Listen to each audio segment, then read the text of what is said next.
It is a warm welcome to Harare Sports Club, where we're having the first of 3 one-day matches between Scotland against Zimbabwe A. Zimbabwe A are playing in a match against the Scotland national team, who are here on the on a tour in which they're getting ready for a match. My name is Larry Kura. I'm here with Ruvimbo Chakoreka, and thank you very much, Larry, and good morning to all who have obviously tuned in. A very interesting day. The T20 the T20 series didn't necessarily go the Zimbabwe A direction. They would have wanted to have won more, but nonetheless, there were some good performances as well that did come out of that, and hopefully they can carry that into this. Zimbabwe A is batting first, and Larry, what does it look like in terms of the boys who are going to be opening? Okay, so before we go into that, just going to tell you what the toss result was. Scotland won the toss and decided to bowl pretty much anyone is at Harare Sports Club. Always bowls first. Just looking at the Zimbabwe lineup, Alex Falao, Antem Nakvi, and young Brandon Senzera, who actually was out. Yes, and he's an under-19 player, very exciting player. But as we open now, just before we go to the whole lineup, so Brandon Senzere, and then we've also got Dion Myers is in the team today. Luke Jongwe, captain is Roy Kaya. Tadewanashe Marumani is going to be a keeper. Takuzanashe Kaitano, and then Tinase Maruma and Tony Minyonga. All right, looks like it's Takuzanashe Kaitano there facing first up, and hopefully they'll be looking at something quite decent. And immediately Takuzwa Kaitano is able to pierce the gap through the covers, and that one goes for a 4. Very confident shot, was able to lean into that one and drove it through the covers. That will do him a world of good. Someone who has tasted the national team jersey, hasn't really been able to kick on in the way that we know he has the capacity and the potential to do so. So maybe let's see what he can do today. So it is Brendan McMullen. I would actually like to call him the all-rounder nightmare from the World Cup qualifier. But I think a lot of people just remember Sol. 100%. Because I couldn't really, but it's unfortunate that he hasn't had been able to kick on from the injuries. And I was speaking to some of the folks from Ireland. A lot of these guys have to work as well, other jobs. So we have the fortunate aspect that Zimbabwe cricket is able to get people play cricket. And what's interesting there, you can see that's a wonderful shot that covered. Mullen just pitching it up a little bit too much as well. And so standing up to Marumani out on middle stump going away, and that might just help. Much like that. And Marumani will be forced to play into the covers. And well, you can actually stifle him if you can. I think that's the point. The next 10 overs being the power play. You want to make sure that you minimize the damage that you have for both sides, whether it's conceding runs or losing wickets.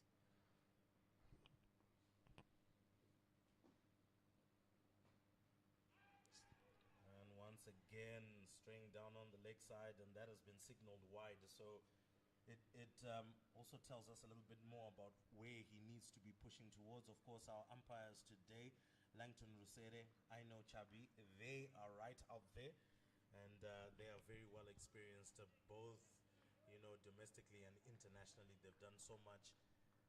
Percival Cesara is the third umpire, so my word, cracked through the covers. What a cut shot there. That just sat up for Marumani to just belt through the covers, and he was able to crack the boundary. That's the end of the second over, and that brings us to 15 without loss.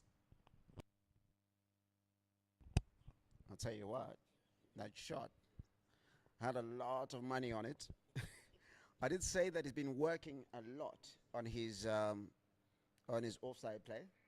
So I think maybe he is strayed a little bit, Charlie Castle, but taking advantage of that, just that little bit of width to crack it onto the offside. It was a beautiful square It's just sort of square drive, yeah.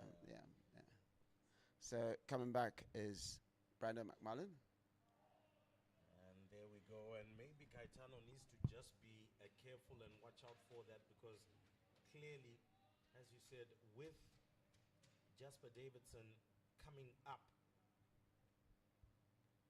to the stumps, you can't double step, but also at the same time, if you do leave it, there could be one that could nip back onto the stumps.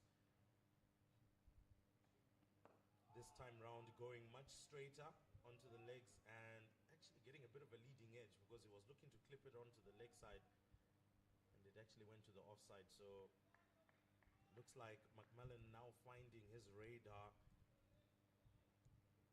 and he really hasn't pitched it short. He has ensured that he has pitched it up, lure Caetano into the drive. As you can see right there, come drive me, let's see. But what I would then like to see from a McMullen perspective is maybe just pull the length back just a little. What that will do is it will try and push Caetano into that drive, and the likelihood of then spooning it into the covers can be even much higher.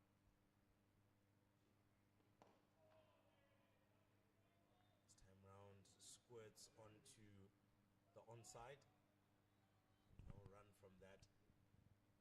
But Larry, I mean, having assessed Caetano within the number of years, obviously, that you've seen him, one of the many things that we've known him for, he can be quite a solid batsman, especially in the longer version. And many feel that it doesn't necessarily do him any favors, particularly coming to the shorter format where he doesn't score as quickly. Yeah, just looking at that, because this season he made 286 runs with a high score of 64, an average of 26. Strike rate 51. It's not great. 100%.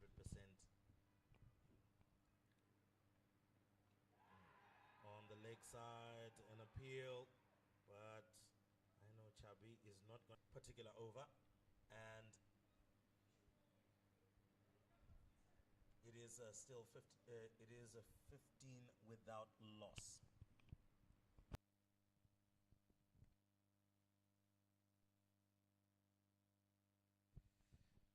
So McMullen is able to grab a maiden out of that one. Tested the batsman a little bit more, so that definitely helps. And it looks like Charlie Castle is now coming back into the attack again, coming for a second over.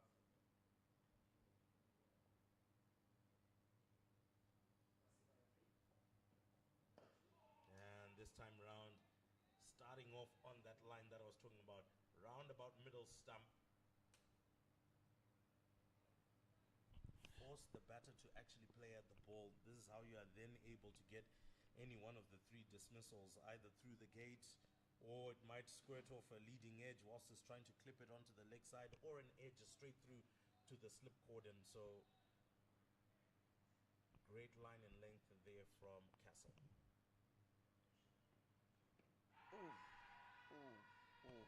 Tell you what, you can see the indication from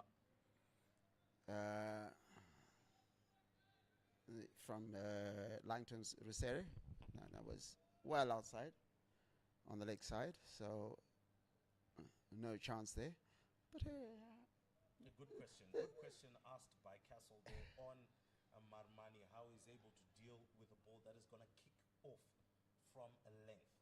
And that's exactly what that particular delivery did.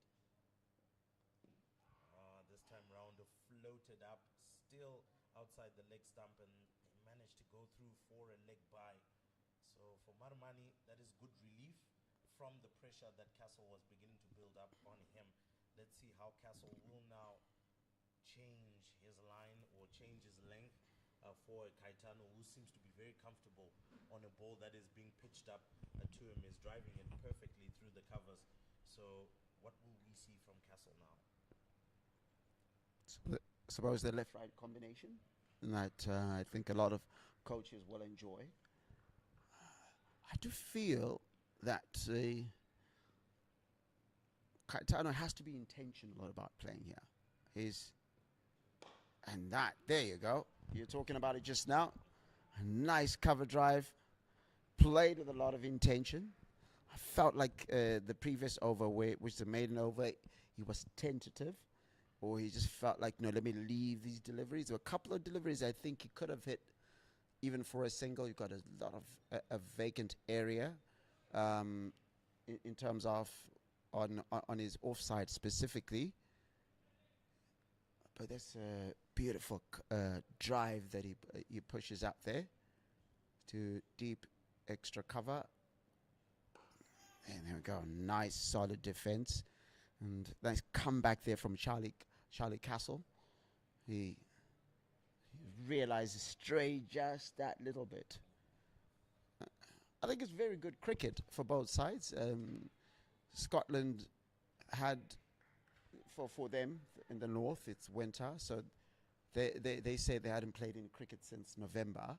So coming out here playing cricket outside is good for them. Just played against an academy side, and now against a side that has got only three players that have not played for the national team. That's Antep Nakvi, Alex Falau, as well as Brandon Senzere. At the end of that over, after 4 overs, is 20 without loss.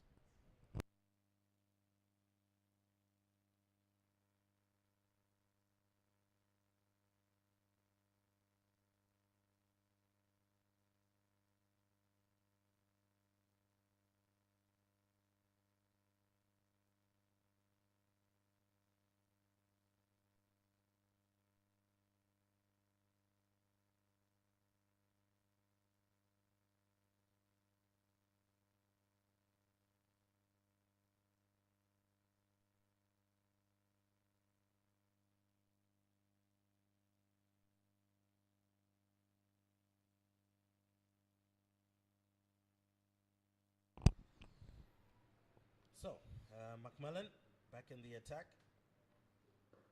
This time round has a crack at Marmani, who was able to just turn that onto the onside. So good shot from him, because that was also a pretty good delivery from McMillan. He's also looking to start from roundabout leg and middle to try and get it across. So did tuck Marmani just a little there, but he managed to get that one away. And that's something that I would like to see from Marmani's game. More and more singles that build up your confidence as you go.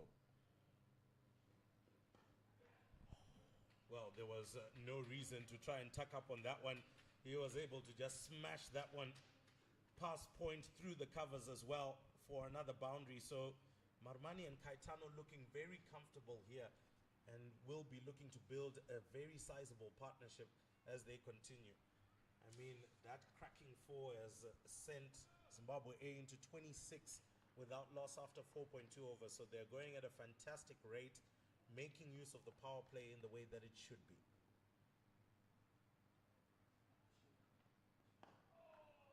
Oh, good comeback delivery there, but also well defended by Marumani. Now, obviously, this tour and this series, you are talking about how important it is for the Scottish, who haven't had too much cricket from November. This obviously now really announces the cricket season for them, the beginning of it. Oh, that's a beautiful straight drive, pitched up straight, more of a checked drive really, and with the bats of today, that goes all the way to the boundary. Another good shot from Marmani. Shows what a good bat can do for you, because he just literally just punches that. 10 years ago, that was just like going over to mid off, mid off, Yeah. but it's gone all the way to the boundary. You're quite right. Also very good for Zim. A lot of these players, some of whom are on the fringes of the national team. Of course, Maramani in the recent summer season kept a lot in the absence of Clive Madande. Madande is currently in the squad but not playing. So a lot of these players, 2027 is coming just now, want to get a look in. There's a lot of cricket to be played this year. A lot of cricket this year is red ball and T20. There is the Sri Lanka later on, according to FTP. You've got Afghanistan a little bit later this year. But you want to keep your name there in the minds of the selectors. And so at the end of that over, after 5 overs, it's 30 without loss.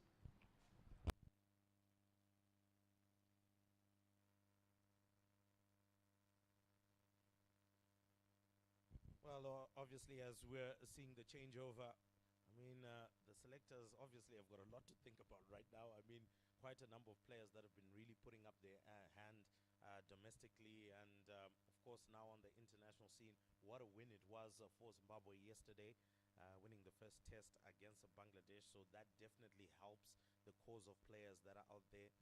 So it's time for the others to perform here. Here comes Castle.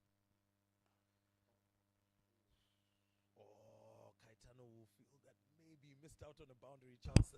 But look, not to his fault. He threw the kitchen sink at that one, but unfortunately finding the fielder. But again, for a batter going through his process, he'll feel that was a boundary all day long. I'll say I probably threw the whole house at it.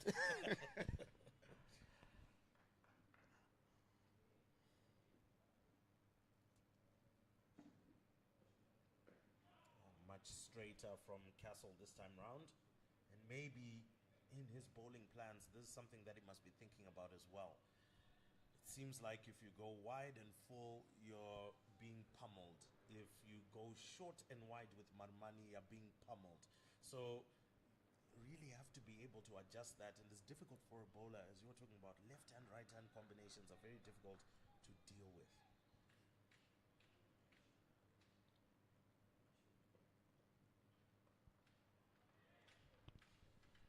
Well, he goes way down leg side that time round, maybe trying to overcompensate and make that one as straight as possible. But this time round, starting on middle and leg and going all the way down leg side. So Castle just needs to watch out for that. Maybe at this particular point, going through his mind, must be thinking of maybe just starting on a 4th stump line and looking to tail that one back in. Ooh, that one didn't tail back in.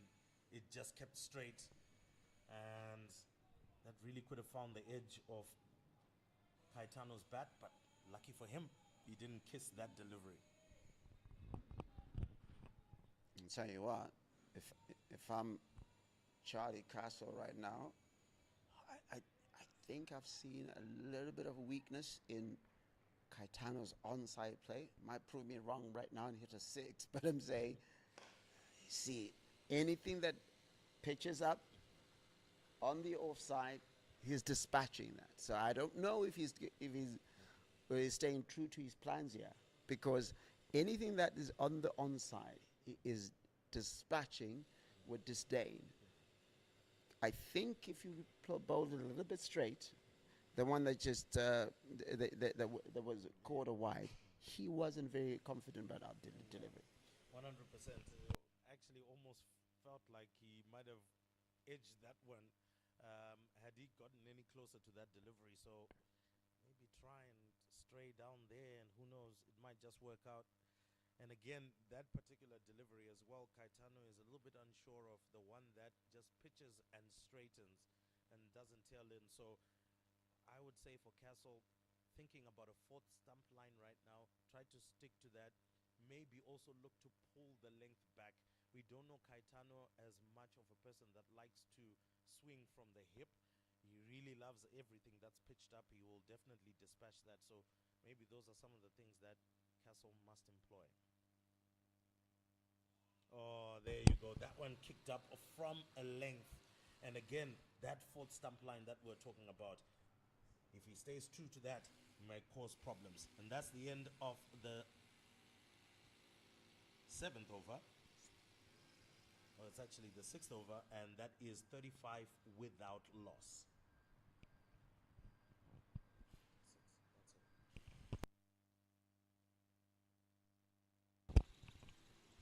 It's a lovely day here at Harare Sports Club. If you're in the area or in the city, please come through. It's a lovely, clear blue skies. We've had a bit of rain last week. It tends to rain when you're about to get into the winter, and this sun shows that we're going to have a bit of a cold winter. A very cold one. But the Scottish will be like, no, this is perfect weather. And Well, finds the edge, but that one is going to go down to third man only for a single. So McMillan just asking a little bit of a question there, drawing Marmani forward and just finding the outside half of the bat. Now, Caetano has had a little bit of success against McMillan, clapped 2 boundaries off of first over. the first over.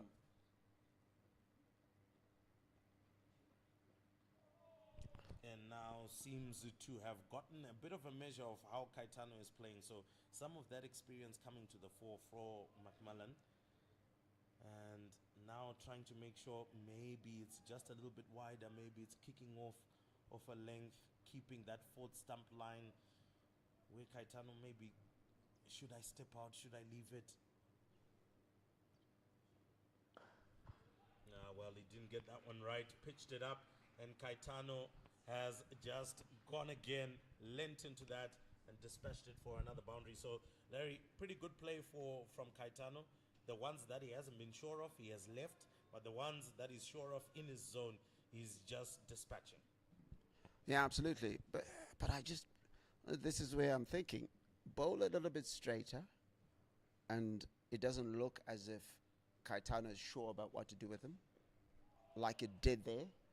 Stray a little bit onto the offside, and he knows what to do with it. So like you say, fourth stump, pitch it a fourth stump, come back in. He's not sure what to do with it. But I'll tell you what, those cover drives looking good. Oh, they're looking very good. Almost very Brian Burness-esque. If that's a new word, by the way.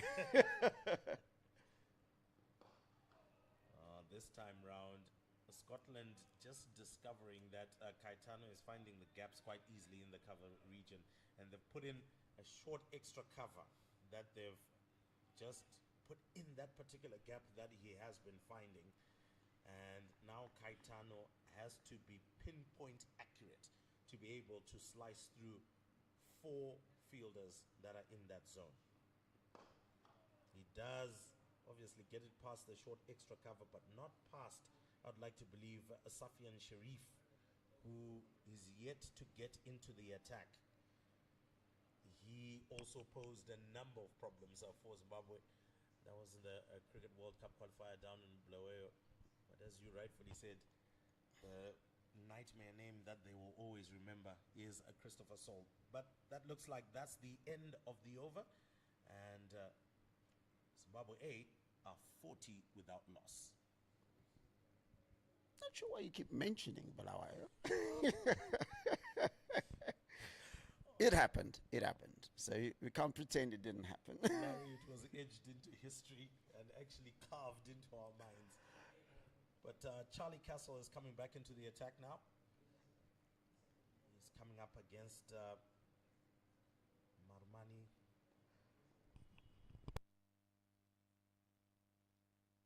Oh, kind of went under that particular delivery for Marmani. I think his body position wasn't quite right there. Tried to go under it and tried to lift it over. Most probably was aiming for the third man region thereabouts. But if he had actually stood tall concerning that one, he most probably would have gotten some connection onto that. There is a bit of a concern for him because there is a point. This time round, goes over the top, over the covers, and that one is going to go for a couple of bounces straight into the boundary. So good work so far from the opening pair, taking charge of this power play and really punishing the Scottish bowlers for some wayward bowling. Castle there, unfortunately, just not on the money. Short and wide, and Marmani will paste that one all day long into the boundary.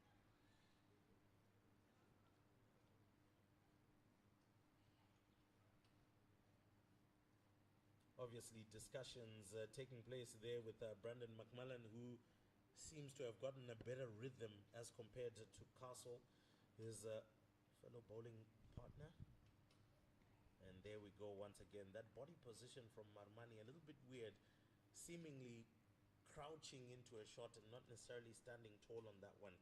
He would be able to get the contact that he's looking for if he was just to stand tall on that particular delivery and then send the hands through that. So hand-eye coordination more important than trying to crouch into that delivery, so to speak.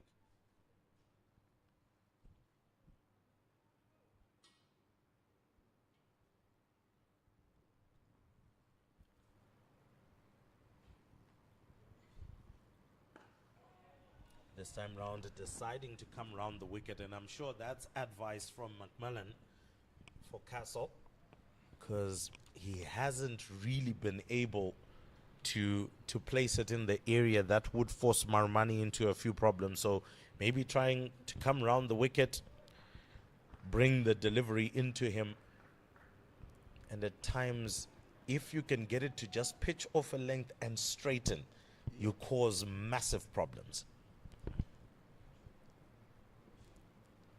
Oh, strays down leg side, overcompensating for that tailing in. And that is a wide signaled by Langton Rusere. Talking about Langton Rusere, well done to him as a technical official of the year at the ANSA Awards. I did say that he does owe me a drink afterwards, but obviously he's done very well for himself, representing as an umpire all around the world in many massive tournaments as well.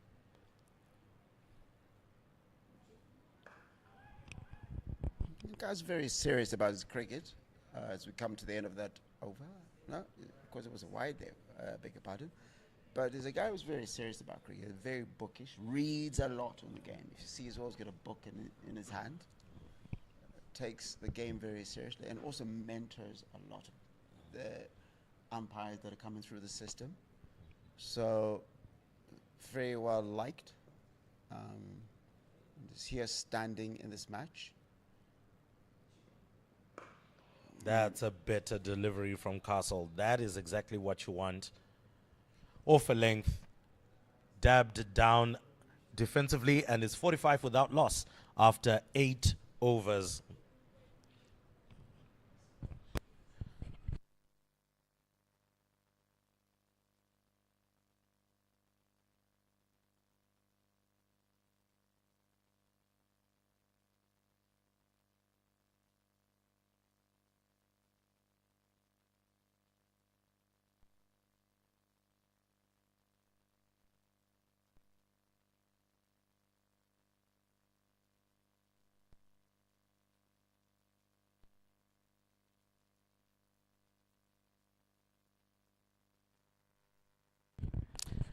And so as we're going into the 9th over, a change in the bowling pair. Brendan McMillan comes out of the attack and Safian Sharif comes into the attack.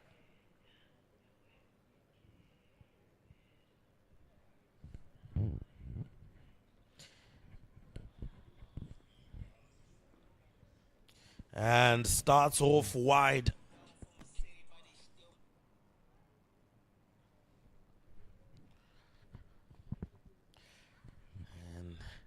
Safian Sharif might be feeling a little bit rusty there, but starts off with a wide and will obviously look to straighten that line. Really tall so he can get good bounce off the deck. Much better delivery as he follows up. Still wide-ish a little. That's what we were talking about. A bit more pulling the length back, and Safian Sharif in that second delivery bowling in the kind of area that will make Caetano think once or twice about actually going for a full flurry.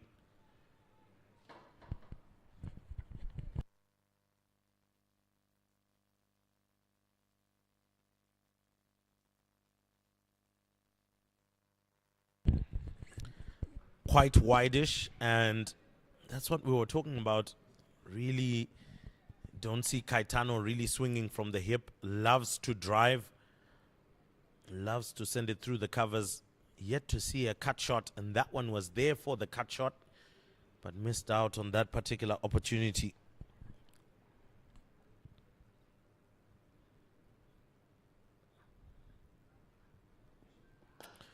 That one is much straighter, and Caetano sends that back past the bowler for a boundary. That was a beautiful shot, and that brings up the 50 for Zimbabwe A. So this opening partnership proving to be very fruitful, and for Caetano, he's now on 24 of 29 deliveries, and 6 of those have been boundaries. So basically all of his runs coming from the bat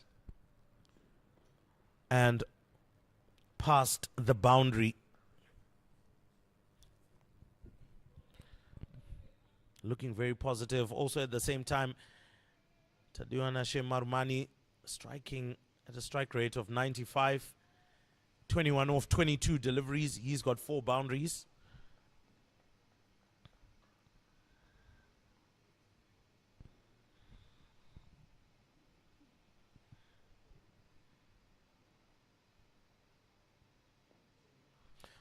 This time round, he jumps onto that one, past a backward point and off to the boundary like lightning. Caetano enjoying his batting out there. And Safian Sharif not enjoying his first over. Already gone for 8 runs now, with a wide in there. So 9 runs off the over so far, with a delivery to come. Proving to be a lovely batting paradise. Usually at Harare Sports Club, when you bowl first, you're supposed to get some zip, swing off the deck. But so far, this power play has been so fruitful for Zimbabwe A. And Scotland will be looking to see the back of this power play.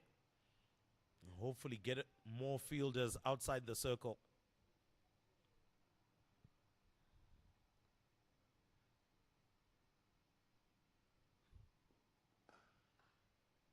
Drives it, but finds the fielder. And that brings us to the end of the over. And that's 9 overs gone. And Zimbabwe A moving at a canter, 54 without loss.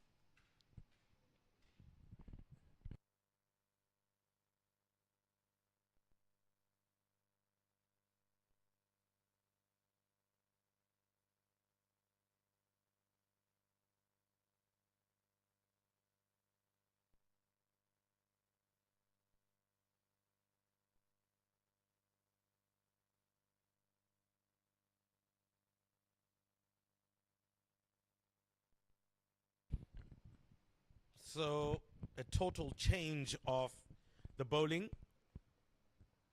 as we see this time around coming into the attack is Jasper Davidson. So he's a seam bowling all-rounder, much like Brandon McMillan.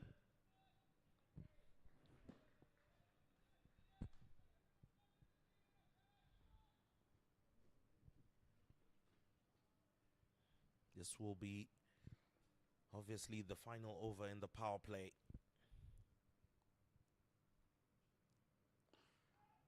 And does quite well, bringing it into Marumani.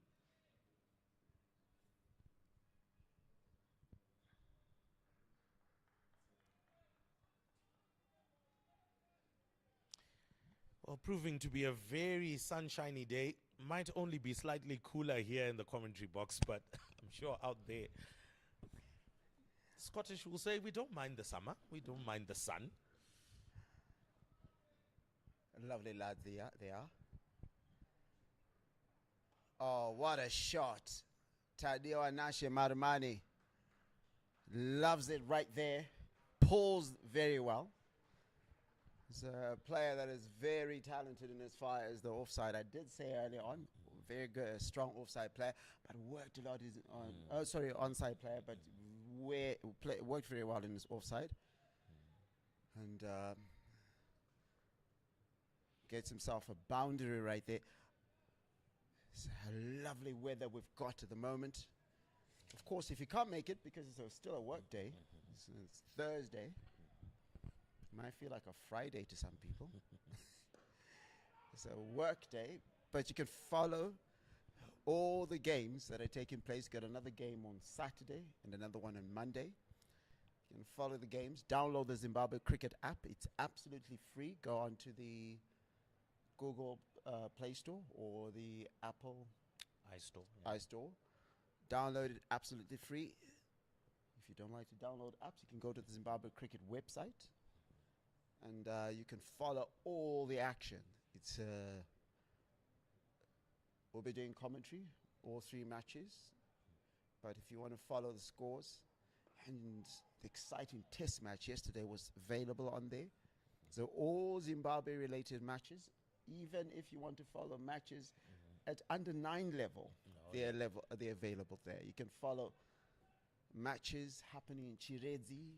I know Chiredzi Cricket Club, following some of their cricket. They play some very interesting cricket over there. There's a young fellow who scored 265 in just 35 overs. 45 over match.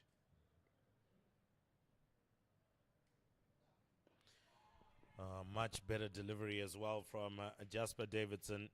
Just, the margin for error is quite tight, especially when you're coming around the wicket. And for Jasper Davidson, unfortunately, when he got pummeled for that particular boundary by Marumani, just straight down on the leg side. So ultimately was punished for it. But it seems like if we can keep it in that particular line, he'll keep on asking questions of Marumani. And looking at Scotland, they've actually pulled one slip out. See, that is another good delivery straight into the offside, and that's the end of the over. Only a boundary coming from that one, and so it's 58 without loss after 10 overs. So that effectively should bring the power play to an end and should allow Scotland now to get more fielders outside the circle and get things going, maybe just to try and strangle this fantastic start that Zimbabwe A have had. We're talking about it. Caetano moving at a canter. Initially, all 24 runs have come from boundaries, 6 boundaries, but obviously now he does have a single. Tadeo Nashe Marumani has also been quite good, 7 boundaries as well that he's been able to kick on. Now, as we get into the middle overs now, this is where everything now begins to shape up. Can we see them taking the singles, picking the gaps, beginning to pick up the 2s and things like that? This is where the grind actually begins when we talk about list A or 50 over cricket.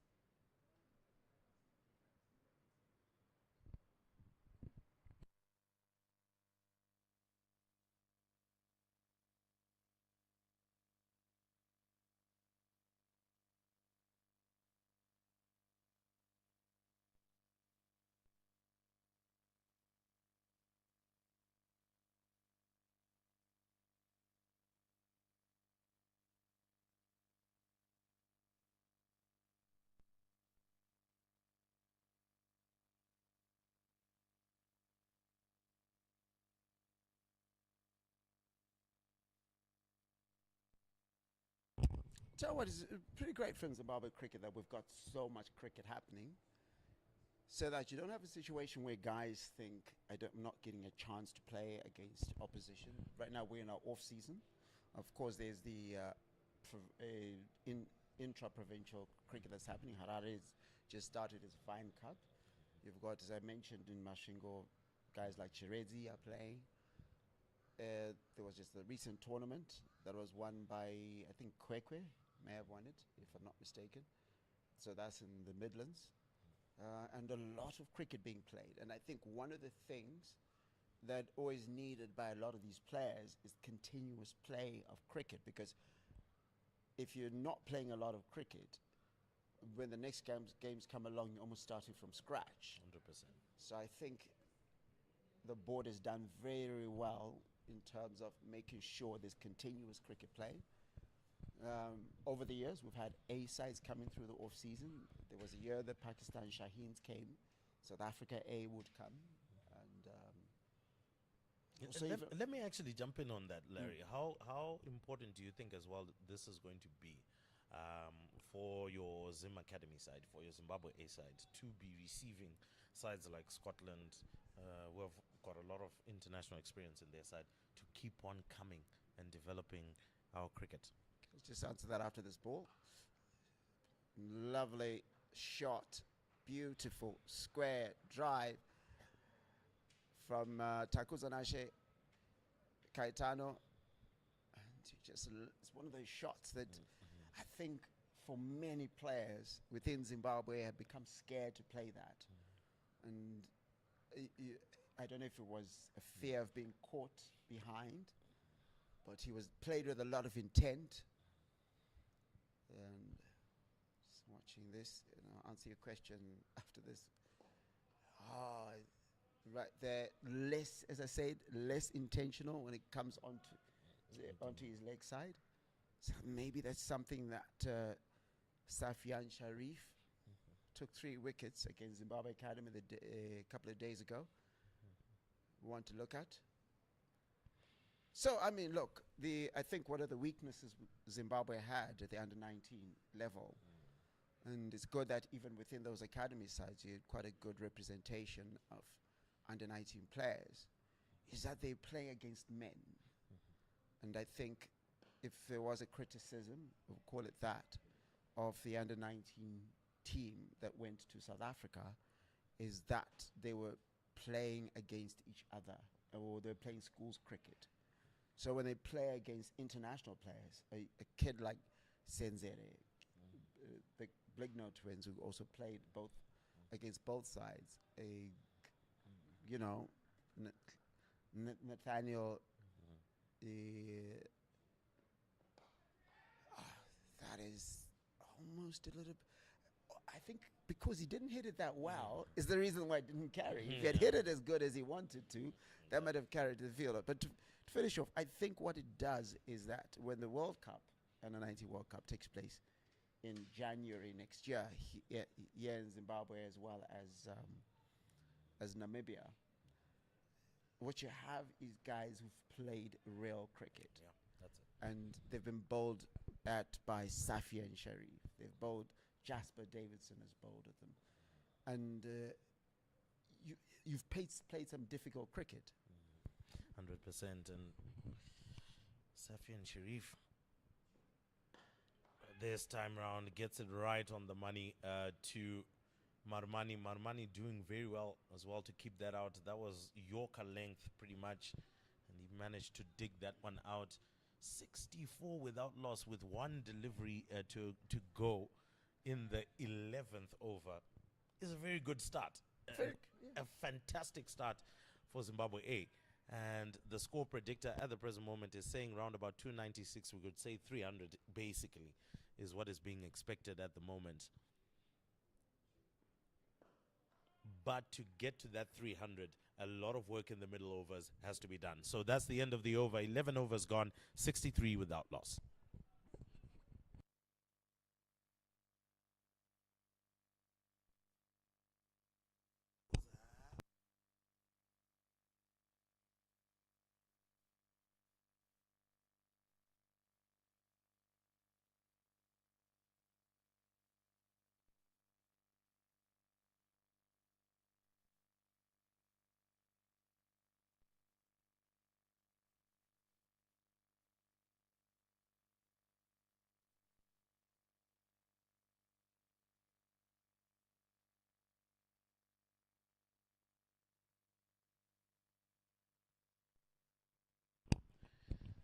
So 63 without loss is where we are after 11 overs.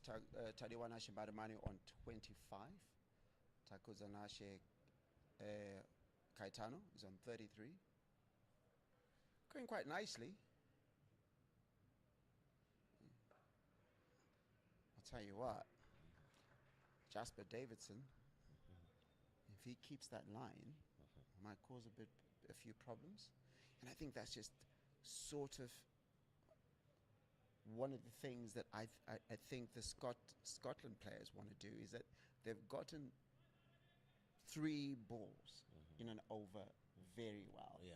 Then there's the odd ball that goes. So even if you look at the last over, scores were off 2 balls. It's because it's one that just strays a little bit.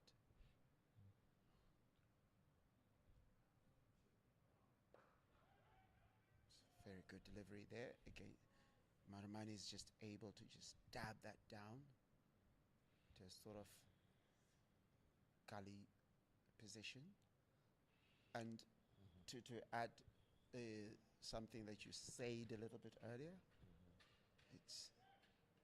it's just about getting that consistency 4th stump. It's bothered the Zimbabweans a lot. That line, you really need to try and get it up there. Davidson is getting a lot more kick off the deck. This time round, Marumani goes for the pull shot. He's going to land it in that mid-wicket area. A couple of bounces to the boundary for 4. So he's slightly more comfortable on the short ball. And I think Davidson missing his length there. The line not bad at all, but missing his length, and ultimately missing his length there and ultimately being dispatched by Marumani. So not to be too disappointed should Davidson. And there we go. That was a good delivery. Tuck him in. Don't allow him to free his arms, because once Marumani does get his levers going,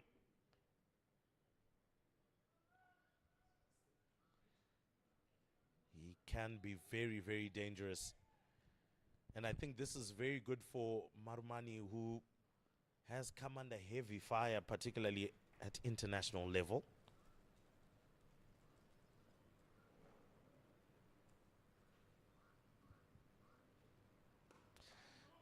Doesn't quite catch that one good enough. Goes all the way to the deep square leg, but only for a single. So for Davidson, I think his line is on the money, but the length is varying. And so that is also allowing them to be able to score a couple of runs off of him. But I think so far, off all of the bowlers that have come through alongside McMillan, they seem to have gotten a measure of what this pitch needs in order to strangle the runs from Zimbabwe A.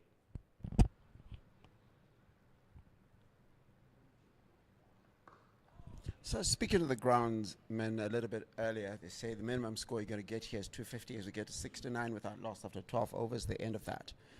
Projected score you talked about earlier, we've got on the Zimbabwe cricket app. You can go and download it. It's free. You can get projected scores, you can stats, all that information, free of charge, going on the Google Play Store as well as the Apple iStore.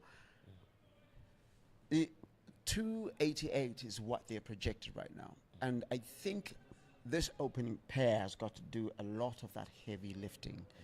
Zimbabwe have gone with a very strong batting lineup, and because Anton Nakvi probably be coming at number 3, and or either him or Dion Myers coming at number 3. You've got Roy Kaya coming in a little bit later. You've got Luke Jongwe, is very explosive, also within the lineup. Timothy Maruma, very experienced players, and is a guy with Tony Munyonga, recently won a match for Zimbabwe against Ireland. You've got very, very talented batters coming in. And there are 2 things I'm looking at here is the 280, 290 has to be a minimum, because Scotland themselves have got a very good middle order, and they've been able to do very interesting things against Zimbabwe Academy. Of course, the academy side is still a very young side, as Mark Watt, who also did very well against the academy side when they played at Takashinga, the 2 T20s. He's the one bowling now. Normally bats in the middle order, but against the academy side, batted further up the order. So he's a player who can come in and take the game quickly away from the Zimbabweans. So that 290 that you're talking about is what they have to go to, because their bowling, as Zimbabwe is concerned, on the pace front, again with Luke Jongwe and Alex Falau,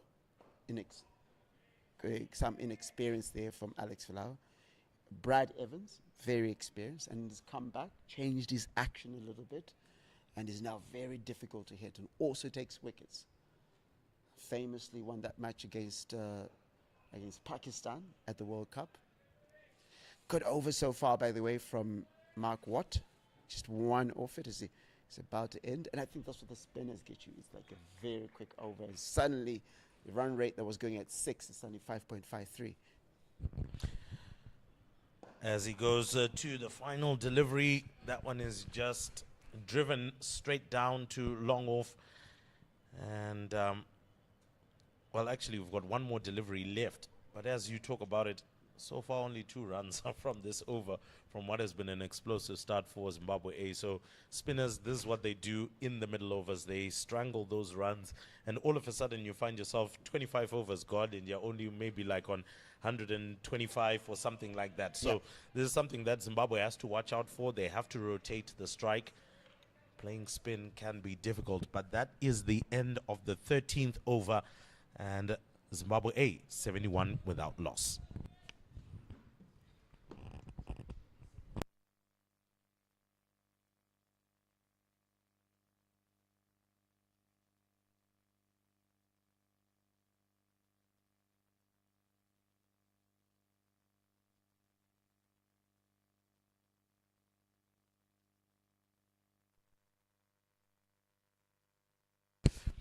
So Scotland deciding to go with left arm spin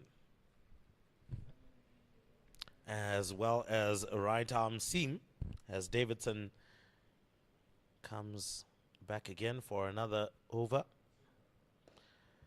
Decent ball, but tucked around the corner. Marmani wants 2, but I don't think those 2 are available. Good throw as well from Safian Sharif out from the deep to make sure that that remained on 1. So Marumani, what I am enjoying about his batting today, he is eager to get running, to rotate strike and keep things going. So that definitely is assisting Zimbabwe as a scoreboard to keep on ticking. But for Marumani, the issue is about once you get the start, what do you do with the start? That one goes down leg side. It was surely there to be hit, but it's gone for 5 wides as the wicket keeper, Matthew Cross, missed it entirely. And it's gone for 5 wides. So not great bowling from Jasper Davidson there, just straying down on the leg side. Yeah. I'll tell you what. The stand is going to bother Scotland just a little bit, but they'll also look at it from another perspective. They've got a T20 qualifier. That is a juicy delivery right there. Marumani, you know when a player knows that was good, he walks away from the crease. It's like, I'm going to have a think about that. I mean, I never played at the highest level of cricket, but I remember even in schoolboy level, when you got one of those, you walk away. And go and have a think. Yeah, you go have a think. And that was a fantastic delivery. Actually, off the deck, it then zipped back in and totally split him in half. And they would be hoping for a repeat of those kinds of deliveries more often.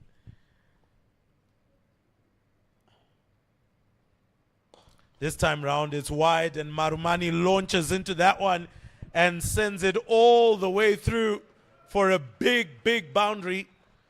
I'm not so sure any cars have survived that particular blow. I'll tell you what, the rugby field was in danger over there.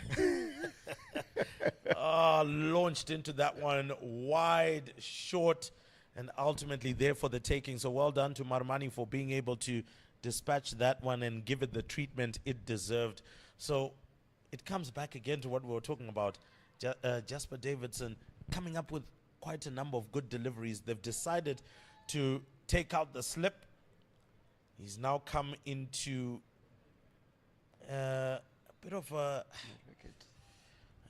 into a short mid-wicket region thereabouts, and obviously they do have a deep square leg, a short mid-wicket, and they'll be hoping that maybe this might bring changes, and there might actually be a change of the ball because of how Marumani smashed that one into the boundary. Looking really good, but what I would like to also point out to, and not wanting to be negative but wanting to be a bit more critical, is that look at how Marumani does get starts. The hope is that he's able to kick on and able to get into those three figures, and regularly doing it at this level can convert to national team level, as we know that he definitely is in the plans of the squad at national team level, Larry. 100%, 100%. Because if you look at it right now, Brian Bennett scored a test century before he got 2 half centuries in this past match. So there's a guy who, when he has form, he takes advantage of his form. Went out disappointingly yesterday trying to kick on, but that's something, he's 21, 22, whatever, around that age. It's something he's going to learn, but he knows what to do with his form. And I think Marumani at sometimes does not know what to do with his form. Like right now, like you quite rightly said, push it, get it going. Looks like the change of ball was not necessary there. Out of the 2 umpires consulted, Jasper Davidson, 3 more balls to go in this over. That was a good, strong cover drive, but finding the fielder there, and that's. I'll just say that spot on, Larry. You have to learn to kick on. You have to learn to know what to do with your form, and I've seen this young man growing from the time he was at high school. How explosive and how dangerous he can be if he does get into that. Has now played so many matches for the national team, but has not really been able to explode into the kind of batsman that we know he has the potential to become. But I think what I said earlier, and we both said earlier, that the more you get into the situations, the more you know what to do with them. There are players who know how to figure it out. Wesley Madevere knows how to figure it out. Brian Bennett figured it out very early. But the development of a cricket player is the trajectory is different. I had a chat with Stange, was doing some, who was in the national team setup, is now working elsewhere. Said every player has to be allowed to develop at their rate, and he's a very talented coach. As we come to the end of that over, 83 without loss after 12, with Marumani on 37 and Takuzanashi Kaitano 12 runs off that over. And that's the sort of thing now, if you're Scotland, if you're Matthew Cross, you're now beginning to have a bit of a think, because what is it? How do you solve? Cricket is about solving problems. But getting back to the Zimbabwe players, ultimately, you have to get into the situation, figure out how to find the solutions. And we talked about the under-19 side. A lot of those questions that are being asked at the World Cup in South Africa, some of them were seeing them for the first time. So more of these games allows you to figure out the solutions, as Mark Watt carries on with his second over, conceded just 2. So you have to continually see those problems in order to know what to do with them. And playing at that level, what is done for Marumani is that he's seen those problems. He was going out a lot to the offside delivery. Now hit a big 6. Beautiful shot there from Takuzanashi Kaitano. Swept that beautifully. To deep backward square leg. Strayed just a little bit from Mark Watt. Probably just overthinking it a little bit. And probably thinking maybe there's something on the leg side when it comes to Caetano, but unfortunately he doesn't have the pace to be able to do something like that. Allows Caetano to make that shot. Comes back beautifully again with those slower deliveries. Yeah. It's closer to fourth stump, as you said. Pace off, pace off, pace off. I think once the pace has actually come off, it has allowed Scotland to maybe be able to string a number of dot deliveries. And we know the ball is still relatively new at around about 15 overs, 14, 15 overs. So it's still relatively new. It's going to really taper off once you get into 20 plus overs, where there's a lot more scuffs and marks on it. And that one pushed through into the point region, down to the man who's fielding out in the deep. And this time round, a rotational strike. So good thinking batting by Caetano there. I got the boundary, I got a dot. So now let me just actually rotate the strike, allow Marmani to come in, change the angles for Marquardt. Marquardt brings it in a little bit quicker there at that point. But yeah, I think for Matthew Cross, as the over comes to an end, 15 overs gone, 88 without loss for Zimbabwe A, still going quite nicely. I think the thought process here from Matthew Cross should be, let me take pace off entirely, completely at this point. Yes, the ball is a little bit newer, but let me take pace off and try to slow down this rate. Because if they keep on going like this, and then when the likes of the Antum Nakvis do come on, with Zimbabwe, say at an odd 120 without loss, it allows them to really tee off in the latter parts of this innings. So it looks like Matthew Cross was listening into the commentary box, and he has taken pace off entirely as he brings in Michael Leask, the experienced Scottish campaigner and off-spin bowling all-rounder. We know he's also very good with the bat, especially in the middle order. He'll also be studying how this pitch is playing and will want to also play the same as well. So Michael Leask with his first over, straight up to Caetano round the wicket. So interesting option here, Larry, deciding to come around the wicket to a right-handed batter. What exactly is he looking to do? There's a packed onside field as well. Straight to the fielder. So dot balls in his first two deliveries. But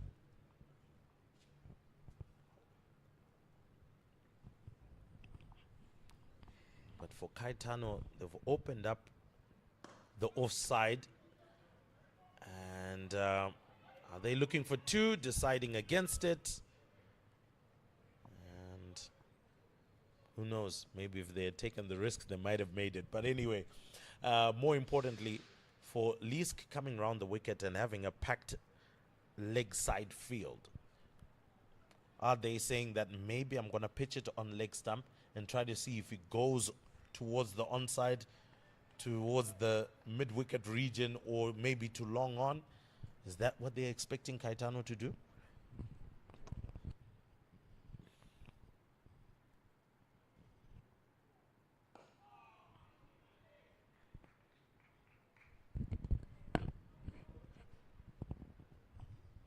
So similarly, so for Marmani, they've got a man on the sweep.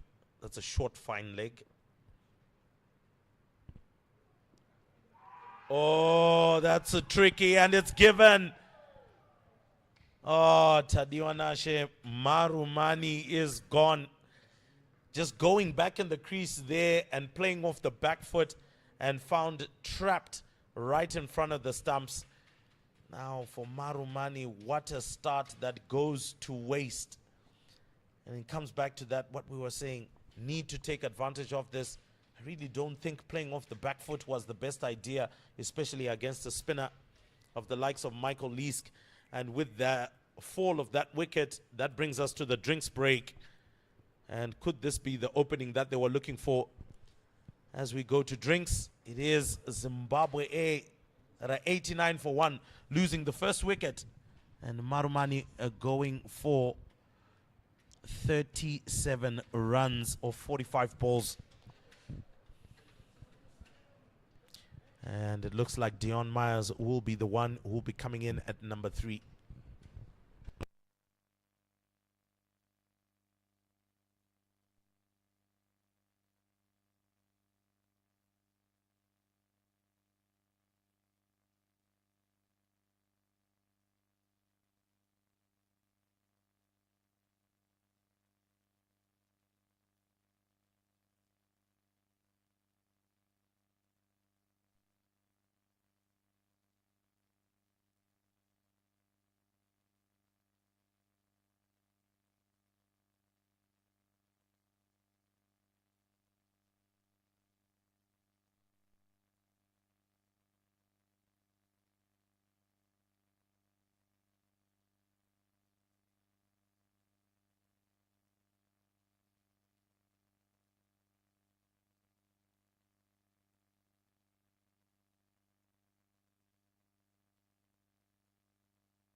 So just before the drinks break, Scotland getting the breakthrough with basically one delivery to go in the 16th over. That's the wicket of Marmani going for 37 runs. Caetano still out there with 42, going quite nicely on 42 of 50.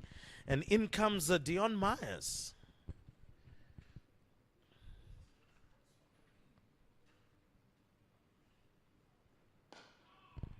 And he clips that one onto the leg side and gets a straight off the mark. It does Dion Myers.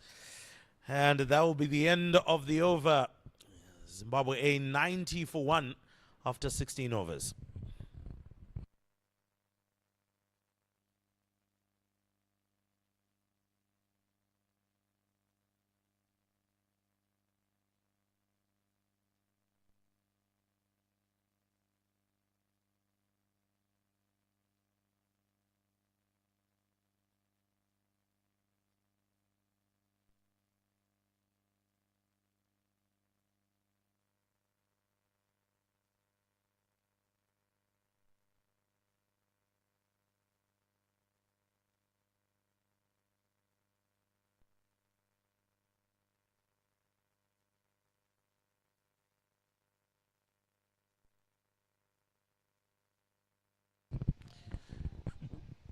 So after getting the breakthrough, surprising to see Matthew Cross deciding to go back to seam bowling this time round, getting Jack Jarvis to come into the attack.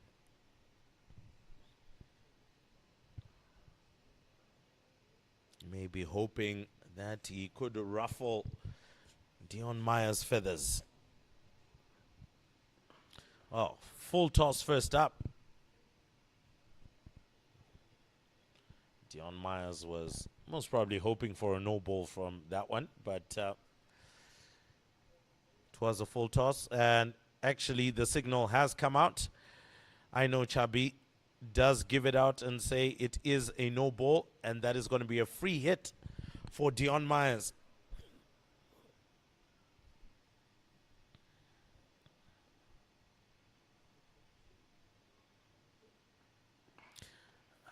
Tries to swing at that one and doesn't get it all. So Scotland survive that free hit situation.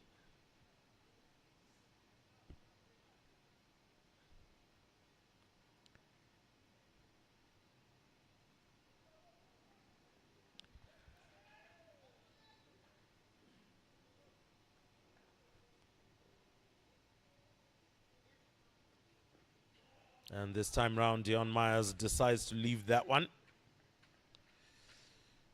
Have noticed that he does have a little bit of a routine when he's at the crease, quite similar to Dave Warner, strapping and unstrapping his gloves. Maybe something that is part of his mental process as he goes about his batting business.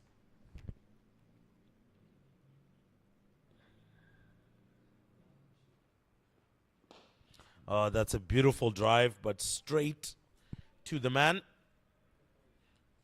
So for Dion Myers,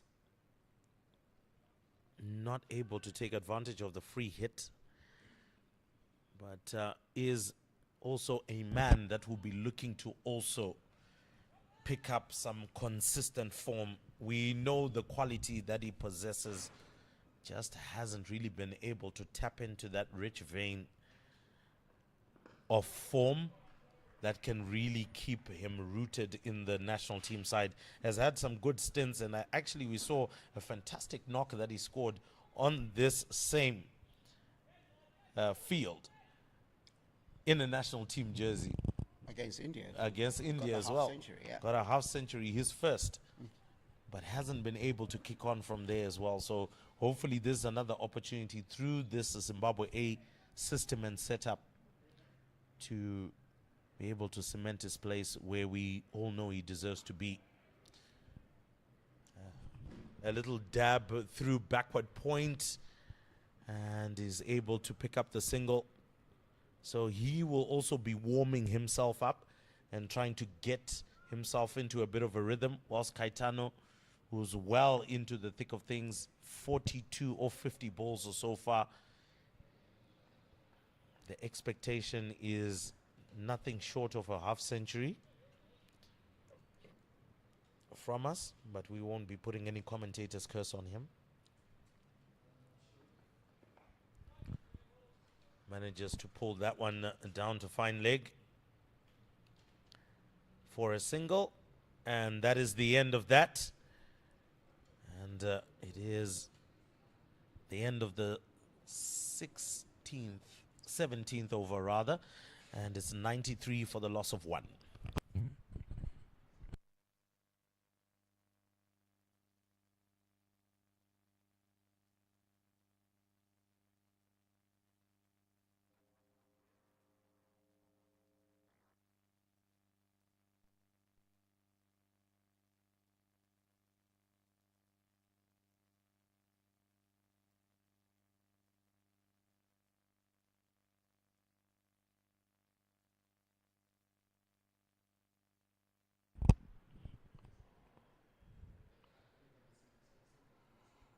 Come off a successful over. Michael Leask continues.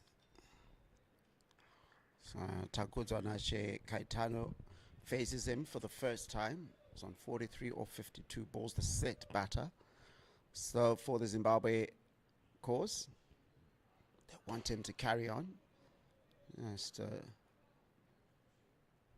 not accurate, not well hit. There's a drive that goes to mid off.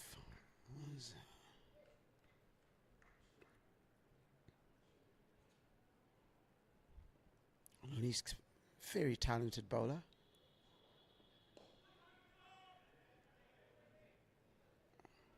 He's played 104 matches in List A cricket and taken 76 wickets, the best of 4 for 24, an average of 33.87.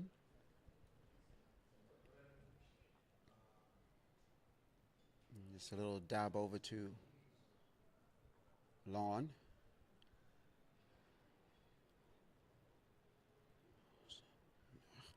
Had the important breakthrough for this particular match because Zimbabwe A were looking very comfortable.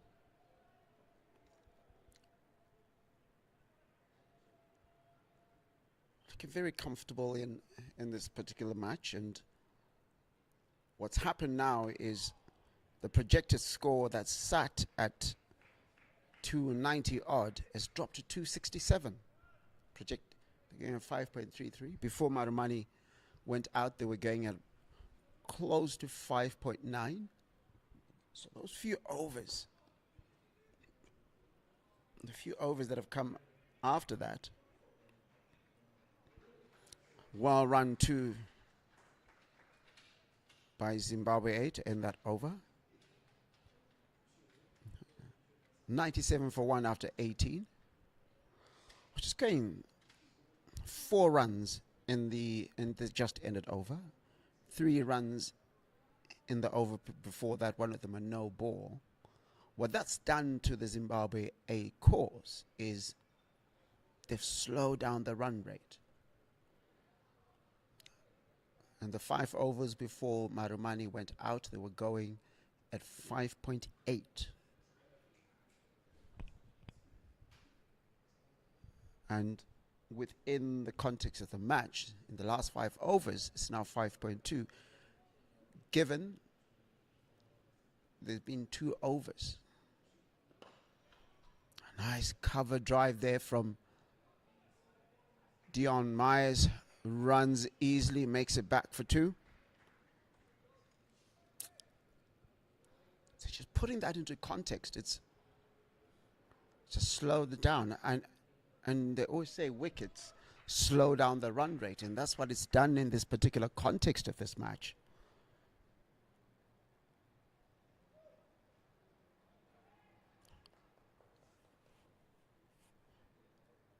Jack Jarvis. Well bowled. Good length line as well. Not easy to put away for Dion Myers. Jack Jarvis is a best of 4 for 40. 7 wickets from 10 matches. Probably want to up that a little bit. Averages 27.71. Might just want to improve that just a little bit.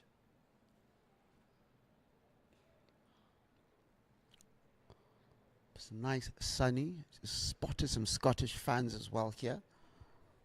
And we've got a beautifully pulled delivery over square leg umpire. And it goes for a 6. Dispatched with absolute disdain. And that is off the bat of Dion Myers. Says this looks like he's seen enough of the pitch to be able to decide what he's going to do. And that particular delivery, not the best of deliveries, Jack Jarvis will say, sent that over for a 6. Let's come back in. What kind of delivery comes in? Well bowled. It's back off a length. And going at a sort of 5th stump position. And Dion Myers only able to hit it into the ground and go straight to the fielder.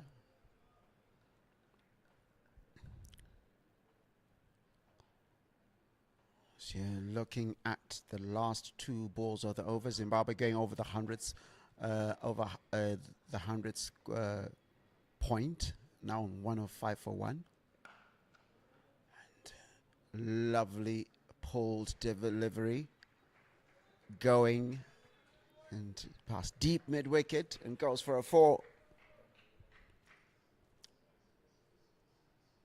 So Dion Mize has decided to start having a go here. Not a very good over from Jack Jarvis, considered 12th so far off this over.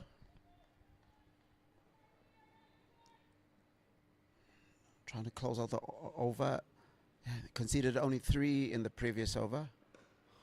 And as I say, finishes off the over quite beautifully with a dot ball at the end of the 19th over. It's 109 for 1.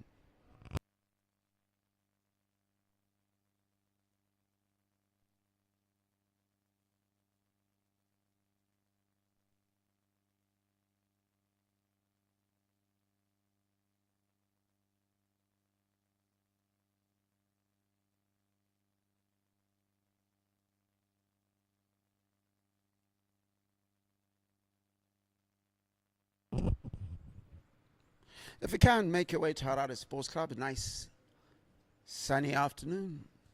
Got a few clouds hovering off. No rain expected today. So it's just gone a little bit cooler. Both teams probably appreciate that. Mark Watt continues. Bowled very well so far. 2 overs, conceded just 7 runs. And he's come back from the golf course end.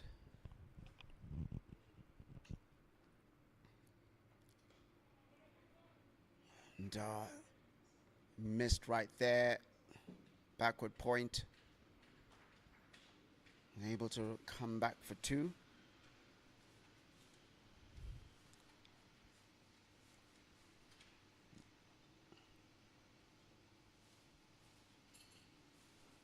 Made his way to deep point.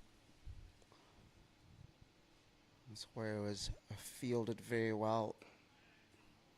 Dabbed, much better delivery. Collected. It's bowled with a lot of intention. The ball that conceded 2 runs earlier. I could just say just missed the fielder, but you can see that he's very well aware of where his field placements are and is bowling towards them according to plan.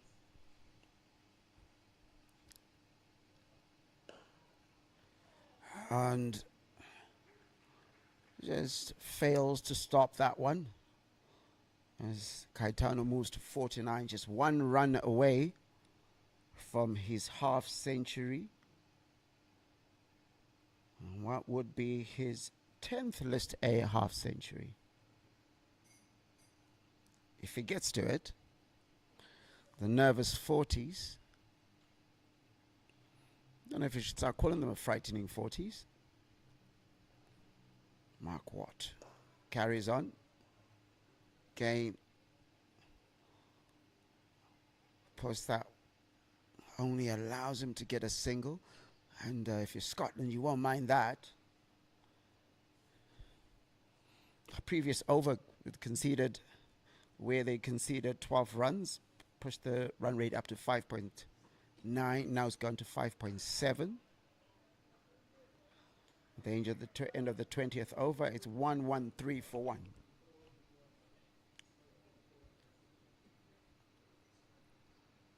Fully appreciative squad, a fully appreciative crowd that is here. A lot of a build up in terms of people that are coming here. Expecting a lot more people to start appearing, especially after lunch. No, a couple of people say they're going to make it here by 12. Don't know what excuse they're going to give at work. I don't know. Remember, they might say, look, you know, I've got a client who likes cricket. Well, I doubt it will be that easy. After, we expect a report back from that client who loves cricket. Again, Dion Myers, at the present moment, I'm liking how he's going about his innings so far. Just pick up the singles, get in some good, confidence as well to your innings. If the bat ball is there, dispatch it. I mean, that 6 was wow. It was beautiful to actually watch him climb into that one. We know he's a very strong puller of the ball when he does get the opportunity to do that. And of course, with Takudzonashe Kaitano,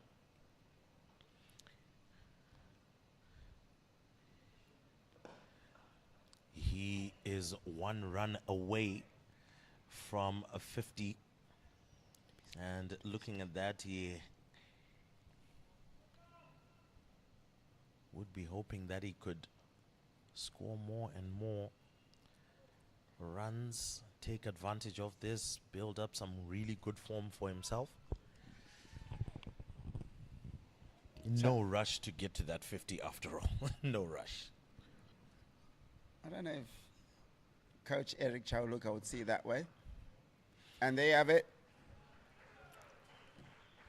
Takudzonashe Kaitano gets to his 10th half century in List A cricket. And it's just come off.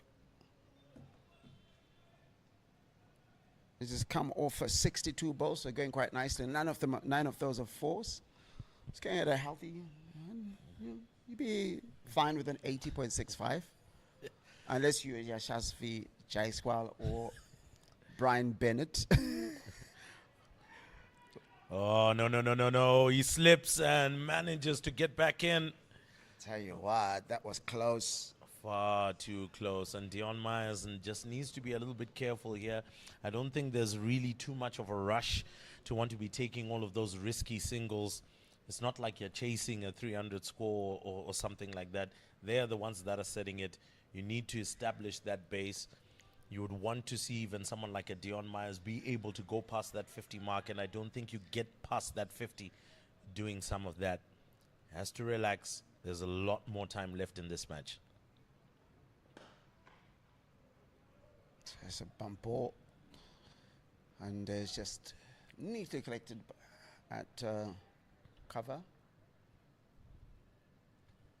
A good comeback from Jack Jarvis. Conceded 12 off the previous over. 5 balls into this over, conceded 2. And I like that from the captain, because there might be a temptation to pull him out of the attack after that over. But he said, no, your job is to bowl, and I'm going to trust you to keep doing the job. Closes it out very well with a dot ball at the end of that over. It's 115 for 1, just 2 runs. And Scotland slowly building ahead of steam. But as they say, if you get to the 200 mark, the 30 over mark, you double the score. Right now, even at Zimbabwe A, probably looking at putting another 50, 60 runs in the next 9 overs. If they're going at this rate, they're going at roughly 5.5. From 9 overs, you're looking at about 50 odd, just around 50 runs. 165, double that, you're going into 300. So Scotland want to have a look at that. But when you do that, to get that done, you look at your processes. 100%, and obviously that's a neat single from Kaitano there. Just cut to the deep point, who's way out there. Most probably looking for some square shots to be played. It's quite similar. We've got a deep square leg, deep point. That's a beautiful shot from Dion Myers. And that one goes all the way to the boundary. I mean, the wrist work to be able to snap that one past the man who was standing at mid-wicket. Beautiful technique there as well. And timing. So Mark Watt goes for 4.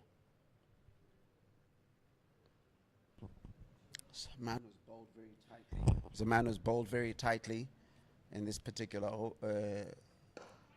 and the 2 spells he's had so far. It's the first boundary he's conceded. And in this format, he's taken 1 fifer, has 3 4-wicket hauls. There's 119 wickets in 99 matches, and average is 30.65. And the strike rate is 41.2. So as a person, And if you're looking at his economy is 4.45. So he's kind of in the region that you expect him to be. In this match is 4.3, 4.4 with that run that is conceded. 4.36 gone out of 4.4. So when you look at it, he is bowling according to what you expect for a player of his quality. And I think if you're the captain, of course, you always want improvements. As we've got a short mid wicket. That's just a short cover, I beg your pardon. So there must be something he's seen and something that Caetano has also seen. So he's negotiated that very well. 7 runs off that over. And Zimbabwe A are 122 for 1.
And so, coming back into the attack are Brandon McMullen.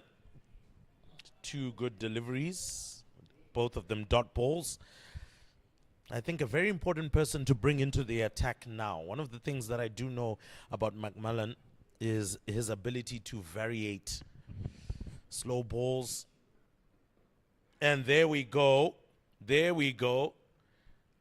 That slower delivery there, just getting a little bit big on Caetano and spooning it. Unfortunately, the fielder not close enough to take that one, so that would be good signs for Scotland now. That maybe the ball holding up within the surface, when you take some pace off it, can just be able to allow them to get some purchase. Oh, Caetano goes straight downtown, but does he have it all? The fielder coming round, great effort, but not able to keep that one out. And that is 1 bounce 4.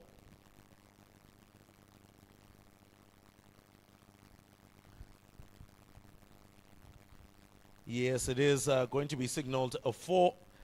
But oh my word, Caetano, I don't think caught that as cleanly as he would have liked. And if the man at long off was a bit straighter, that would have gone down his throat. So Caetano needs to catch those ones a little bit cleaner. But for now, he's got 4, and that's what matters.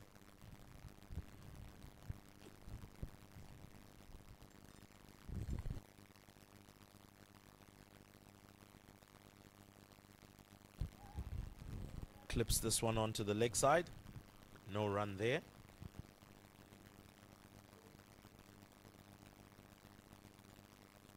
And for Caetano, this is a good innings so far from him.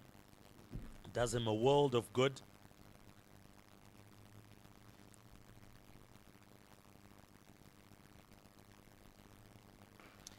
Again, he goes up in the air, but this is going to land very safely between the 3 converging fielders. And once again for McMullen, somehow, some way, he's getting Caetano to spoon those in the air. And I'm not so sure if it's an issue of Caetano feeling a little bit tired now. But those shots, I don't think, offer too much confidence in the end. But that's the end of the over. And Zimbabwe are 128 for 1 after 23 overs.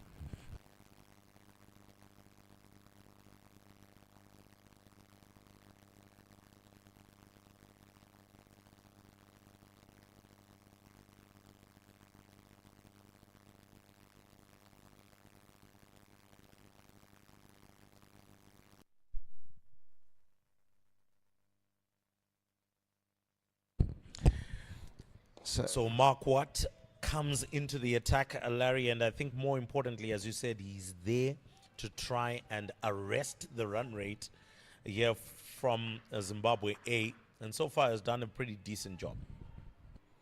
He's done a very decent job. 18 runs off his 4 overs. Would like to have at least one in the wickets column, and dabbed beautifully. Fine leg.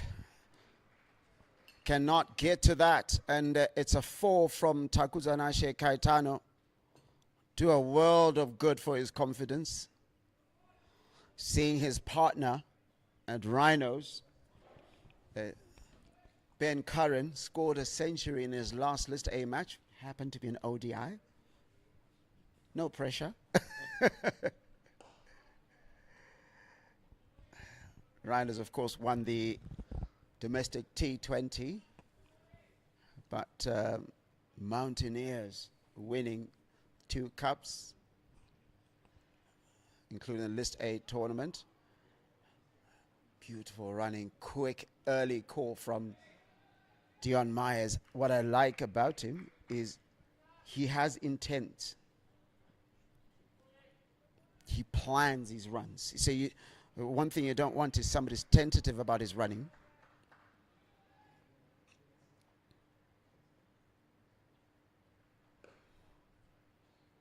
Dion Myers has moved to 27 of 28. Early on, I called that shot to find leg of Kaitano, but that was actually Dion Myers making that shot. And just runs that down to mid-on. And at the end of the 24th over is 134 for 1.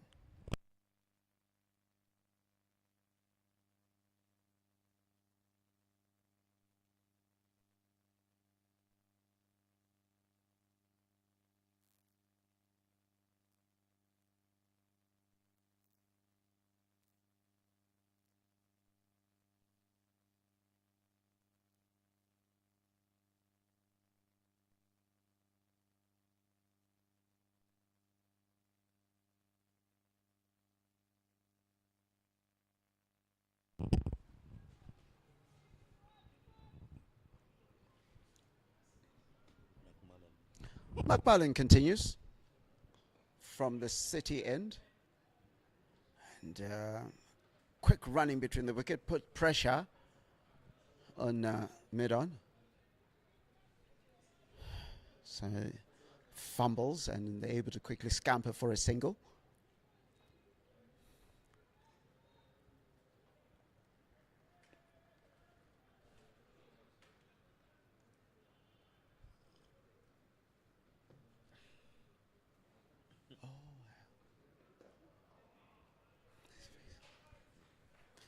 So back 27 of 29 at the moment. Kaitano is gone because he has to leave the crease, and is gone for 27. Caught at cover. Again, not playing with intention, sort of a defensive type of shot with a little bit of attack in it, and it's catching practice. And Zimbabwe A find themselves 135 for 2. And Zimbabwe A find themselves 135 for 2 after 24.3 overs.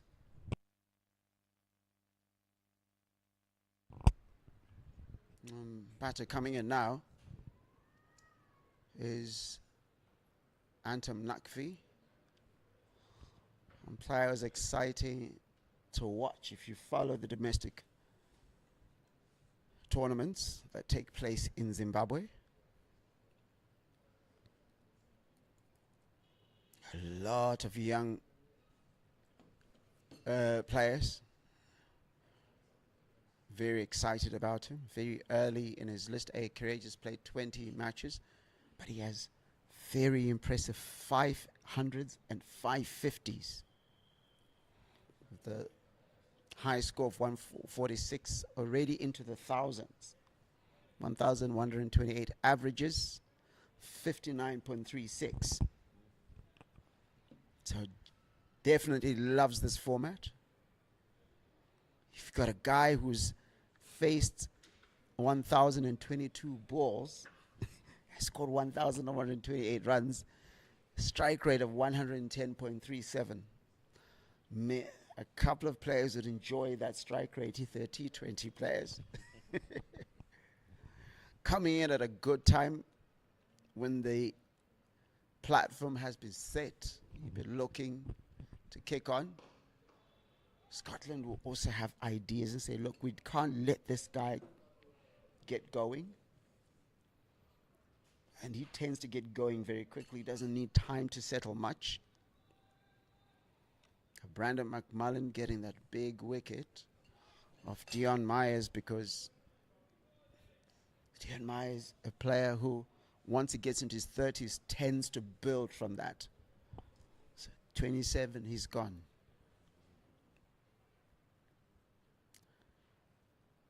And Nakvi hoping to at least negotiate this over. Very attacking field at the moment, as often happens when a wicket has just fallen. A lot of catches within the ring. Currently have 7 catches outside the wicket keeper, of course.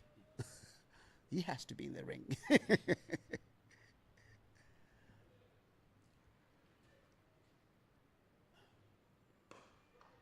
Antam Nakve, and he's gone. Attempting to hit that one over cover, fails to do that, and it goes for a duck in the third delivery. Perhaps the dot ball pressure shouldn't be. 2 balls have been faced.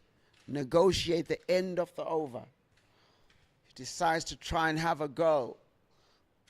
Of course, the other argument, it was there to be hit. It was in the slot, but didn't quite get it. So at the end of the 25th over, Scotland will be enthused, encouraged. 2 wickets off that over, 1 run conceded. It's 135 for 3.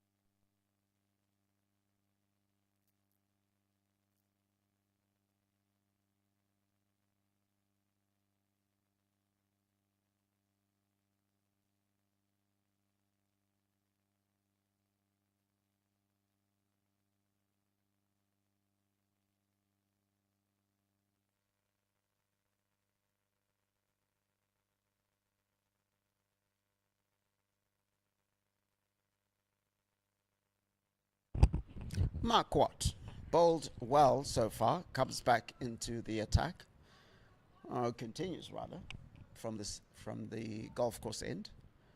If you're wondering why I call it the golf course, because there's the Royal Golf Club that's just behind us. And the other end is called the city end, because that's where the city is. The central business district. 100%. And, well, after this delivery, though, I wonder why we never also name places for where fielders are fielding from. Fielding from the State House end. Fielding from the rugby end.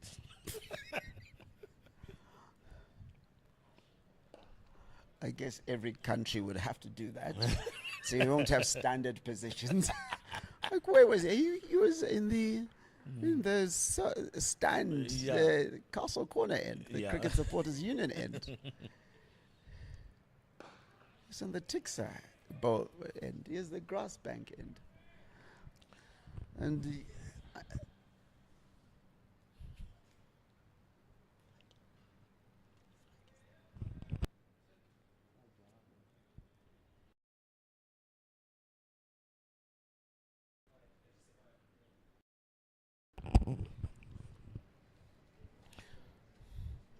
So with 4 deliveries already gone, dot balls for Caetano. 1 or 2 few jitters will now enter into how he's going to go about his innings. yeah, And it's a little bit unfair to him because all 3 wickets, I would feel, are quite soft. All 3 dismissals have been quite soft from Zimbabwe. Dion Myers, you're well established. You're going through your innings quite nicely. 27 runs already on the board. There was no need to go for that spooned drive, rather. And then for Antum Nakvi, you haven't even given yourself a shot at looking at how the other bowlers are going to bowl at you. Even if a ball is there to be hit, Larry, I would also argue that you haven't settled in order for you to be able to make that shot. And as the end of the over comes, it is Zimbabwe 136 for 3 after 26 overs. so lovely to see Scotland flag over there. A couple of Scotland fans here to watch their national team playing. Of course, Scotland and Zimbabwe are represented by the United Kingdom Embassy. But now just to check out the Zimbabwe flag. I guess the Zimbabwe flag tends to come out when the national team is playing. Now, if I know someone who will be following this very keenly, is Ambassador Peter Vowles. Of course, he does follow a whole lot of what is happening generally in Zimbabwe. That is obviously part of his job, part of his responsibility. But he's very keen whenever Scotland is actually playing. Yes, absolutely. It's great to see that England, Scotland are happening in a month apart for Zimbabwe. Of course, Scotland, as we keep mentioning, were in the qualifier 2 years ago. I quite remember you crying just a little bit. I did shed a tear or two. I'll tell you what, if players play a good match, and that is beautifully hit there, sort of on drive, and thinking of running for 2, never 2 in there. Actually, we're looking to go for 3. Sorry, 3, yeah. But again, another experienced campaigner who has come out in the middle, who I'm hoping and I'm expecting as well to assist Caetano in building the innings again and taking them to the promised land of a 290 plus to 300 score, which I would believe as well with the batting lineup that Scotland has will find it slightly easier as the day goes on. As Harare Sports Club is very well known for, a very dicey pitch in the morning early on, which unfortunately Scotland didn't quite take advantage of, didn't get too many wickets in the power play and so on. But Zimbabwe has handed them those wickets in the middle overs, which would obviously give them a little bit more confidence in the fact that they could wrap it up before that 270 or 280 mark. And I'm sure, as we can see, the projected score from this particular point is in the 270s now, having started in the 300s. So Scotland have done well enough to make sure that they've put themselves in a good position. Actually, it's gone way below the 270s. It's now the 250s, which would be thoroughly disappointing for the Zimbabwe A side, considering how great a start they had.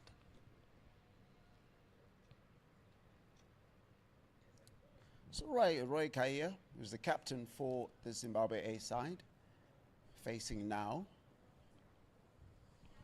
He's faced 2 balls, yet to get off the mark. And he stays off on the mark. I don't know if you want to call it that in the day. 139 for 3 after 27.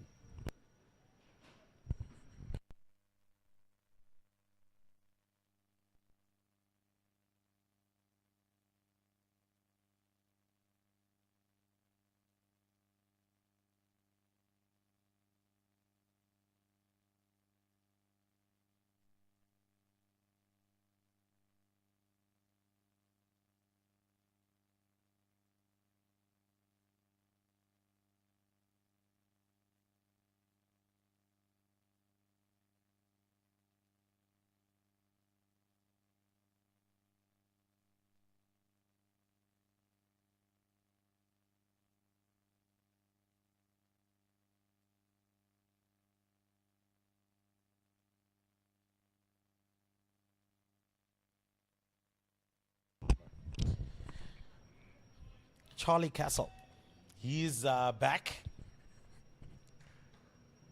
and he'll be taking on Caetano.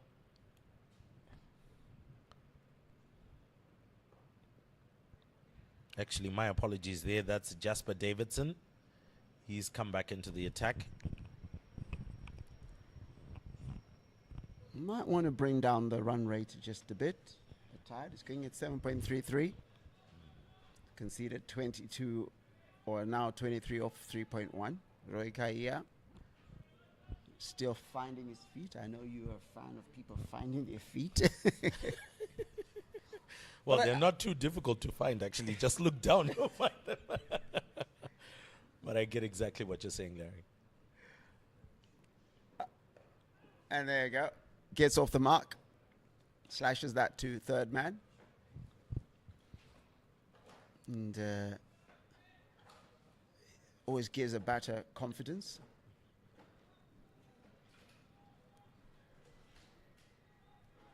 So quite a lot to think about here.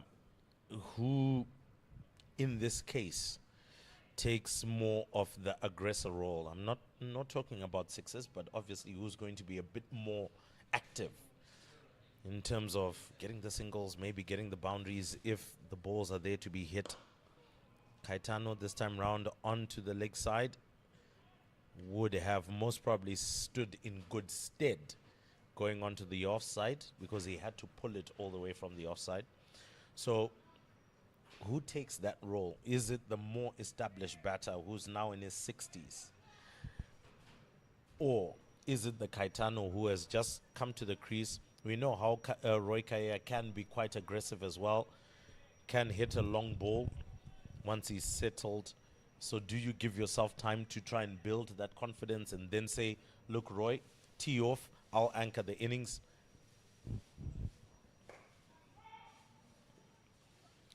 Maybe the way I'd look at it is to say, right now, in this period, do a lot of running. 2 dot balls don't help your cause. Stop trying to look for the boundary.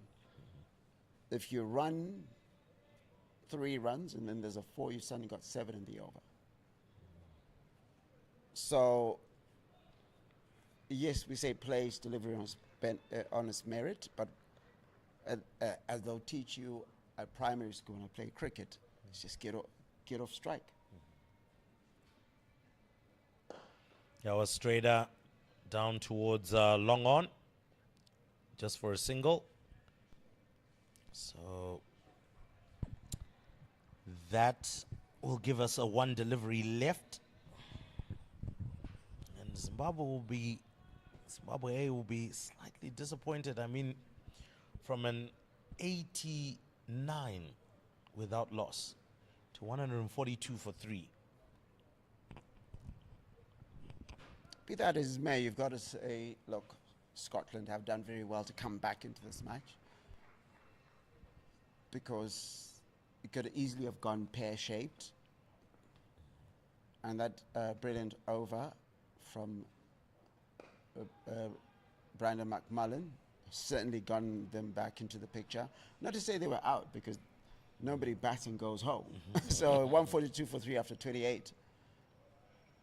And while we're still looking at a projected score of 254, like you said earlier, from the 30th over, you tend to try to double the score. So I don't know if you are that disappointed if you're Zimbabwe. You'd be disappointed if you lose 1 or 2 wickets within the next 2 overs. And if you're Scotland, you'd be disappointed if you... again, not sure if you call it disappointed either, because it's looking like a pitch where you can bat. And what Zimbabwe have failed to do is to take advantage of that. The wickets that have fallen, like you quite rightly said, have been because of the neglect in terms of basics by the Zimbabwe A batters. Brandon McMullen continues. Takuzanashe Kaitano facing. And I think he's beginning to overthink it. He was hitting a lot of those balls easily for cover drives. Now he's hitting a lot straighter. Yes, there's been a lot of more protection at cover. But like I said earlier, not quite as comfortable when he has to play it onto the onside. If that ball had been bowled for him to play it towards the offside, he'd have hit it with more authority. But he tends to bog himself down.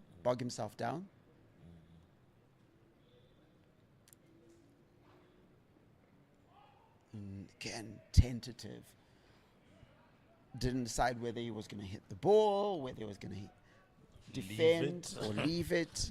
And I think towards the end, he's thinking this might come onto my stump.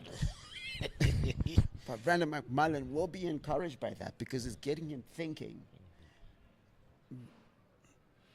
McMullen is bowling his 8th over. There's an appeal there.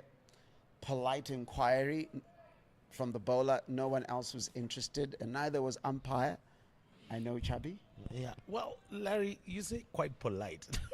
If we could hear it from the commentary once, there was nothing polite about that. But look, I think at the end of the day, as you said, McMullen is asking the right questions right now. The right questions. And, that one has gone over the top, but the fielder is not going to be anywhere near that. Confusion in their running. And finally, Roy Kaya does a scamper through for the single. Not so sure where the confusion was there. The 1 was there all day long. Maybe a 2 wasn't, but a 1 was clearly there. And maybe caught ball watching and caught napping there. So with the 2 deliveries left in this one, McMullen has got a shot.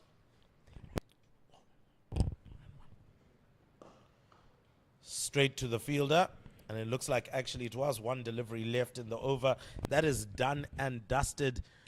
29 overs are gone and 143 for 3. So essentially, Larry, what we are looking at here is a decision-making time. We're about to get to the 30-over mark, which you also rightfully pointed as an important mark for you to assess where you are as a side. Not too disappointing. You're going at just under 5 if you are Zimbabwe. Just under 5 runs and over. Well, if you get 6 runs in this one into the 30th, you're going at just under 5 runs and over. So you should be able to launch from here and try and get yourself into that 270, 280 mark that you were talking about. But it's also going to take quite a lot of hitting, actually, to get there.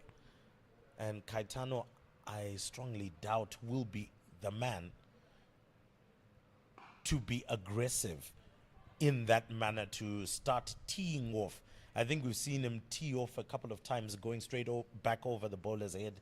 It hasn't really been hit with the authority and the intent that you would expect it to be hit with. So I think Roy Kaya here has got maybe an over or two to just settle himself down and start teeing off on behalf of the side. Absolutely. But for now, I still maintain, gotta do the running in between the wickets. You cannot accumulate dot balls. What that does is gives you pressure, and you start trying to go over the top when you shouldn't really. Well, Just like that, just run down. You've got spaces in which you can get the singles. yeah, so many areas that they could look to manipulate the gaps and find those singles. But then again, a quick question though, Larry. Do we have that mentality within us among our very strong batting lineup that has got almost a Virat Kohli-esque type of approach, where when you look at Virat Kohli, he will score you 50 runs or 55 deliveries, and he's most probably only got 4 boundaries in that particular innings. But he's scoring singles very, very quickly. Do we have those kinds of batters that will say, look, you know what? I'm just going to be rotating. Every single ball, I'm making sure that a single is coming out. It's a good question. And a fair one. I don't have the answer. I do think, though, that there is definitely a plan in terms of trying to accumulate the runs. And it might be sometimes the execution doesn't quite come off. While I was being critical about the running, there are a couple of times that the ball has gone straight to the bowler, to the fielder, but just like that, just hit it into the ground, get that single. The last 3 balls, a single off each one. If you look at the previous over, only 1 run off it. That changes the complexion of the game. And takes the projected score even further down. This time round, now looking at 246. I'll have to say, though, that, as I say, the groundsman said minimum 250. He called 250 as the par score here on this specific pitch today. His specific words was 250 plus. So I don't know if he meant his 270. Yeah. Yeah, maybe. Okay, so the dimensions now of a 250 to a 300, that 50 runs, could that have been the plus? Might be the plus. Might be 350. But for Roy Kaya here, getting to face Jasper Davidson, he has been able to edge him down to 3rd man for quite a while. And the feeling for Scotland, now putting a point and a wideish gully, is also beginning to poach on the fact that they feel that he's going to try play square of the wicket. And that might be a challenge. But with the over done and dusted, it is Zimbabwe A, just around about a run or so away. Well, 4 runs away from the 150 mark. And that is 30 overs gone. Projected score now is at 244. The last 5 overs, just in case you didn't know, only went for 11 runs. And that is at a run rate of 2.2. That is not too good for where they want to go. True, but then I'll argue there's going to be that power play between 40 and 45. If you get say 40, 50 runs from it, the projected score suddenly is 270, 280. But that is incumbent on not losing wickets. Okay, there's still 10 overs away from that as Michael Leask comes back into the attack. Leask was the one who provided the breakthrough for Scotland to ensure that the wickets column was somewhat populated with a figure. And then from there, McMillan coming through and getting two very important breakthroughs in 1 over to make sure that they just put a bit of brakes on the steam train here of Zimbabwe A, which was slowly but surely getting away from the Scottish. Now, with the ball coming slowly or much slower to the batters, a lot more fielders have been placed at the boundary. So just taking a look around here, Leask is trying to force the man to play onto the leg side. On the offside, very little in terms of what you would say is protection. If you go over mid-off, it's a boundary straight. There is only one man in the cover region and a short third man. So onto the leg side, past the short mid-wicket. If there's one position that I hated in my small but short school cricketing career, was silly mid-wicket. And there's a reason why they call it silly, because no one in their normal sense stands in that position. But they realized person who gets caught there is pretty silly, aren't they? Silly to the batter, silly to the fielder. But that's the end of the over from Michael Leask. A very quick one. 149 for 3.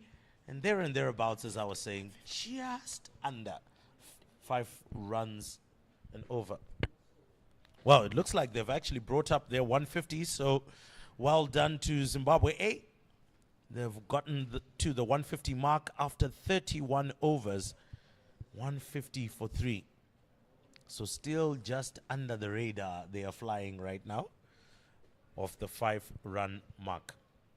Now coming back to the silly mid-wicket one. Silly for the fielder, because if a batter pulls the ball in that area and you've got no protection, you will suffer. Looks like Jasper Davidson will have a couple of field changes, populating the offside a little bit more, and once again trying to deal with the aspect of Roy Kaya maybe playing square of the wicket, hoping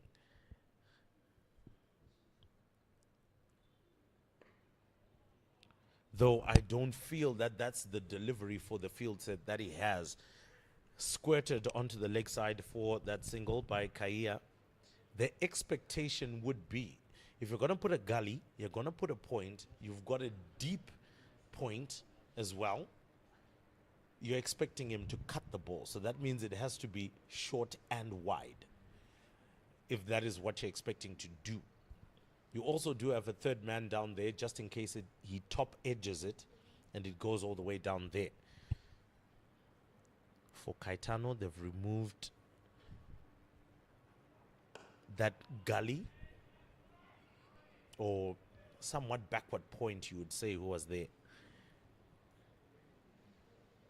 But more importantly, a dot ball for Scotland. Caetano is now 71 of 94 deliveries. And that's what we were talking about. Now beginning to slow down. And that doesn't fall in the favor of Zimbabwe A, who need to get a move along now. So many wickets in hand, 7 to be exact. Tried to get it past the man there for a single. It seemed like it hit higher on the bat.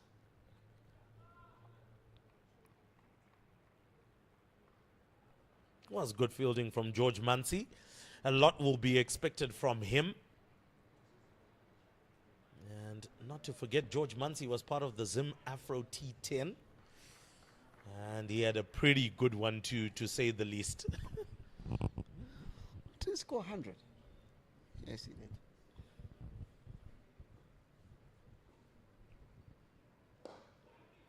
Pitched up. Squeezed onto the leg side for a single by Caetano. So I think at this stage, Zimbabwe A rather, have weathered the storm. I think now they have to kick on. The last 5 overs have only accumulated 13 runs. Now, if you're playing against another high-level international team, if you get 13 runs during an ODI over a 5-over period, that is dirt poor. So they have to get that into the mentality. Both of these players have international experience, and as soon as I say that they've settled, Roy Kai has been forced into a false shot. The top is that one, and Jasper Davidson gets his first wicket. Roy Kai, the skipper, has gone for 5 of 13 balls. Again, probably the shot that he's not meant to make. 152 for 4 after 51.5 overs, and it's time for drinks.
Jasper Davidson back into the attack. A full toss aimed at the stumps. He is first up for Timson Maruma, an experienced campaigner. Has played so many matches. And losing the wicket before the drinks break. Roy Kaya going for 5 of 13 deliveries. So Timson Maruma coming in, I would feel, in a very unfamiliar position, I would say. One who would bat higher up the order if in the domestic setup, but obviously for Zim A reasons, he is batting in the position that he is in. But one who definitely can wield the willow on a good day. One whose career has not gone as well in the kind of direction that many expected it would. But someone who will be hoped will be able to steady the ship and take Zimbabwe to the promised land. Zimbabwe A, that is, of course. Lisk into the attack. Big shot. Oh my word, what a take! And Takudzwa Kaitano goes. One would have thought that was easily going to go for 1 bounce 4, but a massive amount of ground made by the man who was in a wide, long off position. And oh my word. Well, wide, long on position rather. And my word, what a take, Larry. That's one for the highlights. Absolutely, a beautiful take. Brings the end to Takozanashi Kaitano's stand to 72 off 102. Michael Lisk worth his money for that wicket. The first ball of his 4th over. And the cat is definitely among the pigeons for the Zimbabwe technical department and players, because the last 5 overs, 2 wickets taken, 13 runs scored. And Timson Maruma is out there as Tony Munyonga joins him in the middle. But you quite rightly say the highlights package out. That is a catch for the ages by... Actually, that catch coming from Charlie Castle. Charlie Castle taking that catch. Brilliant catch. And you love to see that sort of catch being taken. You love to see players coming out and putting their hands up and curious questions being asked. And a very experienced Zimbabwe A side find themselves 152 for 5. And if you're Scotland right now, your tail is definitely up. A lot of fielders now in catching positions. I would say the tail is not only up, it's actually pointing to the heavens right now, because what they've done is they've managed to reduce Zimbabwe from 89 without loss to 152 for 5. The last 5 wickets have fallen for 63 runs. And Tony Munyanga starts off very streakishly with an edge that Slip would have felt was in there. That is George Munsey, but it's gone all the way to the boundary. And that will be a slight shot in the arm to their innings. They needed a boundary, and they need to get going. And I also don't quite feel this is within the mechanism of a Timson Maruma, so which is why I also feel that the batting order may not necessarily have been set in the kind of way that would have helped these batters operate in a more efficient manner. A Timson Maruma, usually further up the order, is able to get that rotational strike going, also able to stay in there much longer, which is what Zimbabwe needed so that you could tee off at the end. But then again, that is water under the bridge right now. 157 for 5 it is. Timson Maruma now facing, yet to get off the mark. And that is a bump ball, just in case you thought that was a catch. But good fielding nonetheless. I don't know, because I guess the thing is, what are you trying to achieve? I think that's the big question you ask. Is it you want the guys who were in to take responsibility. You want Dion Myers to take responsibility. When he's coming for the national team, he's batted at number 3. You want to, number 4, Antam Nakvi, he normally bats at 3 for Rhinos. So, should things go his way, you want him to play in a position that ideally you want him to progress into the national team as. And I think someone like Timothy Maruma has come into the team for his experience. He's successful over for Scotland, 6 runs off it, 1 wicket taken. It's now 158 for 5. But what you want to do is everyone who's come before Timothy Maruma was given a role, was expected to play a role. Ideally, because this is a pathway to the national team, you want guys to come in and put pressure on the guys who are in the national team. And a lot of the other guys they've got more cricket ahead of them than Timothy Maruma. Ideally, you'd have wanted him to not bat at all. But this is where they are. Jasper Davidson continues. Zimbabwe still have in the shed, they've still got Luke Jongwe, can hold a bat. Untested at this level, they've got Brandon Senzere. Very exciting at under 19 level. If you haven't seen him, plays the ball very late, so always looks like he's got more time than most players.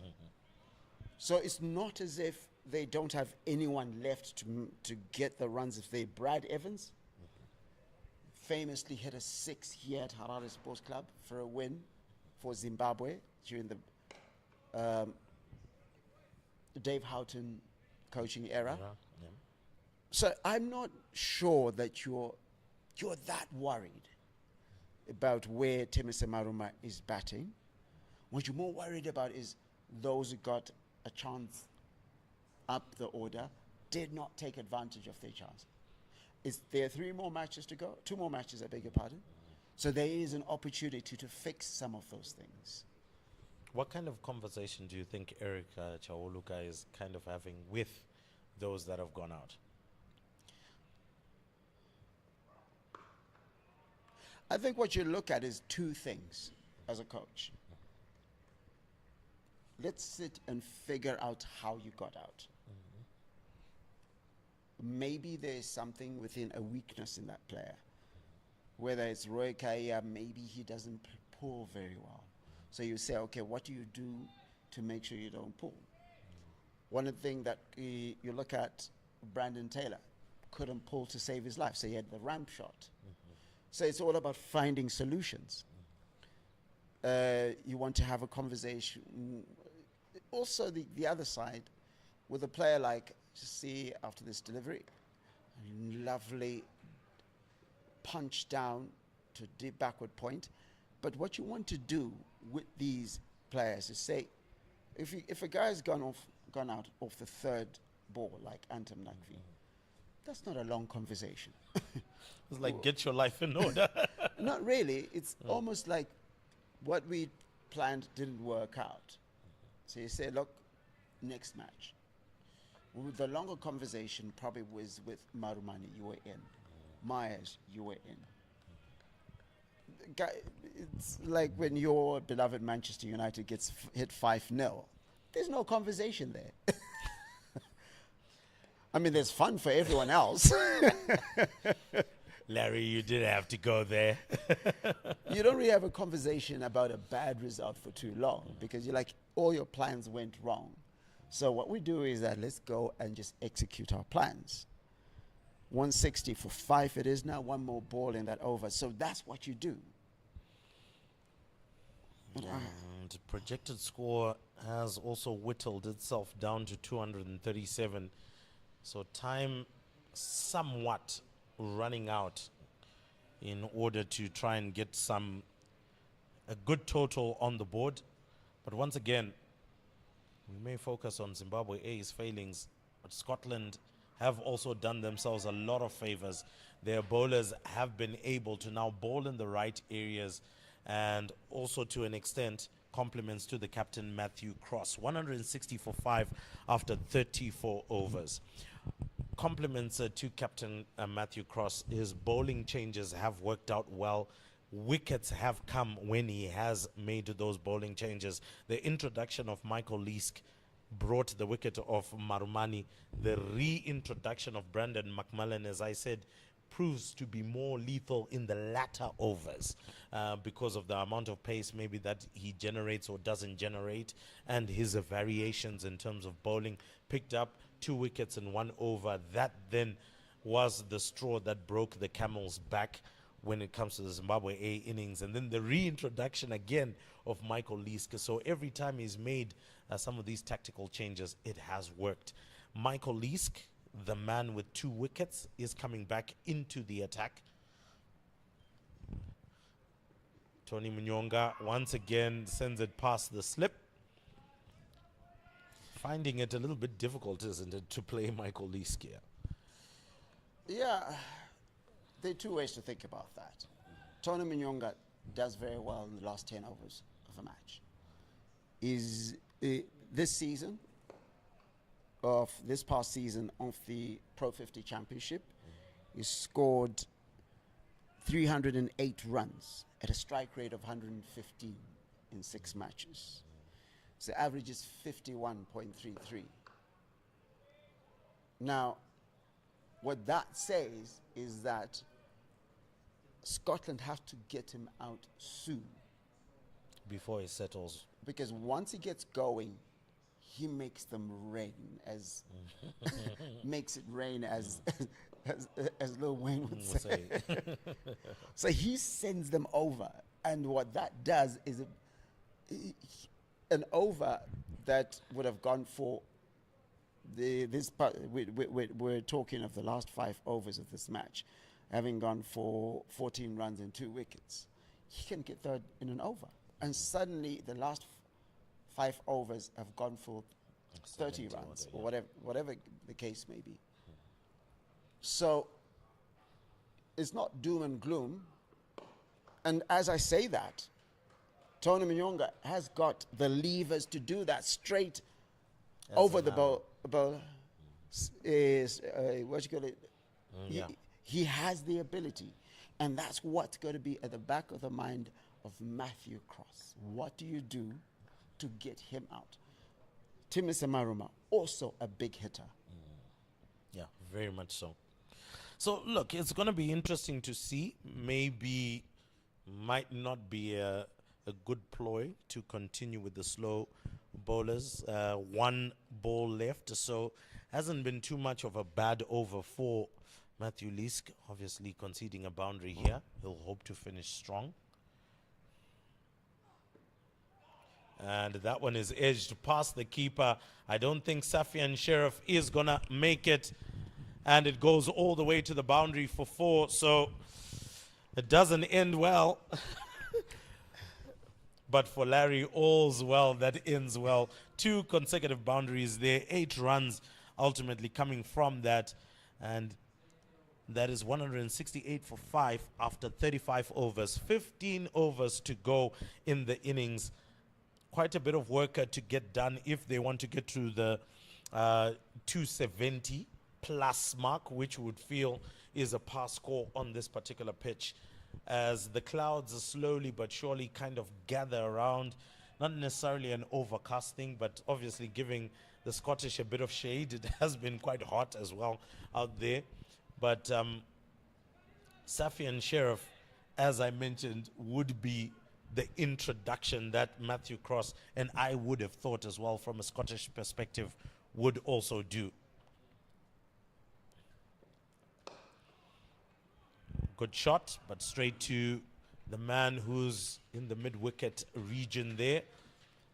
And for Timson Maruma, he also can hit a long ball, but will also have to contend with the pace that a Sheriff does generate. He's got quite a bit of pace, but I'll also hasten to say can be a tad bit wayward once in a while. So any of those short, wide deliveries that Timson Maruma must look to deal with. Oh, that was a very good delivery. Aiming at the stumps there, and for Timson Maruma was trying to turn it onto the leg side. Wasn't successful in that regard. Absolutely. Had a chat with Safian after the Zimbabwe Academy match. He said he'd been struggling to get wickets. He was happy he got 3 in that particular match. Granted that Zimbabwe Academy side had a lot of under-19 players, but all the same, you take wickets against who you're playing against. And he's got a nice action about him. He's very smooth and very intentional about where he places the ball. You can see he has got a consistency of line and length. And that'll have given him a lot of confidence getting those wickets. It's always great to have something in the wickets column. In this particular match, he's also not conceding much. He's going at about 5. And for an OD, a one-day like this, a 50-over match, that's pretty decent. Oh, That's into him. That's not giving me any room to free his hands. As you know, Timothy Maruma likes to free his hands. But again, as I said earlier, there are 2 balls to go. There was 4 dot balls. If he gets a 4 and another 4 like the end of Tony Munyonga's over, suddenly the conversation is different. 100%. The conversation can definitely change. But so far, Safian doing very well. This time round, pull shot.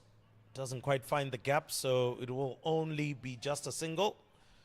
Tony Munyonga might have bright ideas of maybe wanting to climb into Sheriff here, but all dependent on the delivery he kind of gets.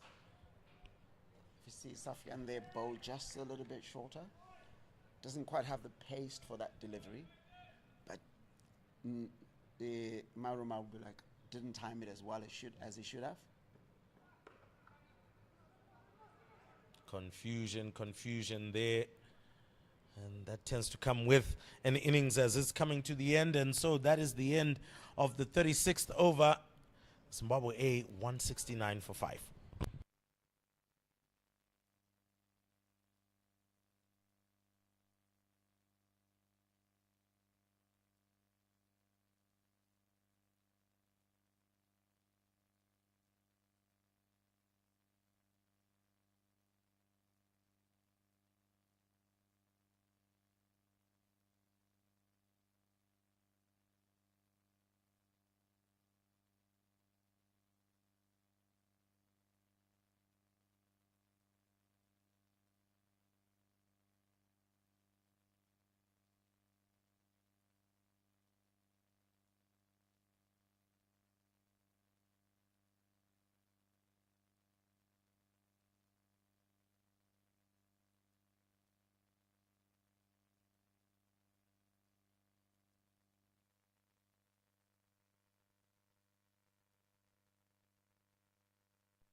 Coming into the attack, Mark Watt.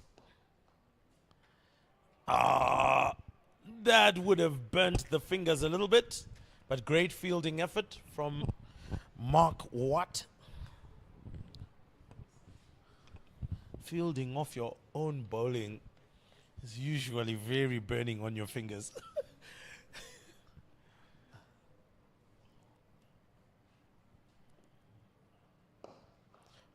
Beautiful drive down the ground, but only for a single, straight to long off.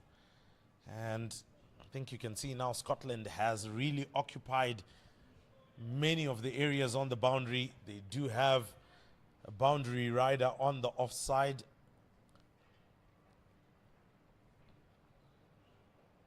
Ooh. Oh, Tony Munyonga tried to go for the big slog sweep. And I'm sure was looking to send that one over the deep square leg. Was riding on the boundary right now.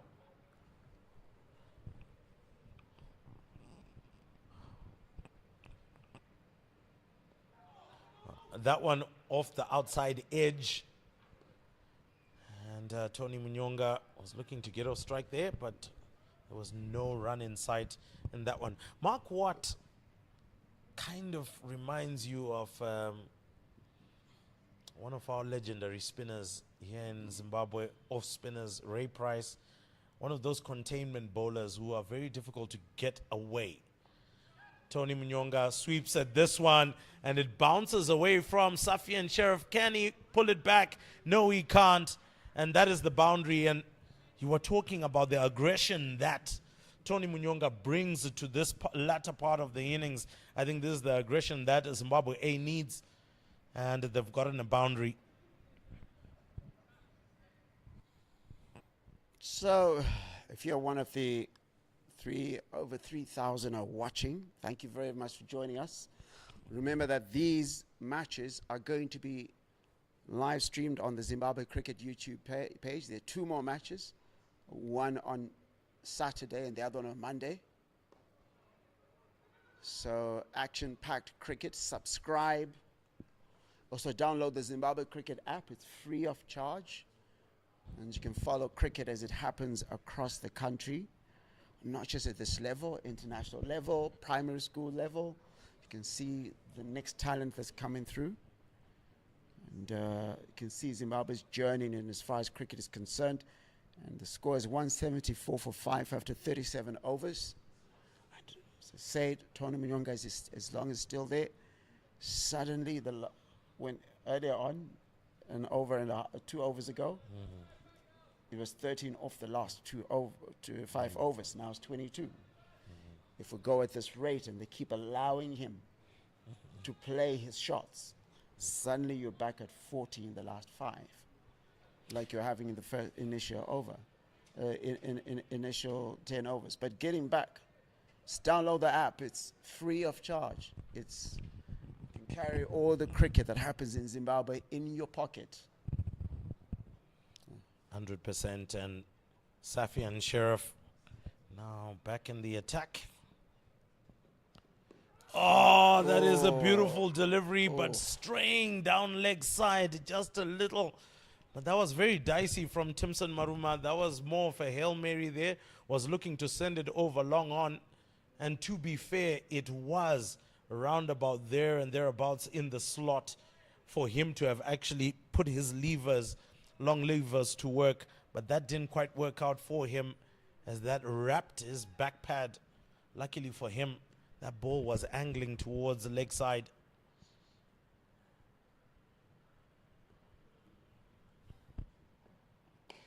Again, but this time round skews towards a deep square leg, only for a single.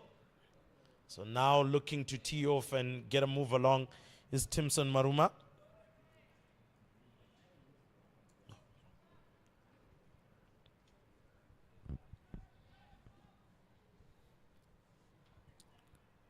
Now you may remember that bowling attack of Christopher Saul. Would have loved to have seen our boys also get revved up around 140 plus bowling, but he's not available for this. Oh, well, he finds very interesting area, but great fielding from the man who's the deep third man region, and good running from Tony Munyonga as well to make sure that he gets 2 there. So already 3 runs coming off those 2 deliveries. They'll be looking for a boundary as well. And if they do, who knows what could happen. I'll tell you what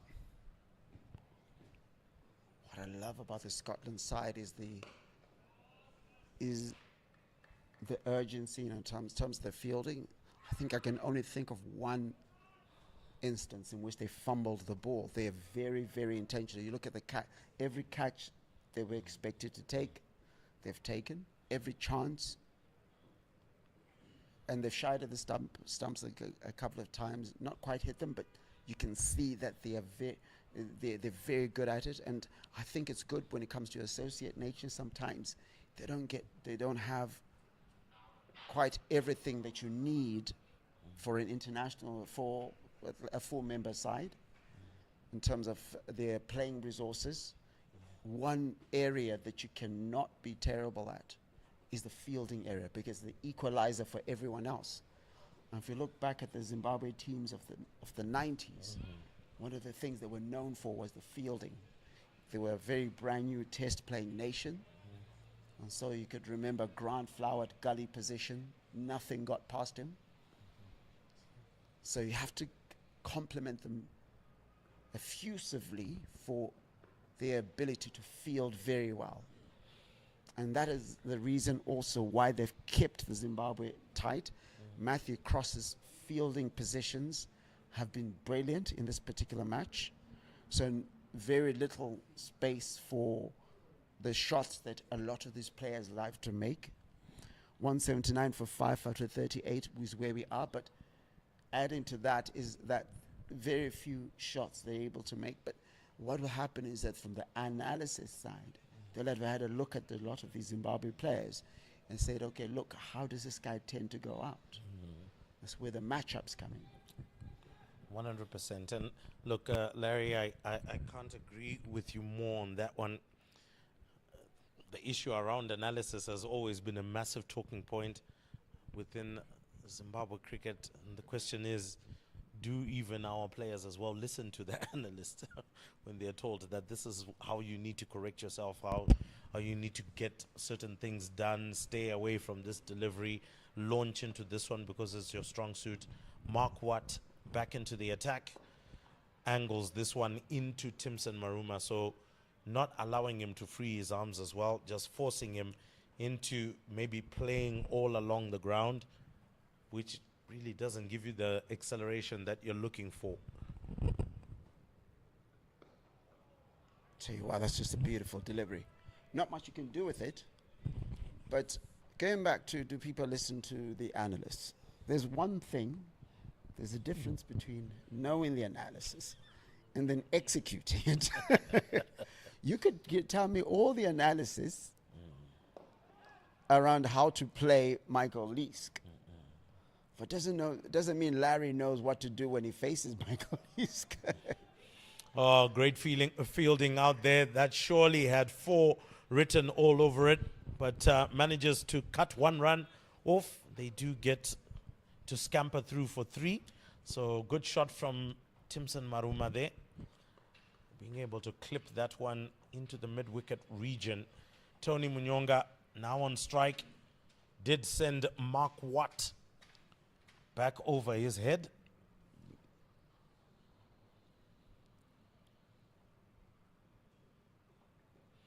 This one goes towards the leg side. Might just be a leg by. We'll be waiting for the signal.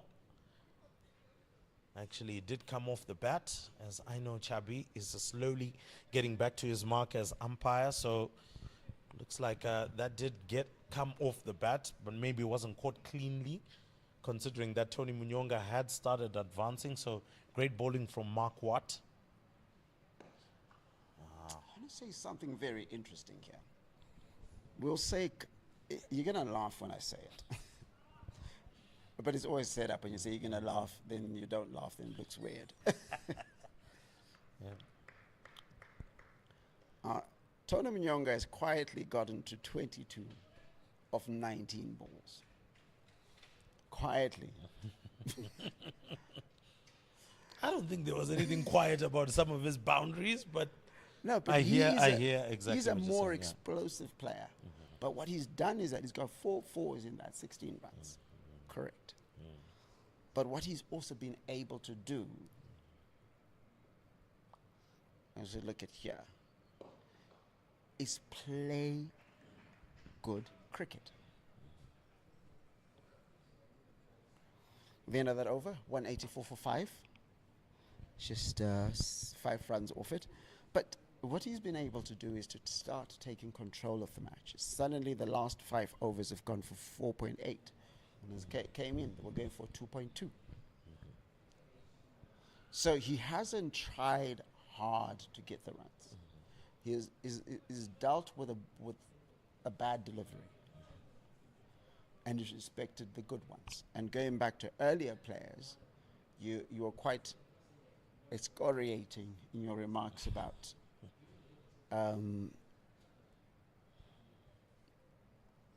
about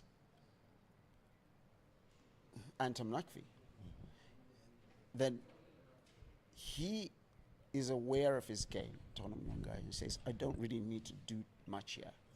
I know that he's got one more over until the third power play comes into effect. It's, Jack Jarvis bowls to, and he smacked it, but it's gone all the way up and got him. Timisa Maruba trying to accelerate in the over before the power play. Skies one up, and he has to go for 10 off 24 balls, and this will be exciting times for Scotland. Oh, it definitely proved that it was a little bit difficult for Timson Maruma to actually accelerate, and maybe goes on to strengthen my point that maybe this is not the kind of area, the hard hat area, that he would enjoy batting in. But then again, that was the responsibility given, and he needed to have taken that one on board. Whilst talking about that, coming out now is the youngster who has been lighting up the under-19 scene.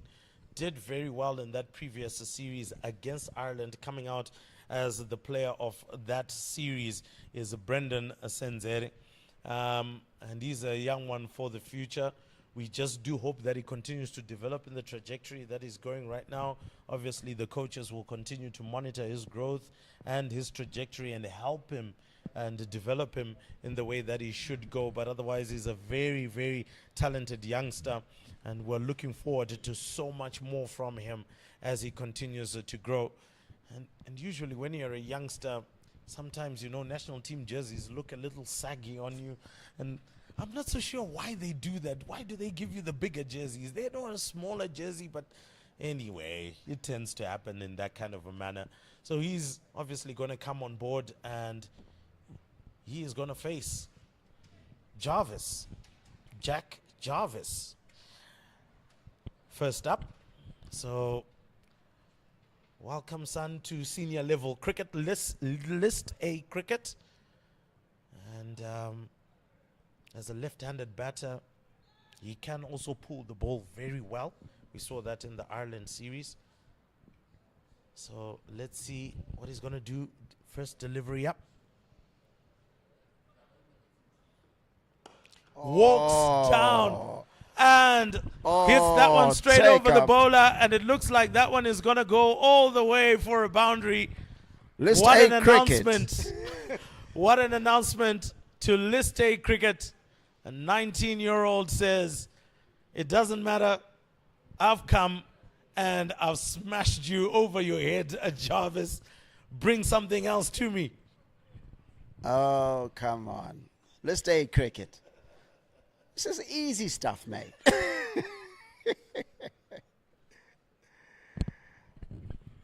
Oh, what confidence from the young man. Took 4 wickets in the academy match that he played. Looked like he was interested in hitting that one. But impressed some of the Scottish boys. There's a leggy. I'm sure Tony Mnyonga might be saying, son, calm down. It's all right. We've still got a lot more overs. I need you around here for at least 10 or 11 more overs. So don't worry about it. I guess it's one of those, when it happens, it's good. When it doesn't quite happen, then you'll be like, what are you doing? If he had deposited that into the grass bank, see, I'm now naming things. Yeah. Then we'll be waxing lyrical about him. Oh yes, 100%. Oh, obviously, just maybe didn't quite get the timing on that particular stroke, but can pull the ball really well. So Jarvis coming in again. And this time round, doesn't quite catch it cleanly, but well enough for him to take a single. Moves on to 5 runs in his introductory phase of List A cricket against Scotland. And for Scotland, once again, they are feeling quite good about themselves. 189 for 6. First up, after the toss, having been told that this is most probably where you would have been, or maybe after that first initial partnership of 89 runs, I'm sure they would have said it wouldn't have been too bad at all. 1 bounce to a third man, and that's the end of that over. And it is 190 for 6 after 40 overs.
Michael Leask back into the attack, and a quick single.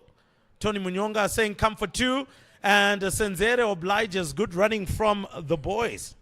I'll tell you what I like about this Senzere kid is he is intentional about his running.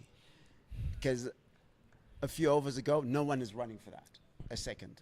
The moment Senzere gets to the striker's end, he's calling for the second one because he sees where the bowler is, and he's running to the danger end. Again, another shot straight to long on. A bit more skewed off the bat there. I'm sure he would have loved for that one to have gone over Leask's head, but the angle as well that Leask is bowling at is what is also making it difficult for him to place it where he would love to.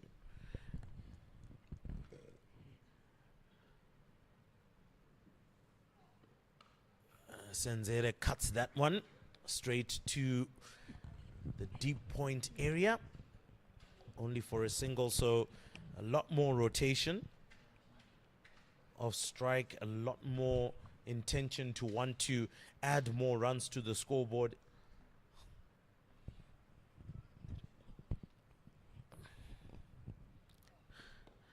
As Tony Munyonga clips it onto the leg side for a single.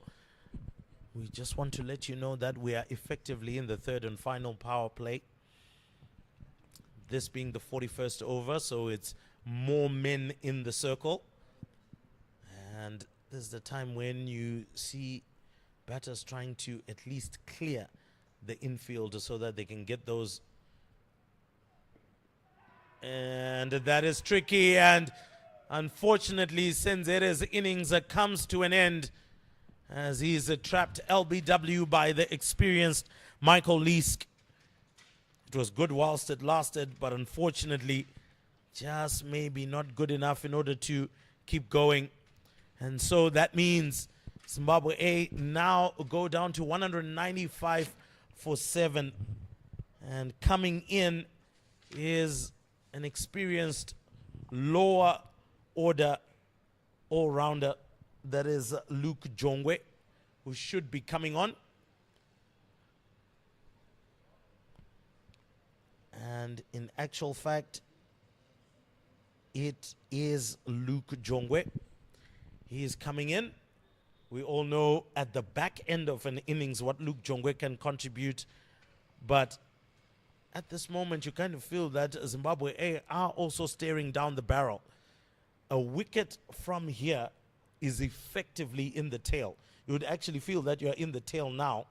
And Scotland will be feeling quite buoyed about this. Now, for the bowlers from Zimbabwe A, they should also be thinking to themselves, if we also bowl and stick to the kinds of plans that they did in getting us out, maybe we should be able to do the same too. But for now, Scotland with a better smile on their face as compared to Zimbabwe A.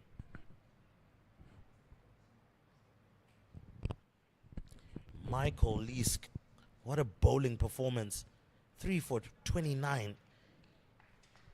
And it's only after 5.5 overs. One delivery left in the over. Straight down the ground from Luke Jongwe to get off the mark. And that will be that. 196 for 7 after 41 overs. And for Michael Leask, what a phenomenal bowling performance.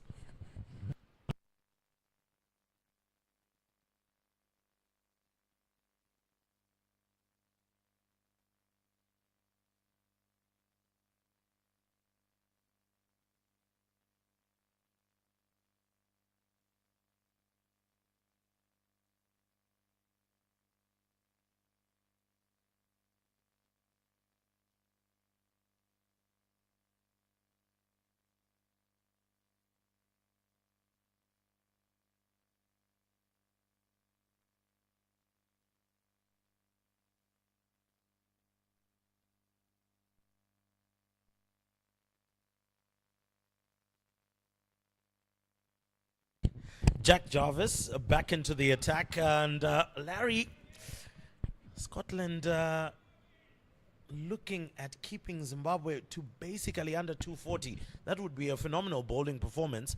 Oh, that's edged in between wicketkeeper and slip. Won't make it all the way to the boundary. But for Luke Jongwe, I survive. He would be singing a Diana Ross song there.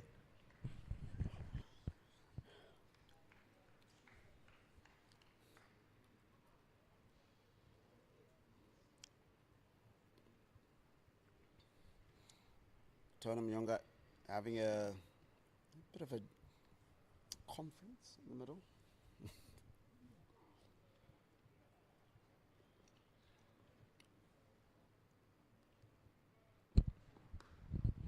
Much more intentionality about that shot.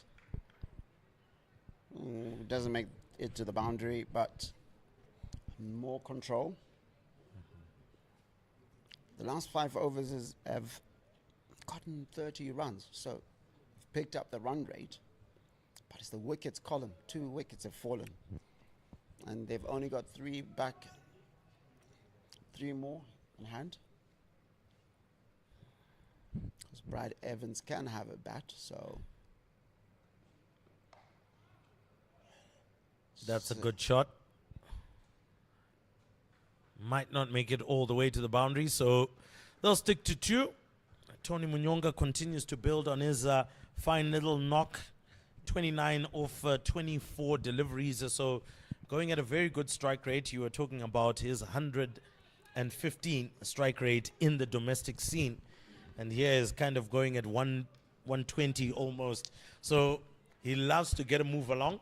And that's always good news for the lower order or the middle order.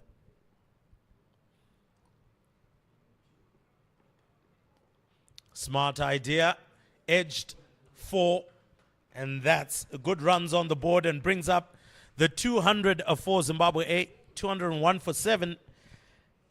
And for Tony Munyonga, more runs for him, 33 of 25. I'll tell you what, he intended that one. Well, that's the easiest place to score, behind the wicket keeper. If you get the edge just right.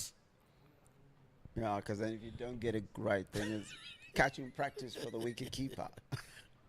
And if you can see, they've brought the fielder at third man a little bit finer.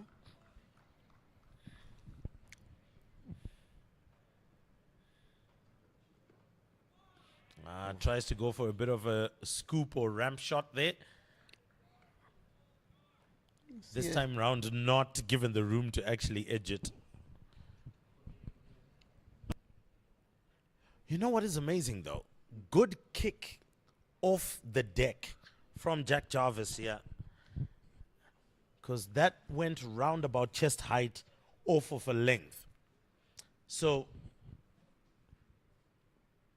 to an extent, the baking of this deck by the sun has made it a stern surface. And there we go again.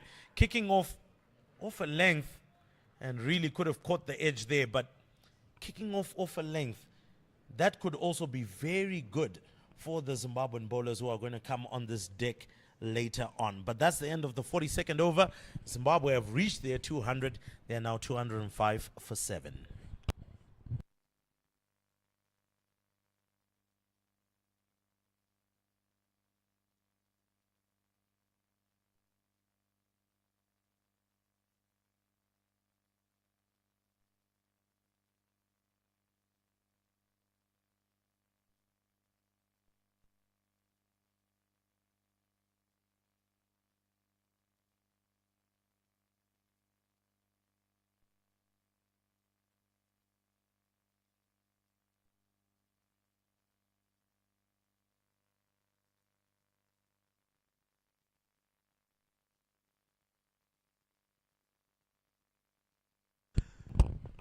So here we go. Coming into the attack. Charlie Castle.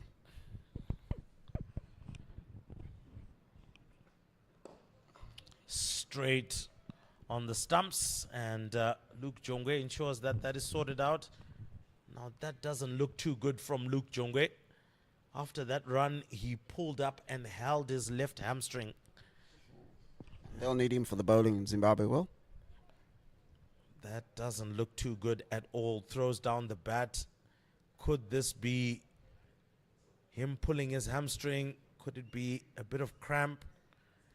Will we need the medical team to actually run on, bring out the magic spray, try get him to go through the innings? That doesn't look too good. I'll tell you what, I'm not a fan of the magic spray because it postpones your pain until when you get home later. It won't feel so magical. Yeah, it actually becomes nightmarish afterwards. But immediately, you do find medical team coming on. Not so sure what really happened there as he pulled up. But the team physio for Zimbabwe A running out to go and see what might be the problem.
So some good news for Zimbabwe, as Luke Jongwe looks like he is fit enough, however you call that, classify that, to carry on.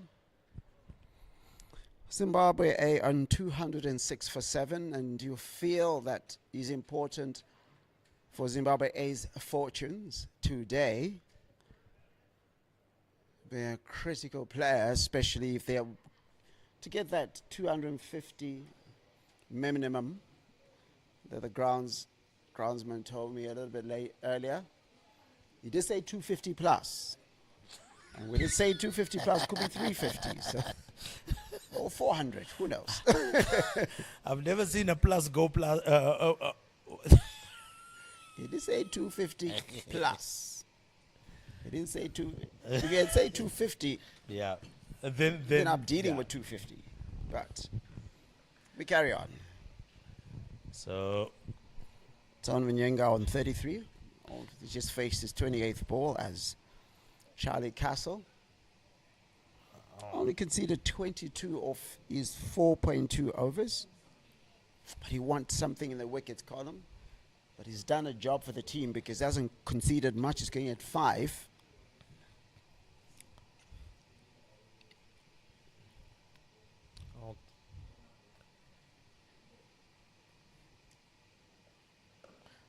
that one much straighter.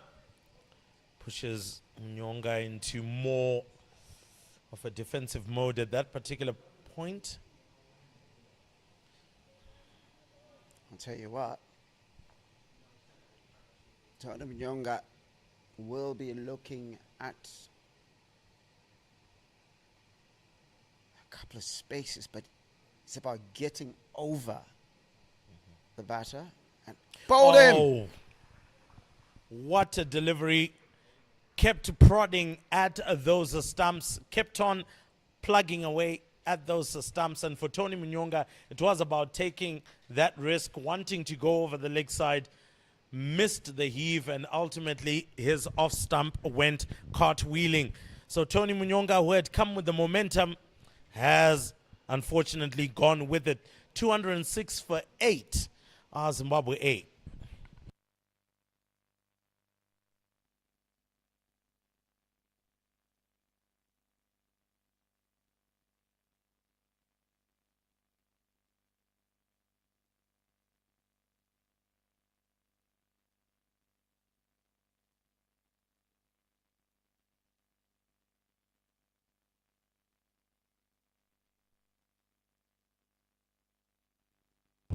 Coming in next is Brad Evans, a player who fancies himself as an all-rounder. Still to get the numbers, but he does quite fancy himself as a batter, coming at number 10.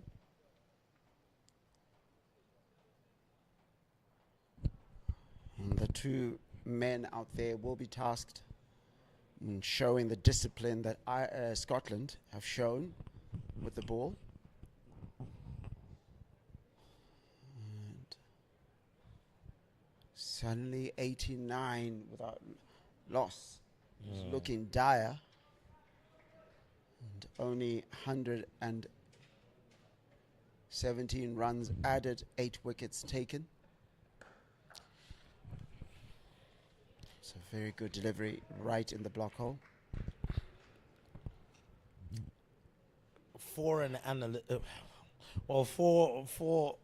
Eric Chauluka right now, he would be wondering to himself, what happened? What happened? He lost 8 wickets. That's what happened. Brad Evans there, very tentative. One run off that over and a wicket. Successful over for Scotland. That's 206 for 8.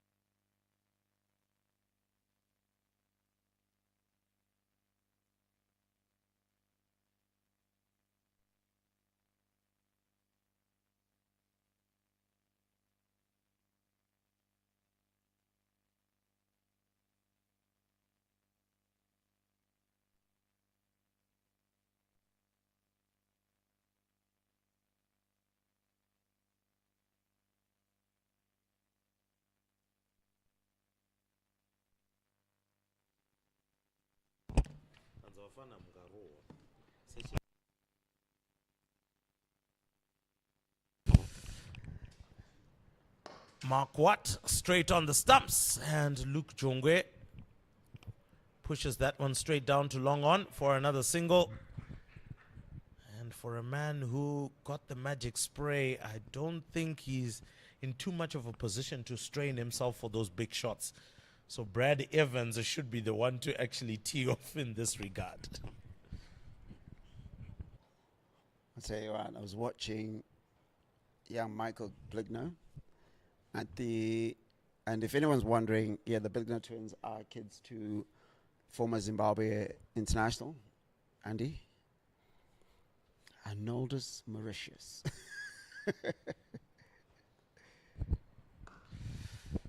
And he got hit twice against Scotland in the ribs.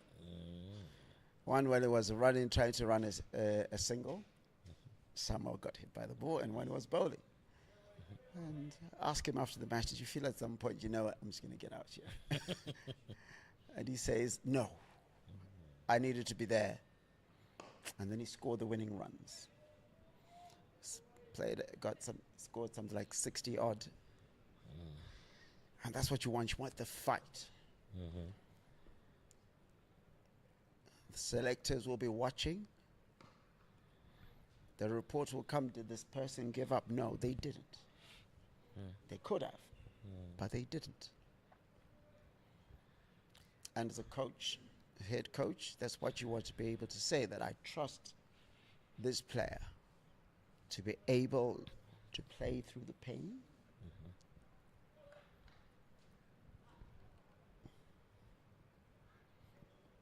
We saw it in Bulawayo when during the test, Sean Williams, it's almost wheeling himself out into the middle of the park in a wheelchair, if I want to call it.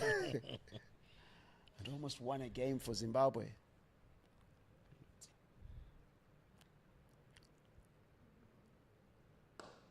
Straight again to Mark Watt.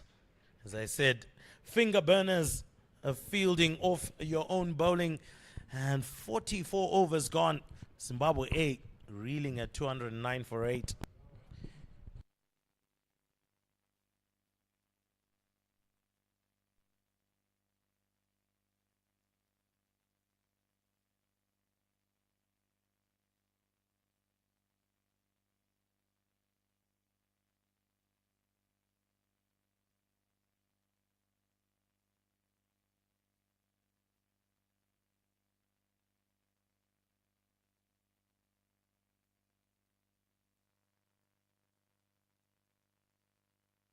So, Michael Leask, the man who has sunk his claws into the Zimbabwe A batting lineup.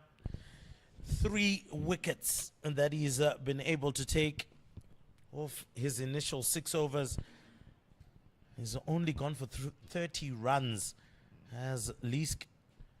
So, can we say it proves once again some of the challenges that we do face against the slower bowling, spin bowling?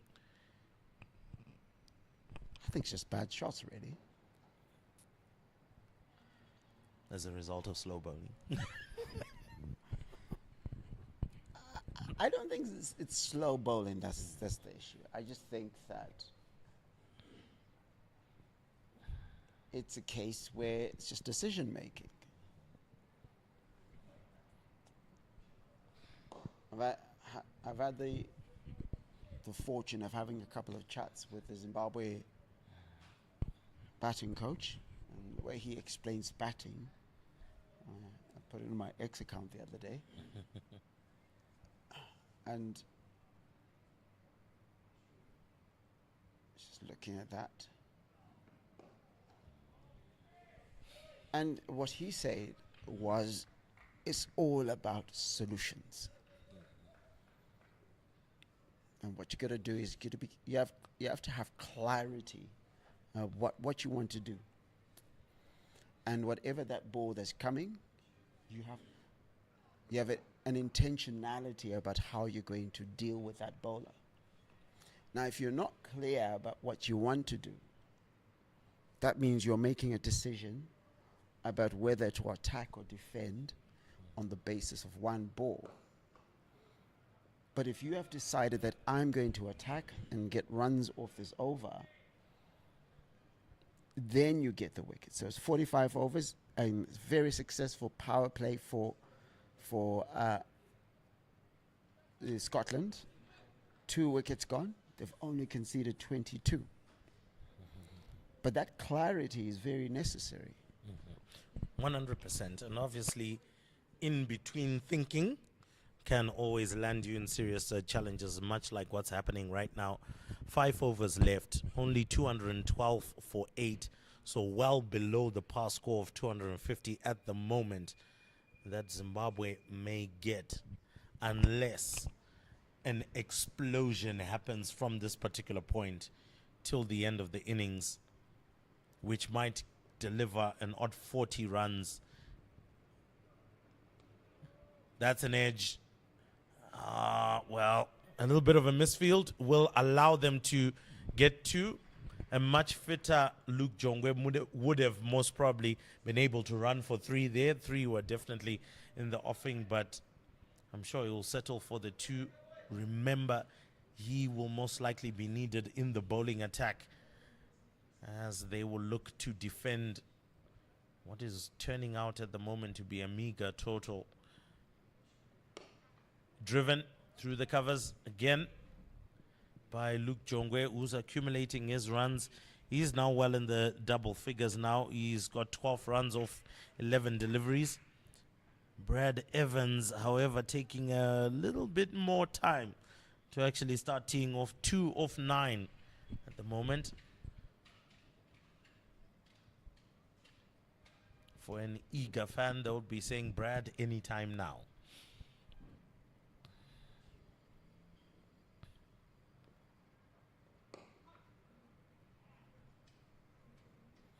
So it was a little bit earlier that you asked a question. What is the conversation that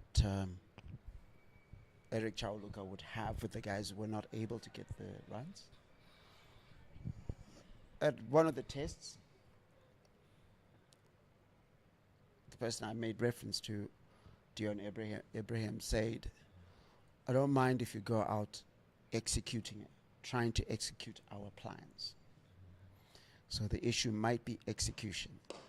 So if you're going out because you were trying to do the things we agreed you should do, then I'm not mad at you.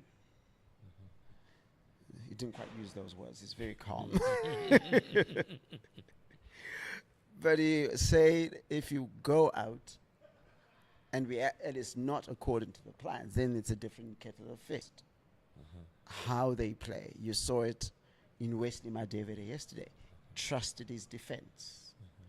And then when it was time to play, he knew that he had these tools to be able to execute, to win the match as quickly as possible. To win the match as quickly as possible.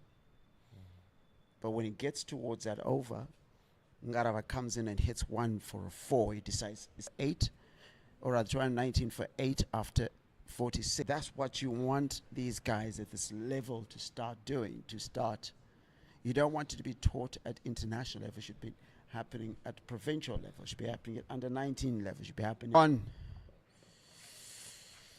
Luke Jongwe straight to cover, and he's got to go for 13 of 12 deliveries.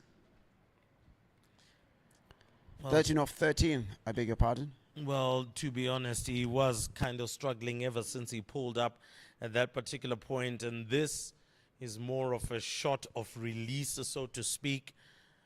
And that one went straight to the man. There was no doubt, as I saw it leaving the bat, I knew it was going straight down the throat of a Scottish midfielder. Once again, no dropped catch. Everything that has gone directly to them has been taken. So that is a hallmark of a good fielding team, a team that is confident in its processes and that has been able to execute them well. And with that, actually, that means a Charlie Castle picks up his 2nd wicket of the match.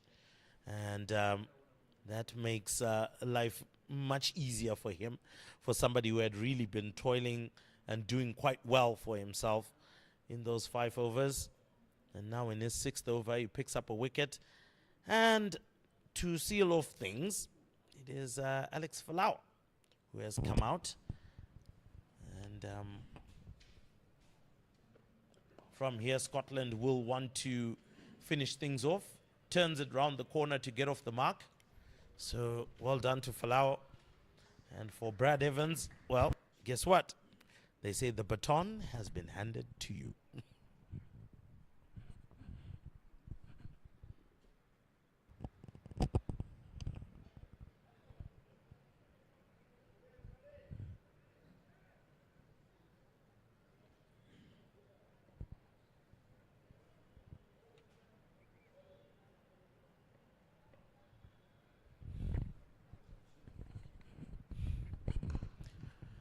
Over point, might just make it all the way to the boundary. No, great fielding from the boundary rider there.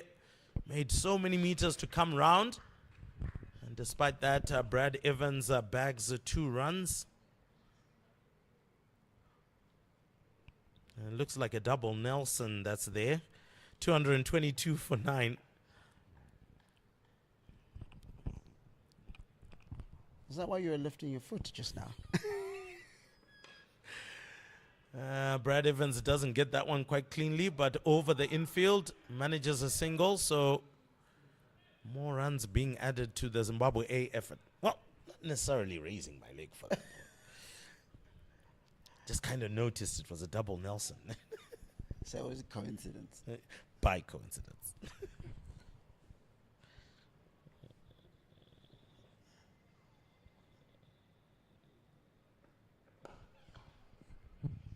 Every run will count to this point for the Zimbabwe A side. And if they bat out their overs, the projected score is at 240 odd.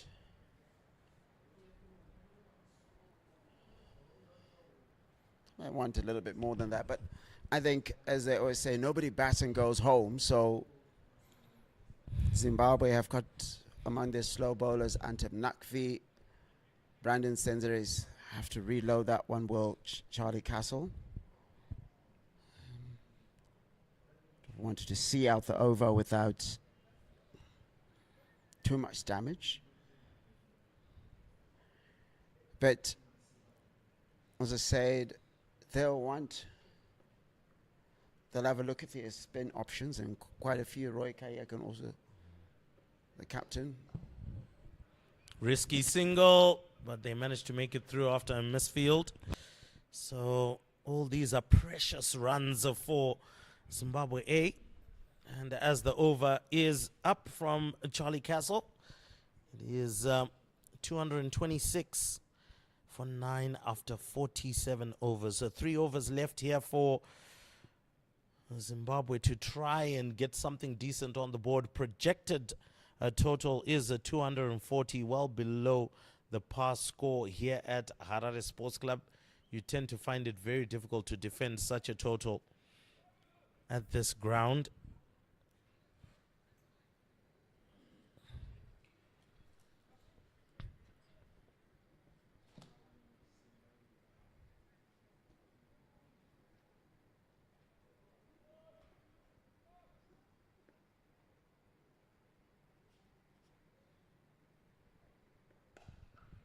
Oh, that's a big hit by Brad Evans, and 1 bounce for.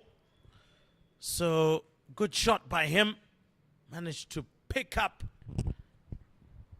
that one and over cow corner into the boundary.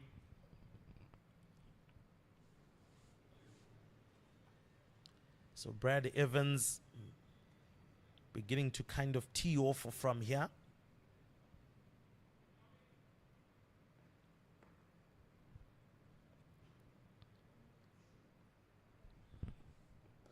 Oh, lovely scoop shot.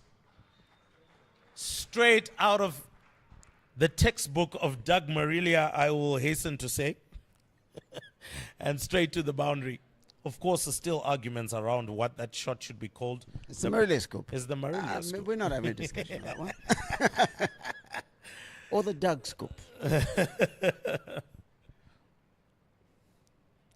But good shot from Brad Evans. Good confidence as well to get down and scoop that over. Not so sure what the plan is around a short, fine leg. That shot into the covers. Boundary rider is there, so only a single there. But good work by Brad Evans to make sure that he is now really teeing off. These are the final few overs.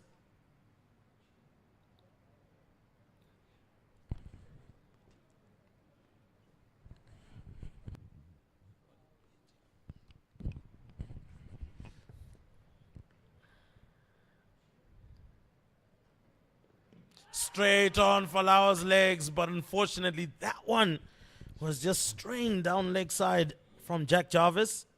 He'll be slightly disappointed. But it was a very good delivery, maybe just tailing in a little bit too much.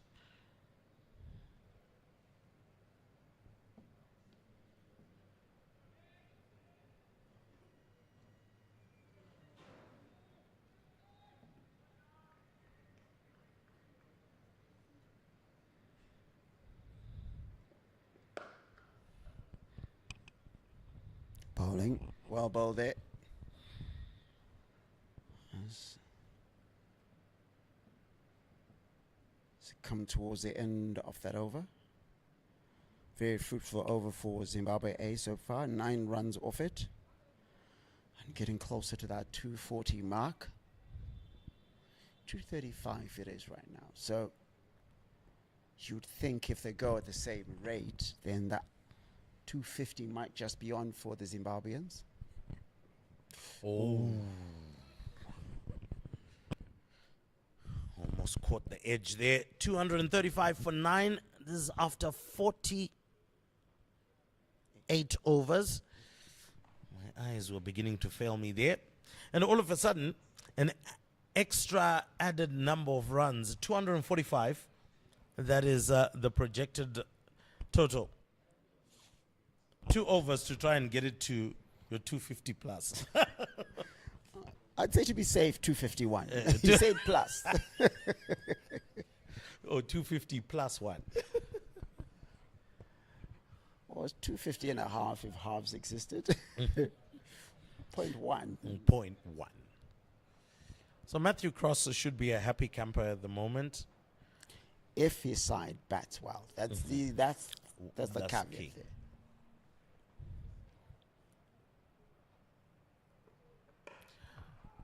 Goes all the way along the ground. Brad Evans decides against the single. I think wants to take responsibility, which is a good thing. Wants to take responsibility, make sure that Zimbabwe A gets to a decent total, decent target.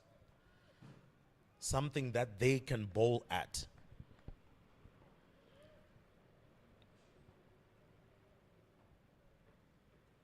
Oh, again, another scoop.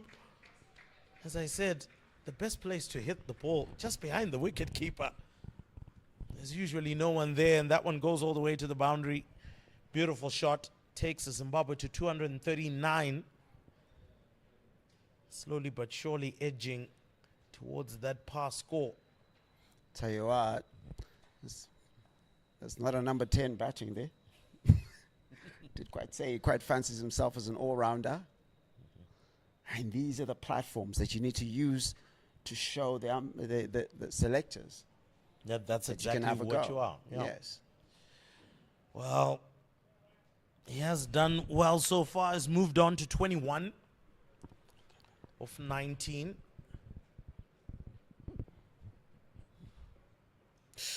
Oh, well. Might have choreographed that because it looked like he had already made the decision to make that shot. Because he pulls away quite a bit early. Sometimes that's the challenge with premeditation. Does give the bowler a split-second decision. Drives this one not through the gap, so he will take the single, considering that there are 2 deliveries left in this over for Falao. Should not be too much of a problem, but for a tail ender.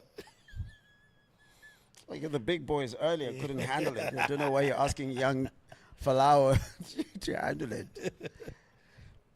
This is 1 over after this one. In the context, the match is 5 runs off this particular over, but every single run will be important for this team. Well, pretty good shot to make sure kept that off the stumps, outside half of the bat. One more delivery to face before we go into the final over of this encounter. The first of the 3 one-day series between Zimbabwe A and Scotland 11. Oh!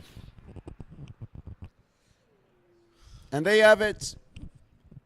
Zimbabwe A have been bowled out for 240 in exactly 49 overs. As Alex Falao is bowled right at the end and has to go, bowled by Charlie Castle. And looking at the scorecard, Takuzanashi Kaitano at the top, scoring 72. Next best.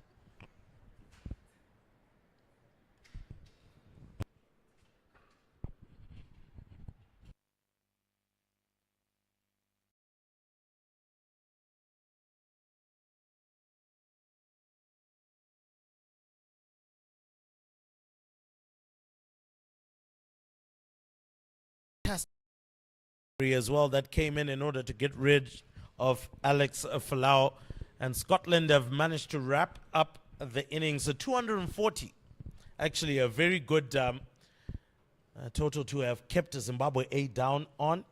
And now, of course, we take a look at how the innings went for Zimbabwe. Right at the top, an 89-run opening partnership between Takuzwanashe Kaitano and Tadiwanashe Marumani. Marumani first to depart with 37. Of course, Kaitano top scoring in the entire innings with 72 runs. Would have wanted him to have accelerated maybe a little bit more to get to that 100. I think it was there in the offing. But from there, things took a little bit of a wobble, especially after Dion Myers lost his wicket. Antum Nakvi not troubling the scorers, coming out with naught. Roy Kaya as well struggled to get going as he scored 5. And then Timson Maruma also had a tough time in the middle there, playing in the role that he was playing in. Only 10 runs that he could muster out. Obviously came Tony Munyonga, and he did the business. 33, some good impetus in that middle lower order. And then, of course, from there as well, good rear guard action from Luke Jongwe as well as Brad Evans, who scored 14 and 22 respectively.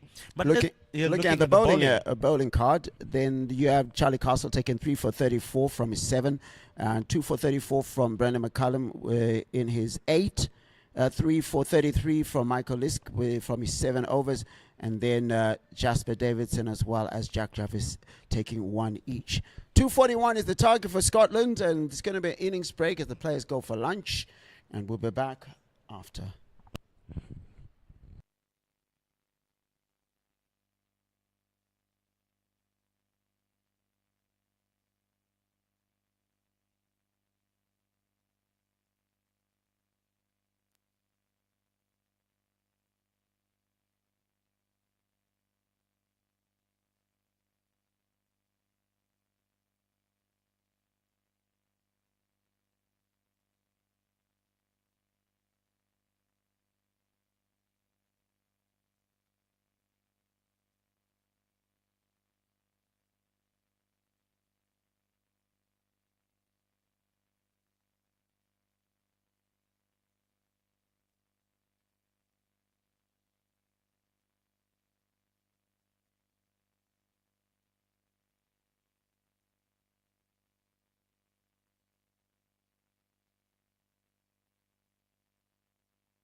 So, good afternoon to you. Welcome back to the screening of the first 50-over match between Zimbabwe A and Scotland 11. And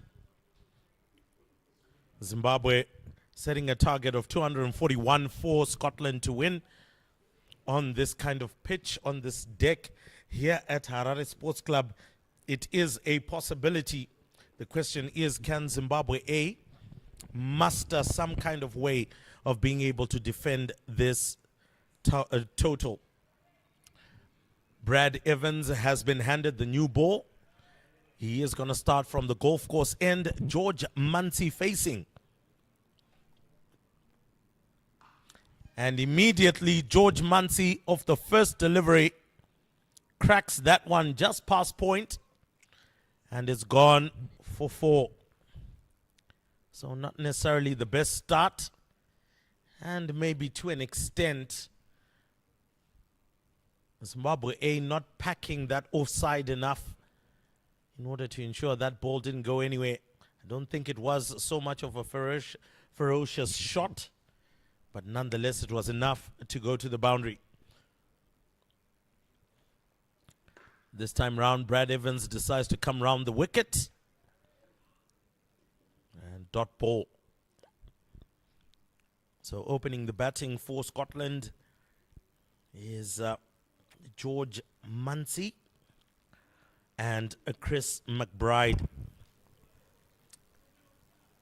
George Munsey, very experienced batter, and Larry, I think we were talking about it earlier. The man that is very good, the Zim Afro T10. Oh, my goodness me, just misses the outside edge there. Good delivery from Brad Evans, kept going straight. A little bit of what we were talking about during the Scottish innings, aiming for that 4th, 5th stump line, tried to get it to continue or either tail in, and that might just be on the money. So for Brad Evans, that should give him a bit of confidence. Oh, that one just outside the tram line. And that's the first wide of the innings, first extra.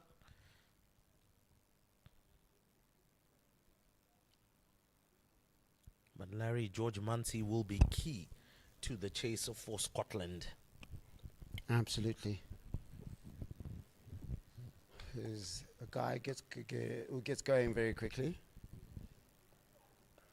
Oh. Not just inside edge, misses the stumps. We've got a name for that these days, a Chinese cut. I mean, honestly. I don't think they still call it that, to be honest. It's an old school name. Yeah. But once again, just showing how a delivery tailing in from the 4th stump line coming in is proving to be a little bit difficult on this surface. If you get it to tail in from the seam and just to come into the batsman, it does prove to be difficult. This time round, Chris McBride, after that single, now comes on strike.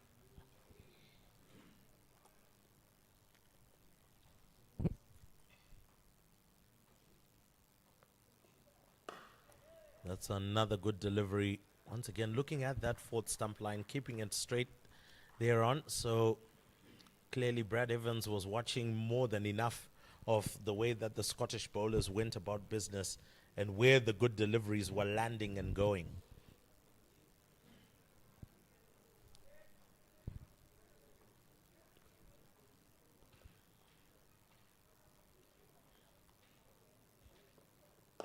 This time round, a little bit too straight.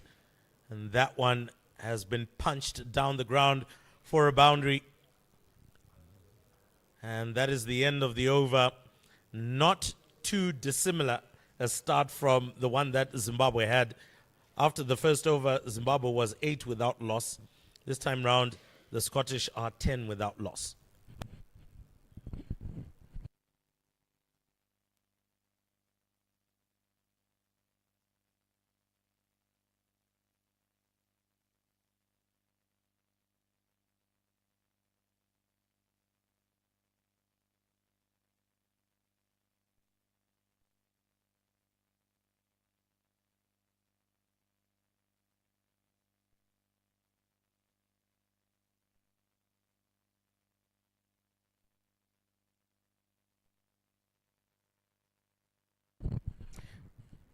sharing in the new ball from the City end, Alex Falau.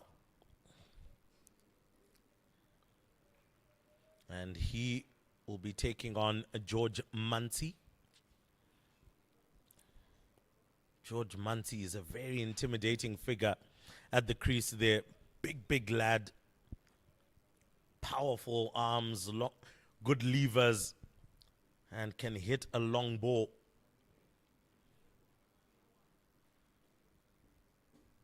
Has done the job for the Scottish national team for many a year.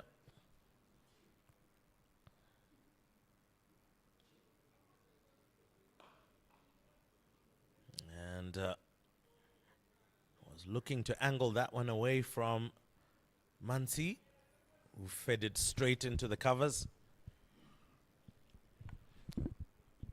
Tadiwa Marmani has the gloves on today.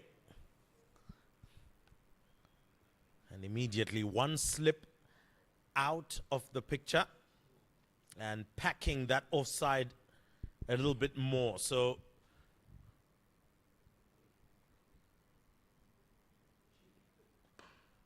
this time round, it goes straight to the fielder, exactly where the slip fielder has gone to.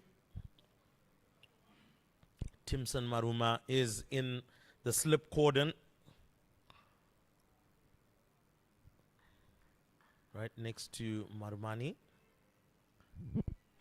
He's a relatively tall lad as well, so would have good enough reach. Oh, and that's a quick single. Run out chance, but not able to pick that one up. Good running from Chris McBride. Spotted the single. Caught Zimbabwe A flat-footed. But so far, so good from Alex Falau. His bowling has been really spot on.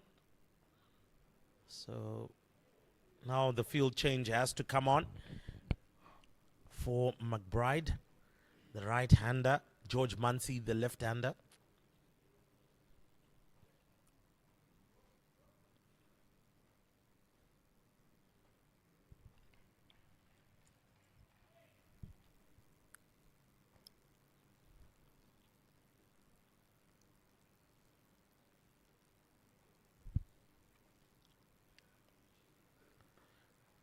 Tailing in a little bit too much. Clipped off the legs. But just only for a single. So far, so good. Falau hasn't been hit for a boundary yet. So showing that he's not that easy to get away. Has been bowling a good line.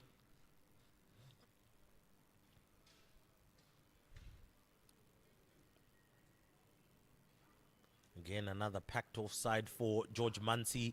Drives it straight to the man once again. So really good field set, good choice of fielders as well that are in there. You've got the young man who just got his cap handed to him, Brendan Senzere, in the covers. And in the covers, you need to be a good catcher, actually, to be in the covers. So to find yourself right in there on debut in your List A career shows how good you are. Good straight delivery. And ends the over with the dot ball there, Falau. And so that is 2 overs gone, 11 without loss. Only 1 run conceded in this particular over. Very good over from Falau, Larry. Absolutely brilliant over. Showing why he is so highly rated.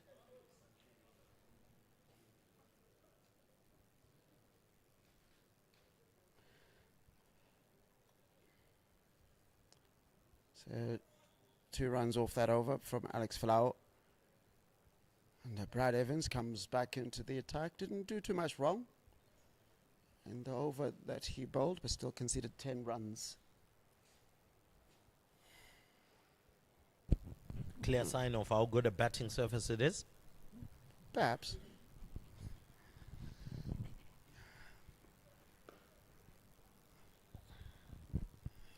maybe a little bit too straight there, allowed Chris McBride to squeeze it onto the leg side.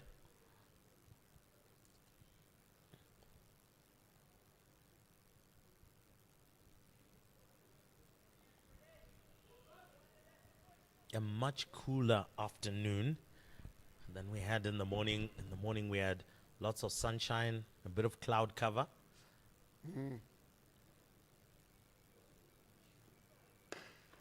Oh, what a shot from George Munsey. I mean, where the cameraman there actually stood straight in that position for a short while. But that was a beautiful cover drive straight through the covers and gone to the boundary for 4. The delivery just went a little bit stray.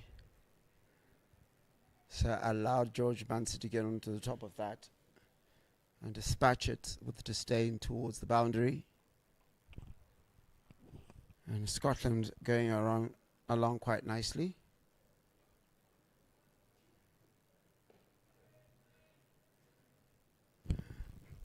And that one's going to go. The umpire indicates leg byes. Bowling plans can be a little bit difficult, especially when you've got a total of this nature, 241 to get. Of course, at the moment, they're in need of 223 to win Scotland. So, again, you have to be as tight as possible as a bowler.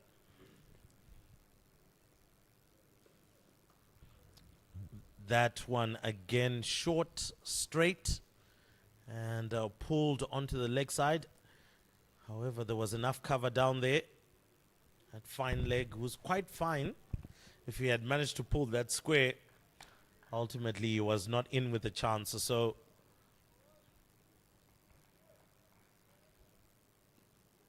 again, maybe the 4th stump line might just be the area.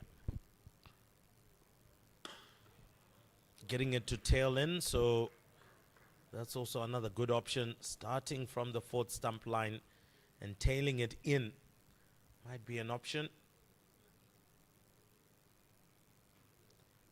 Talking about the more recently retired English fast bowling great, James Anderson, and the way that he gets the ball, or used to get the ball to tail in or swing away. An issue to do with the wrist work as well as seam positions. Got to watch a bit of a masterclass from him.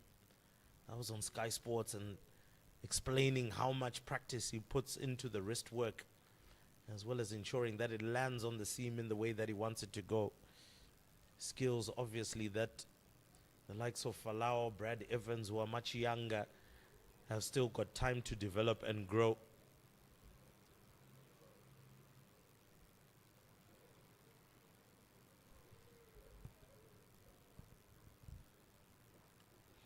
This time round, quite lucky that wasn't considered to have gone down leg side, but I guess of how close it came to the batsman as well.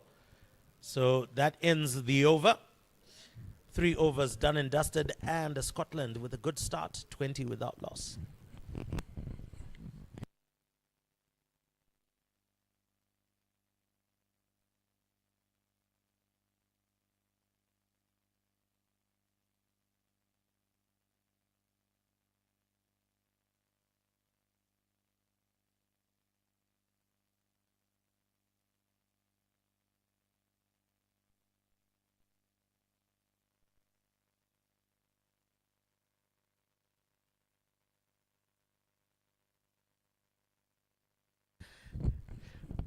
Falau back into the attack, immediately on the money once again.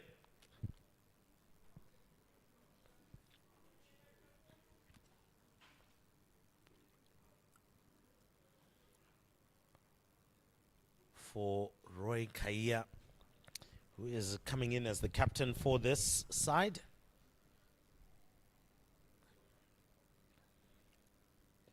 We'll be hoping that one of his strike bowlers would pick up a wicket.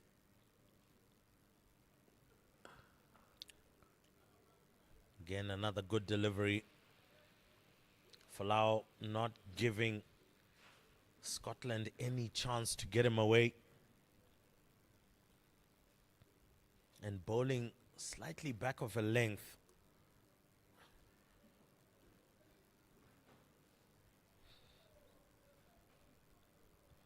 Which doesn't free the arms or doesn't get one to flow through the stroke. Oh, this time round in the slot.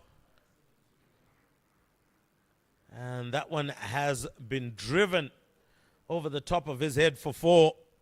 First boundary against Falau's bowling. This time round it just went a tad bit fuller and just allowed McBride to go through the stroke very nicely for a well-played 4.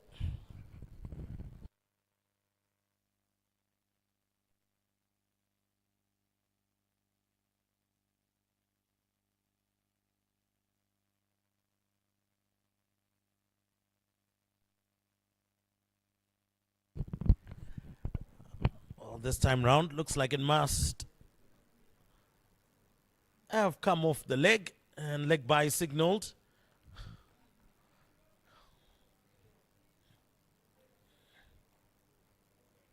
By Aino Chabi. And of course Langton Resere having to change ends and sides. Left hand, right hand combination.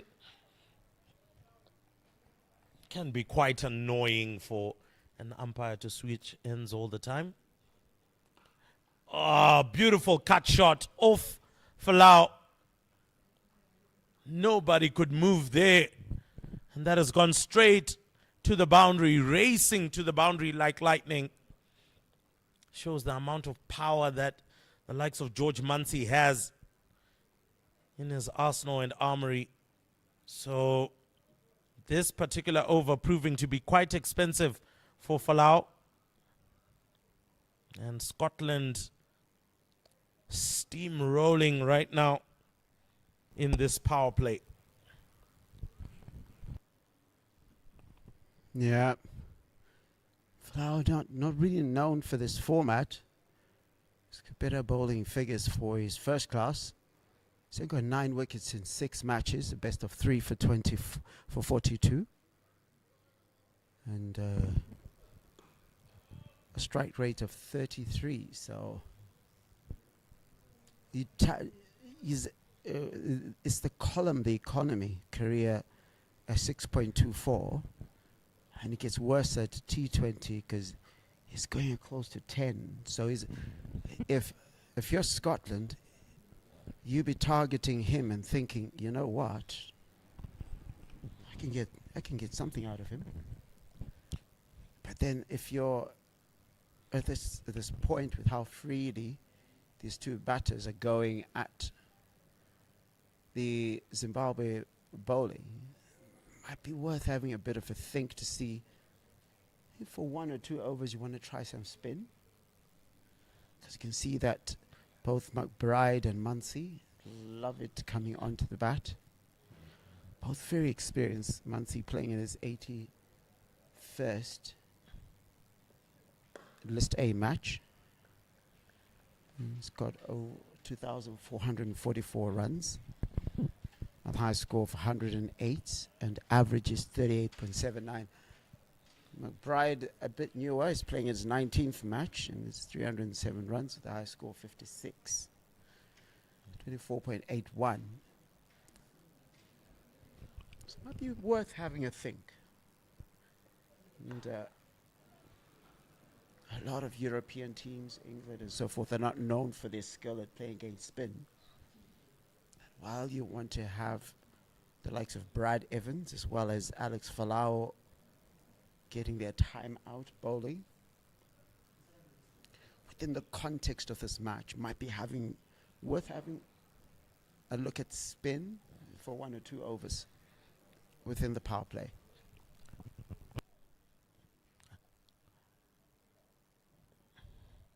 Oh, that's a beautiful delivery.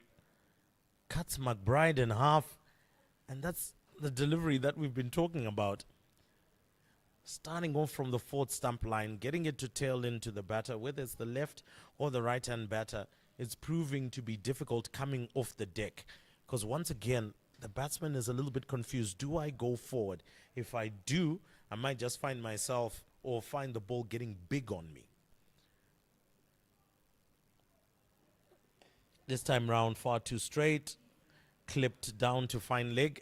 Needed to just have maybe gone back for that same delivery, keep on reaching for that to see if there's anything that might come through. But I totally agree with you. The breakthrough for Scotland came the moment that they brought the spin on. When Michael Leask came on, Marumani went. And similarly so here,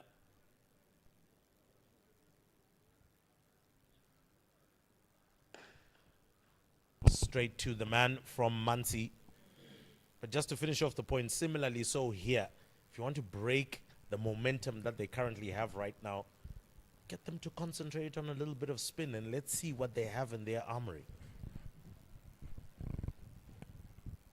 Might also be worth having a look at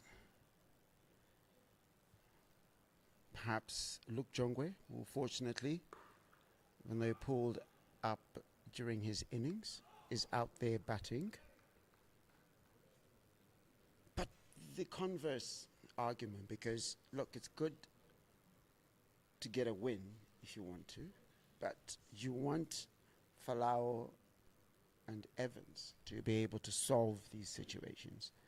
Earlier on, we saw McMullen getting hit for quite a bit, and then could have pulled him out, Matthew Cross, but he decided, let me continue with him. And the very next over, tightened an end, and came back for the over after that. He got a wicket. Well, this time round, George Muncie was able to stand tall on that one, and he swiped it onto the leg side. Nobody in the square leg region. Fine leg, far too fine to even stop that, and that's another boundary. So that brings us to the end of the over. That's the end of the fifth over, and it's 35 without loss.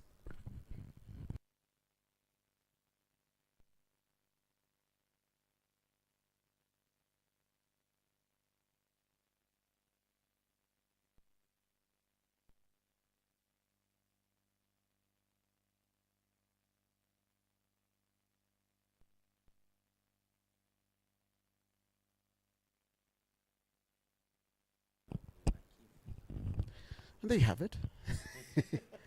Might have been listening to the commentary. 100% always pays to pay attention to the commentary as Antum Nakvi comes in to the bowling attack. And not a bad option at all. Quite a wily spinner, especially in domestic cricket. He has proven to do that as well for his side Rhinos. So maybe this is the time that you do things. Another lovely scene in terms of cricket is when we get fielders being able to help batters tie their shoelaces. It is the gentleman's game. In other circumstances, you'd say, you're the guy who's belting me to the boundary, mate. I think you find in general sportsmen and sportswomen tend to be kind to the opposition, unless you're Bruno Fernandes. Cheap shot on Manchester. I'm sure he's kind. But getting back to the cricket, Antum Nakvi now goes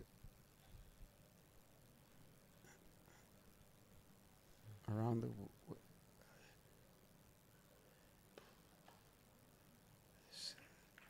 and that just changes the fielding positions, because what you want now is you want to create a situation where the batter is forced to do something.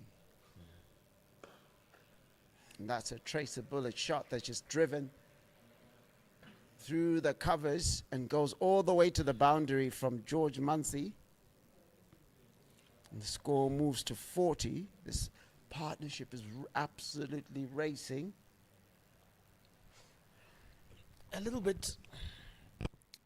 I think one of the things I would also like to say, if I was Roy Kaya, to Antum Nakfi, because I've seen many of them, he has darted them in.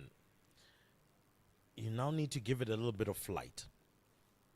What we saw Mark Watt doing as well for Scotland, as well as when we did see the other off-spin option, Michael Lees coming in, is they tossed it up a little bit more, much like that. You need to bring it over your head more than it coming through the side. The moment that you dart it in, it's coming in almost like a seam ball because the ball is still relatively new. Oh, there you go. Now coming over the top of the head, going above the batsman's eye line. That's when you begin to cause problems. The more you dart it in, then there's a high likelihood that it will just come in like a seam ball. That's what you want right there, as you're saying. Wicket to wicket as well. And at the end of that over, 4 runs off it, 40 without loss.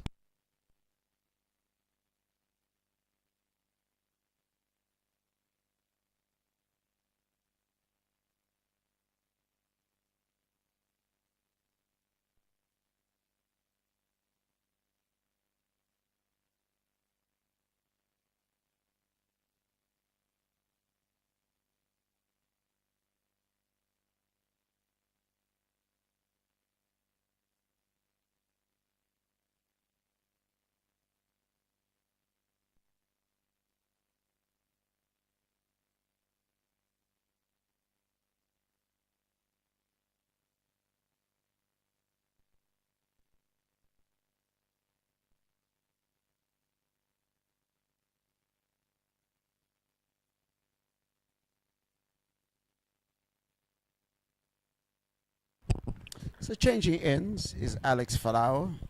And a good initial over, conceded 2. Then next over, he got 8. So Brad Evans given a bit of a rest. As Roy Kaya hoping. As we say that, that is absolutely dispatched into the breaches. A 6. And is one of those that deserve to be hit with such dismissiveness, if you want to call it. Yeah, such dismissive authority. I'll tell you that, that's the kind of ball that you get for your range hitting. When it's thrown down at you, let's see what happens next. Better comeback from him. Again, just keep it outside on the 4th stump line. At that point when he got hit for the 6, it was far too straight. Easy for McBride to clip it off his legs.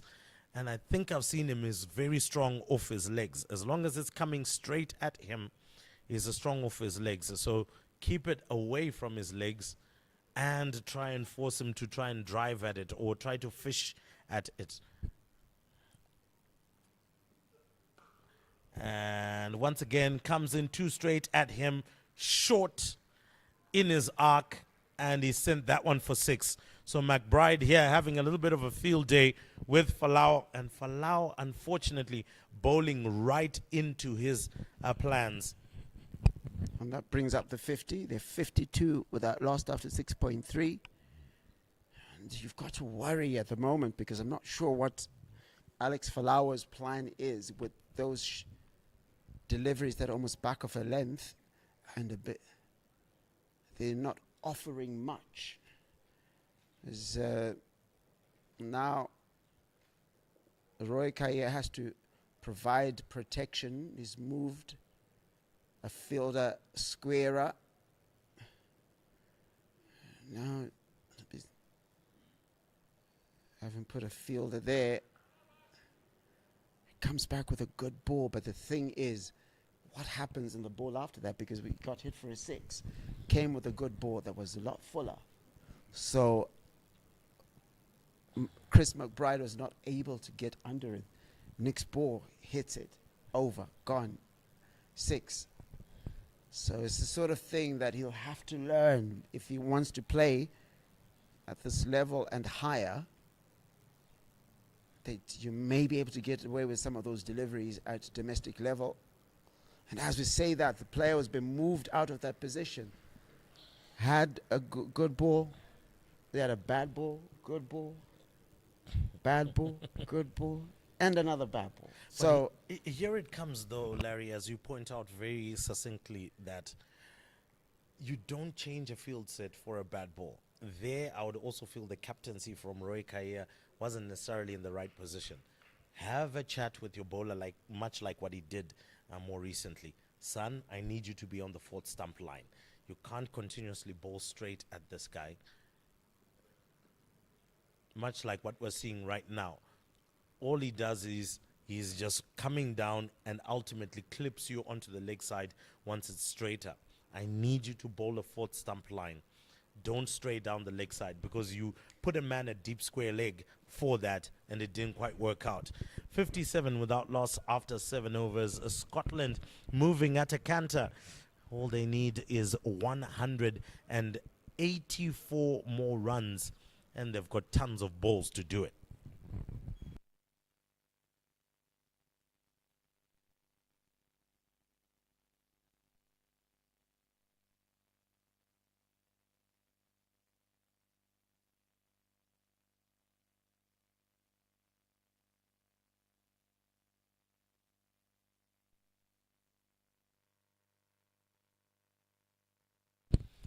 Antum Nakvi back in the attack. Immediately, McBride dealing with that quite easily. I'm talking about McBride. Drives that one straight to mid-off. He's raced to 30 off 22 deliveries. George Munsey not doing too badly himself, 22 off 24. And so the ploy to slow down the pace is one, but you need your other end as well to be just as tight. And I think with the valve having been opened up by Alex Falau, they've got no problem in blocking this one out. Wouldn't even mind a maiden out of this one. So far, 4 deliveries, all dot balls. So almost kind of going to what I'm thinking in my mind. Block Antum Nakvi out. If you do find a single or so, it's a bonus. But you already made more than 12 or 16 runs in the previous over, so no need to rush.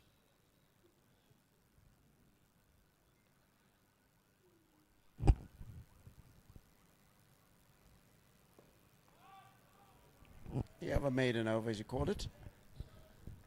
I know you were saying no need to rush, but try telling any bowler that. When you batter, don't rush. So, made an over from Antum Nakvi. And Scotland are still 57 without loss after 8 overs. Needing only 4.38 per over. Currently going at a healthy 7.13. Download the app. The Zimbabwe Cricket app is free of charge on wherever you get your apps, on Android or iOS. And someone I have not seen bowl in a while is coming in. Dion Myers. It's an interesting one. Almost forgot he bowled. 100%. That's almost like seeing Craig Irvin bowl. Yeah, look, Dion Myers, I think, to be fair, the last time I saw him bowl, isn't it almost a year or 2 ago? But ultimately, it looks like maybe he has been practicing in the pitches and trying to make sure that he is right up there. But he comes in at a time where Scotland are feeling very confident right now and comes up against a very accomplished batsman in George Munsey. has to make sure that his lines, his lengths are proper. It looks like a bit of a warning there. Needs to change over in 60 seconds. That might be it. Unless there's a fielding change that needs to be implemented. But there is that rule in List A cricket or white ball cricket, limited overs cricket, that you have to be ready to bowl within 60 seconds. And if you do that 3 times, there's a 5-run penalty. Ooh, I was saying that if a bowler hasn't bowled much, it's not a bad ball to start. Yeah, to not kick-start your bowling again. definitely not a bad ball first up. Really good ball there. Once again, the key, it's basically what we've been saying. Starting off on the 4th stump line, tailing in, and maybe at that point, he should have actually gone to the side where he was running to. It's always very difficult for you to be able to get that run out once the batter has gone way past you, and you still have to pick it up, and you have to aim for the stumps. But nonetheless, he's got Chris McBride to deal with. And knowing what he did to Falau, you don't want to pitch it up to his legs. You don't want to put it in the slot. You don't want to stray down leg side.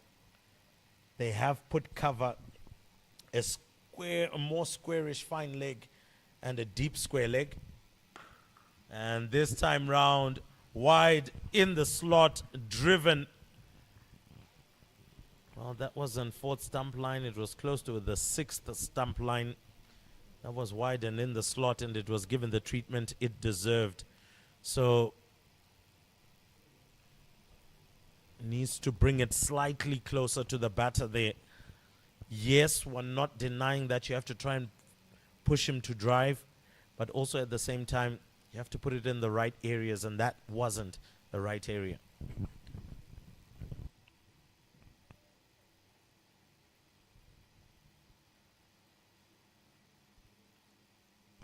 Gonna have to bowl that again. Couple of loose deliveries after a decent first ball. Maybe still trying to find his range.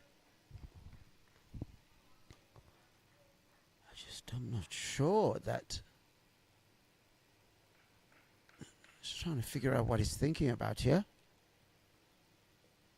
Certainly much better delivery, forcing him to play, but at the same time not giving him the width to be able to drive that down. Past cover. Every couple of minutes, you've got Roy Kahia having a chat with his bowlers. So you did say earlier, Alex Falau, a couple of times, Roy Kahia kept trying to speak to him. And his edge has gone up.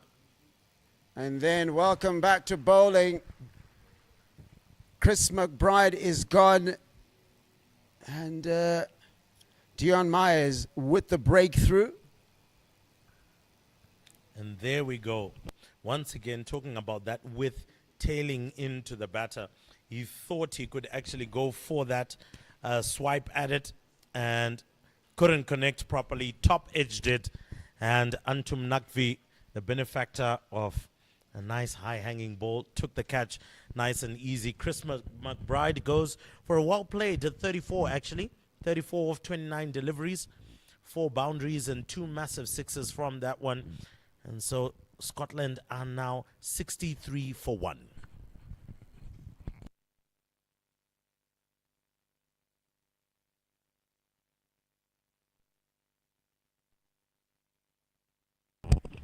So coming in now is Brandon McMullen.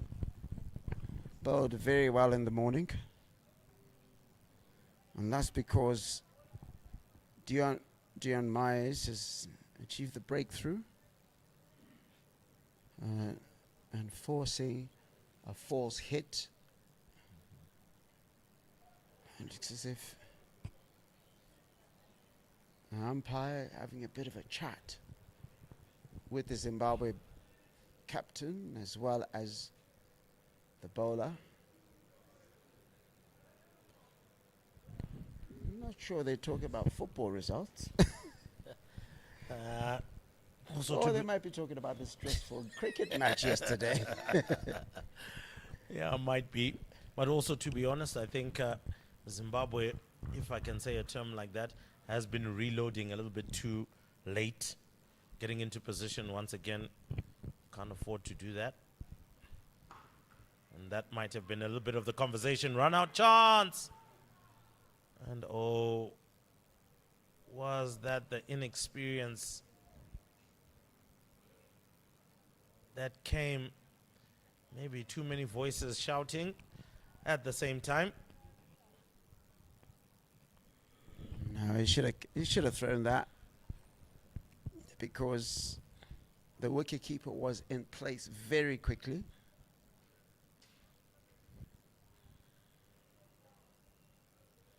And for his troubles, he's been sent to point, deep point.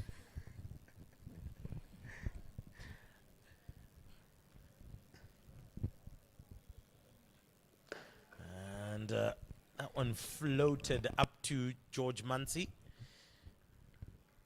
Arrived at somewhat a low full toss length. End of a successful over. 1 wicket from it. And Scotland 64 for 1.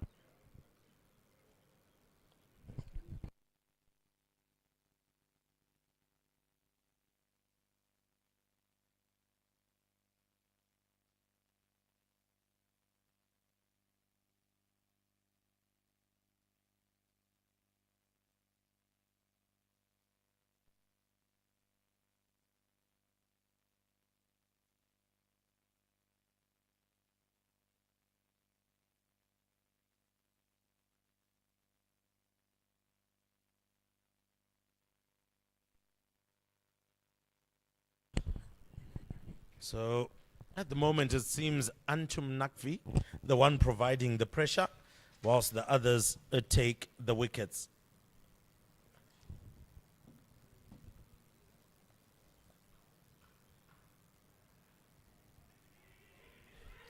Run out chance. Maybe a direct hit from Brad Evans would have proved worthy for Zimbabwe A. But came in a little bit too late. But good attempt though at fielding, just to make sure.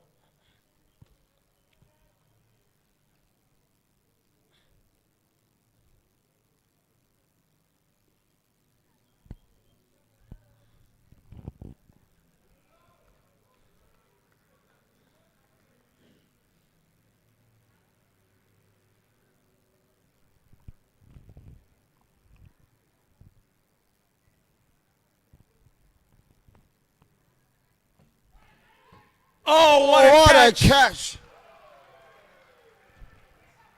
George Munsey still stunned. Has to take the walk. But what a catch from Timson Maruma. The man at 45, who would have thought that he would be in the picture at that particular point? But George Munsey going way outside the off stump and trying to paddle that one onto the leg side. And Timson Maruma in with a fantastic catch. Surely this has turned around a couple of things for the Zimbabwe A side. Beautiful catch. 2 wickets within the space of round about 6 balls. This is exactly what you want. Yes, the old man. And he's a senior statesman within the team. And he's effected an absolute beautiful catch. And you can see from his reaction, it's almost like, look at me. So Zimbabwe A have gotten themselves to 2 quick wickets and getting rid of 2 set batters as well. So now they've got the position that you want to have as a team. 2 new batters at the crease.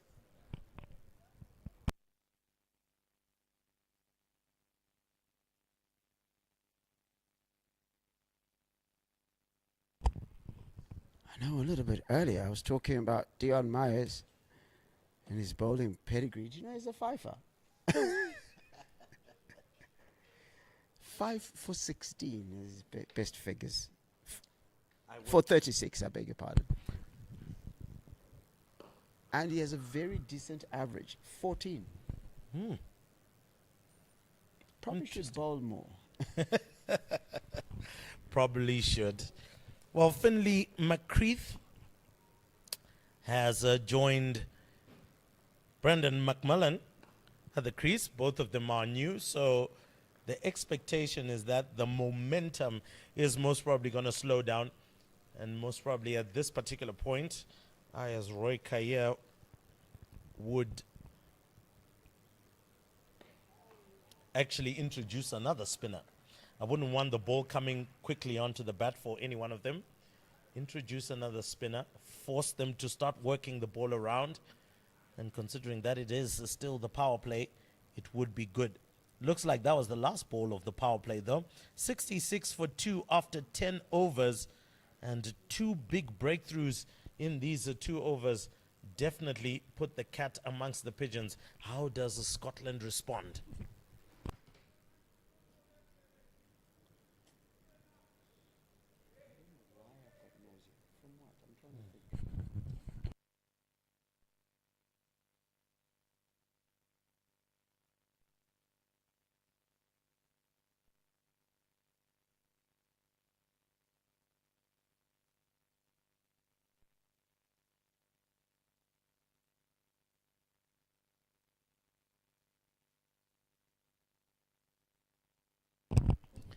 John Myers continues from this golf course end, and why wouldn't he?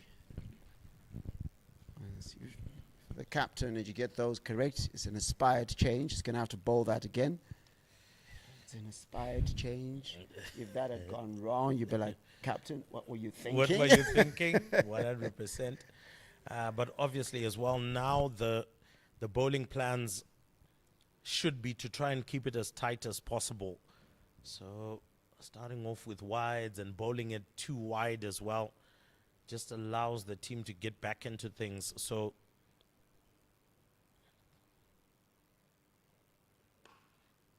that's a good shot. Might just go through the gap. And it has made it all the way to the boundary. And Finley McCreath gets off. Well, he's able to get his first boundary of his innings. And obviously we'll be looking for more. But that ball far too wide. And with that huge gaping hole between the first slip and what is a backward point, is always going to be very tricky. Your third man is not as a square. Yorker length and dug out by McCreath. So again, keep it as tight as possible. Fourth stump line either tailing in or maybe even keeping it straight. That might actually cause a couple of problems. Those deliveries we haven't seen enough of.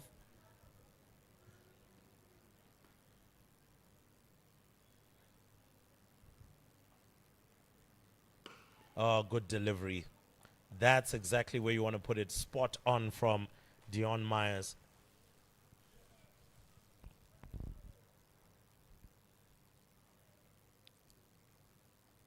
Roy Kaya will be slightly happier captain at the moment.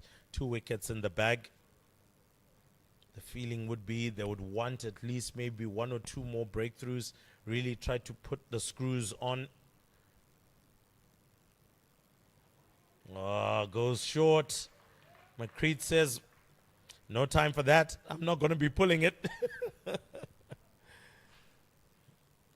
So good bowling display for Dion Myers as well. Having scored 27, could have scored much more. You'll feel this is penance and payment as well for the inability to have kicked on.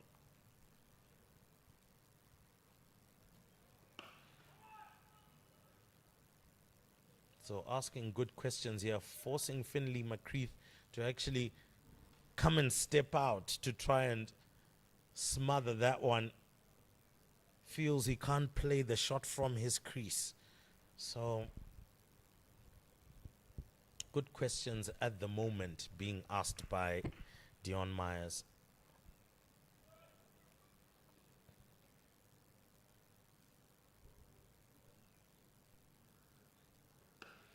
Another good delivery. Confusion there. Run out chance, but no, he was well in. McMullen there. And that brings us to the end of the over. 71 for 2 for Scotland after 11.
So Brad Evans changes ends.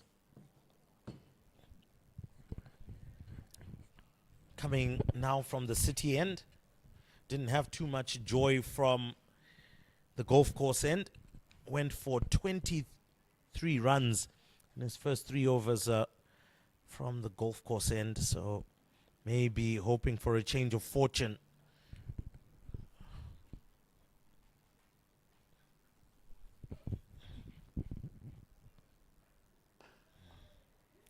Driven down the ground just for a single.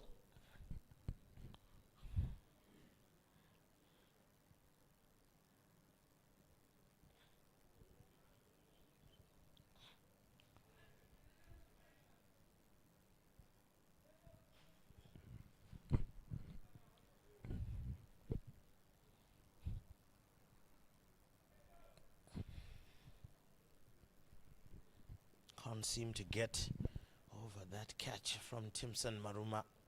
Great experience there. Finley McCreath defending that one back to Brad Evans.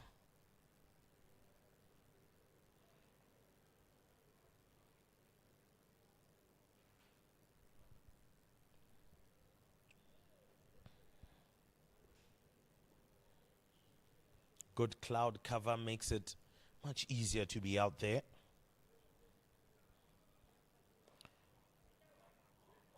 Good fielding as well. That from Caetano. Scored 72 today. Innings which did promise to score more, but as wickets fell around him, had to be a bit more conservative.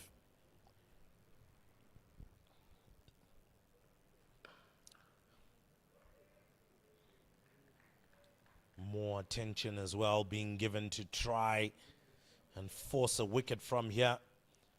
We'll be looking to take on any run-out opportunities if they do find any. But so far, good bowling from Brad. Only 1 run conceded so far.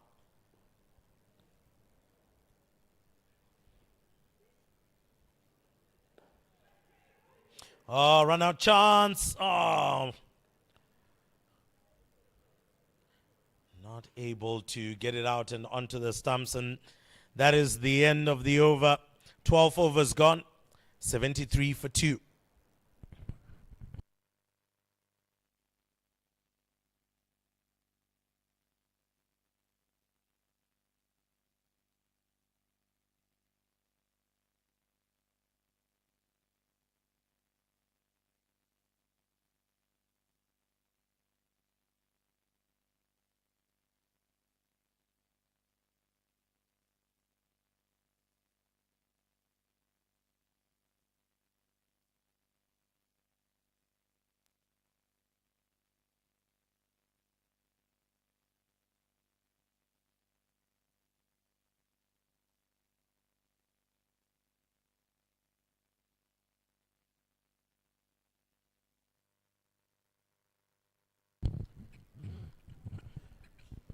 So, here comes the introduction of Brandon Senzere.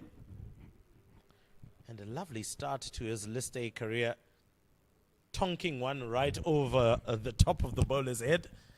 Now he's got a chance to also be in and amongst the wickets. And Roy Kahia has taken that advice given from the commentary box. Slow down the pace on the ball. I'll tell you what. He faced this position a few days ago. Took 4 wickets.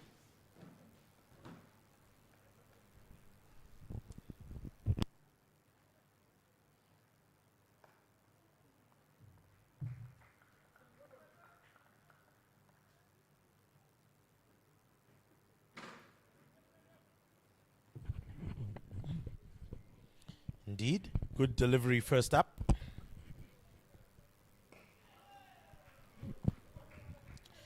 So interesting to see him. Haven't seen him bowl. Looks like he's a leg spinner. Leg spin can be very tricky. But when you bowl full tosses like that, sometimes you can find yourself going to the boundary, but a man well placed there. So only a single. Obviously looking to count yourself in the books of some of the top leg spinners that this country has produced. The Paul Strangs of this world, the Adam Huckles, others that have come along later on. All that on full toss. And has done well for himself. So it's not quite coming with a more aggressive hitter.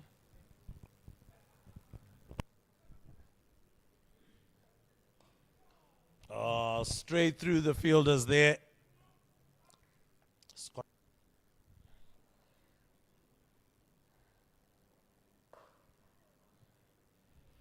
Well, that might just run away from the fielder.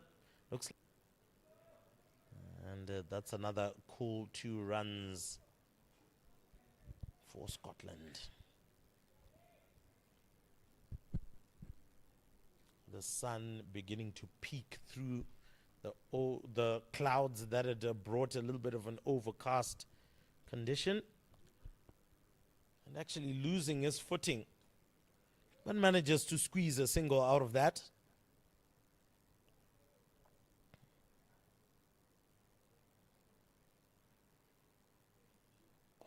Oh, good delivery.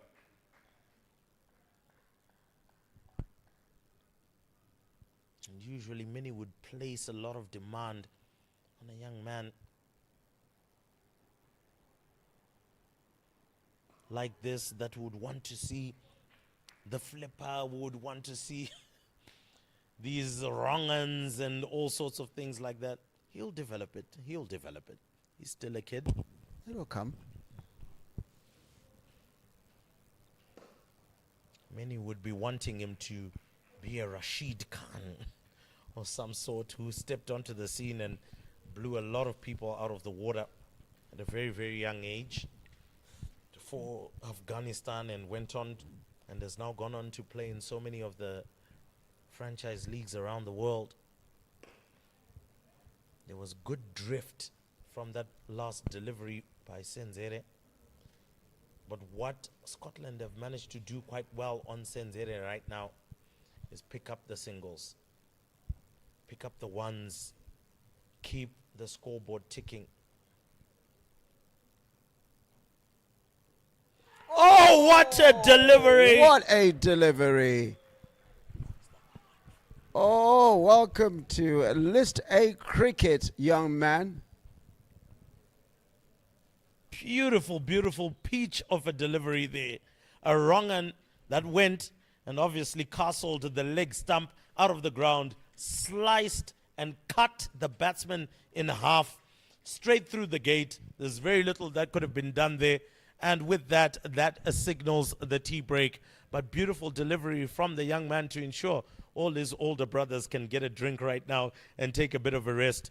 So good bowling performance so far to fight back by the Zimbabwe A side. And as we go for drinks, I believe we are looking at 87 for 3. It's actually 90 for 3 after 15 overs.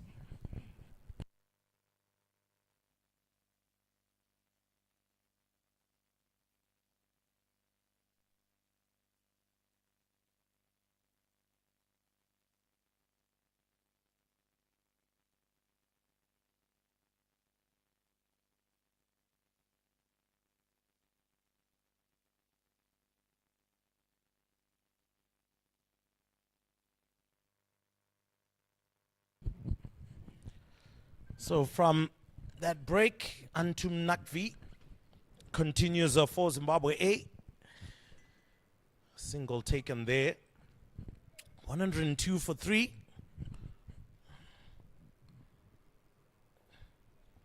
And that one far too straight to McCreath, who just clips it round the corner for another single. So now need to strangle the singles. Had wanted to justify to an extent the continuation of the use of spinners.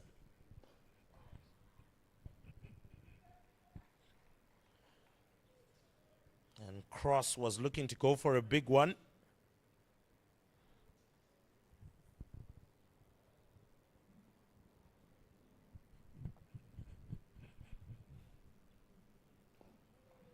Oh, this one floated up much better.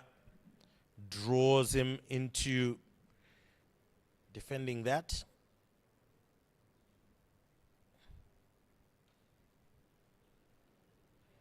Again, just going a little bit too straight. Turned round the corner for another single. So the good thing for Scotland right now is that they are able to pick up the singles frequently, consistently.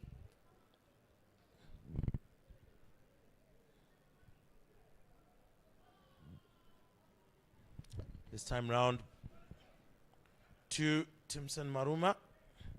Manages to keep it down to a single.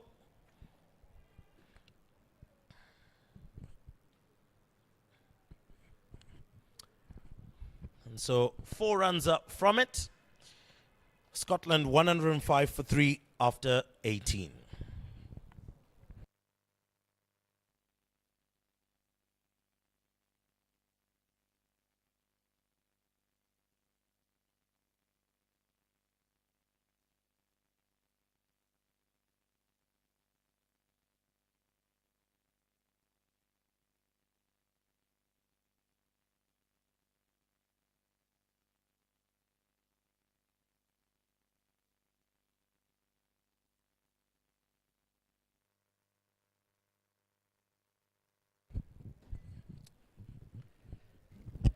Senzere and Nakfi seem to be the ones that have become the go-to for the captain.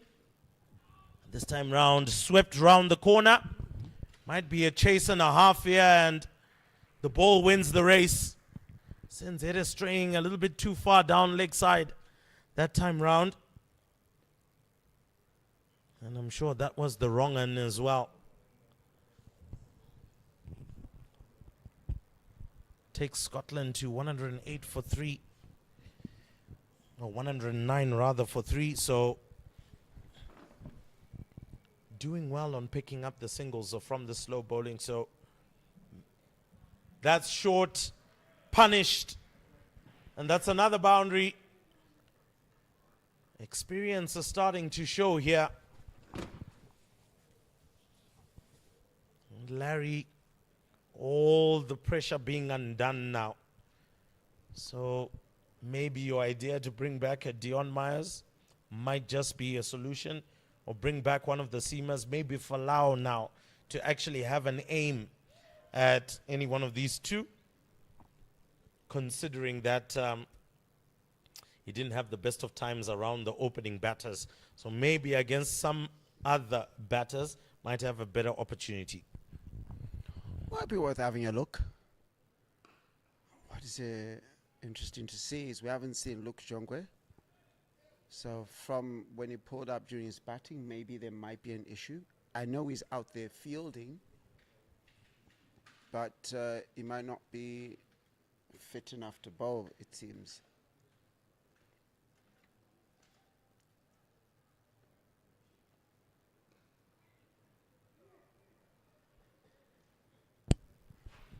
Oh, quite lucky to have held on to that one, Antum Nakvi. Almost slipped past him at backward point. But a couple of, well, just a dot ball, really trying to bring more respectability to this particular over. Nine overs already that have come from it. Oh, Matthew Cross there wanted to get a cut shot away, just couldn't. Beaten for pace, beaten for flight, and this time round decides to defend off the back foot, and that's the end of the over. 114 for 3 after 19 overs.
And Nakvi comes back into the attack.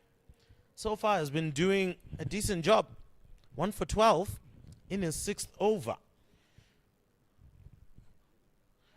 Reverse sweep this time round.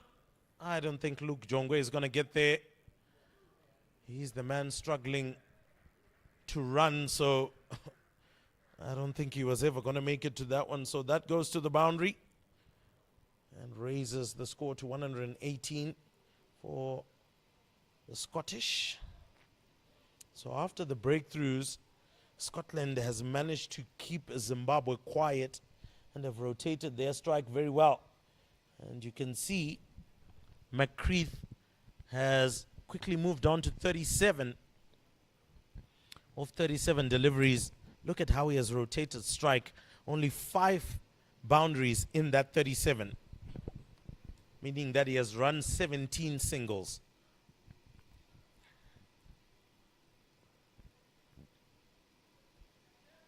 That's exactly what you need. Keep on rotating strike for Scotland. That will be good. That also gives the time to Matthew Cross, who has only faced 11 deliveries and has got 5 runs, to also settle in, have a feel of what's happening out there, and then be able to launch. And these are the kinds of batsmen that launch out of nowhere. Just when you think you've bogged him down, he then hits a 6.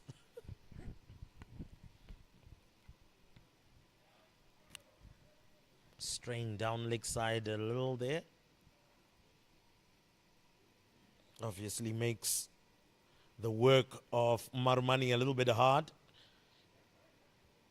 As a wicket keeper, you can't guess where the bowler wants to put this one.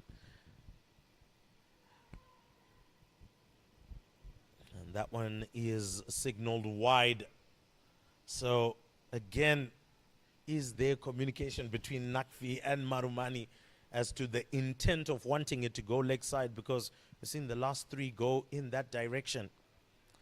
Finally, one on the offside. He scampered through for a single. Fair enough. They did hit the stumps, but don't think Cross was ready to take two there. So, Larry, that's the end of the over. And Scotland slowly ambling along. 120 for 3 at the 20 over mark. Doing pretty good so far? Absolutely, doing very, very well. And you were talking earlier about the experience of Matthew Cross. He's playing.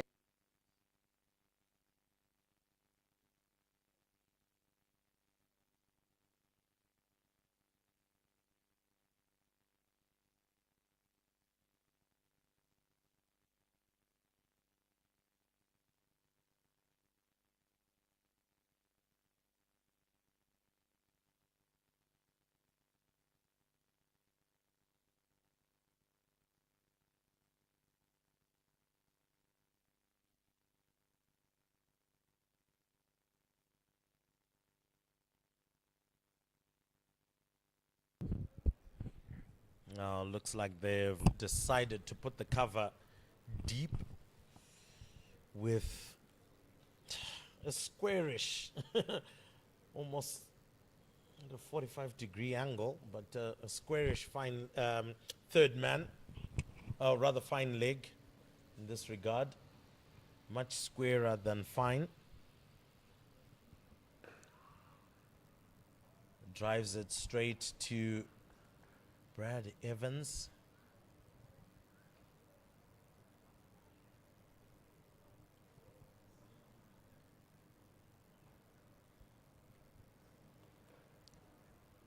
Quite interesting to see, Larry, looking at the small little crowd that has come out to watch the match. When you look all around the ground where they are seated and placed, there's a clear sign of people. Oh, my word. That could have been a good shout, but that was straying down leg. Looked like a wrong one. Appealing there for McCreath, feeling that he was short of his ground, but that wasn't the case. But I'm just saying, looking at the crowd that has come here, generally these are the supporters that will be analysts during a Zimbabwe game out in the stands. I mean, that one goes much straighter. We're talking about the supporters. These are the supporters whenever you go into the terraces and the benches. They're the ones telling you, I saw him play for the Zimbabwe side. I saw him play for the Rhinos. They follow their cricket quite faithfully. Short, pulled. A little bit too short for the man running in from the deep. Wearing number 7 is Tony Munyonga. Wasn't able to get to that particular ball. It fell into vacant area. And that is the end of that particular over. 122 for 3. And this is after 21 overs.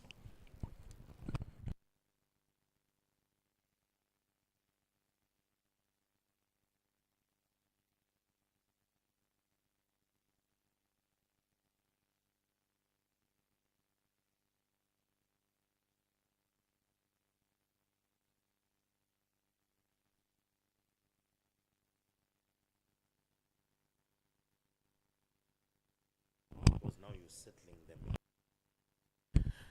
Antum Nakvi returns. Now, while the ploy is to try and remove pace off the ball, I would also like to feel that Roy Kaya may have persisted with this partnership a little too long. What a chance. But that is going to be an easy single. I think the partnership has persisted a little bit too long. Add a little bit more pace on.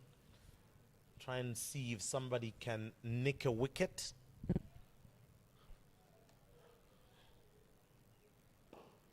Because as it stands right now for Scotland, they've gotten into the rhythm of the slow bowling. Now just jig up the system just a little bit there. Get somebody to come up with some rip snorters, write up some chin music or something like that. That maybe can change things for them. I guess what I'll be looking at is the fact that before he was going at roughly about 7 and over. In the last 5 overs, they're going at 4.8 per over. And he's brought the current run rate from about 7 to 5.72. So he'll say, look, if I can contain them for a while, then I'll be able to do something a little bit later.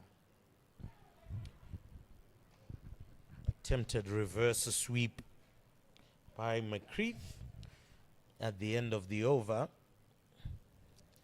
Ends up in a dot ball, so 125 for 3. And this is after 126 rather for 3 after 22 overs.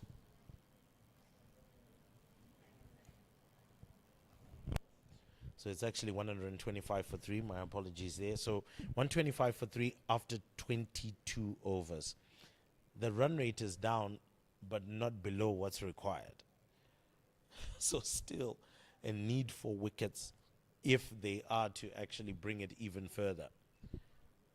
So I guess it's a toss-up there between can I contain or should I attack?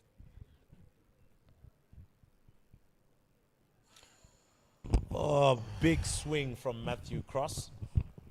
Doesn't look like it worked out well for Marumani. He has stayed down. Whether it hit him on the arm or may have hit him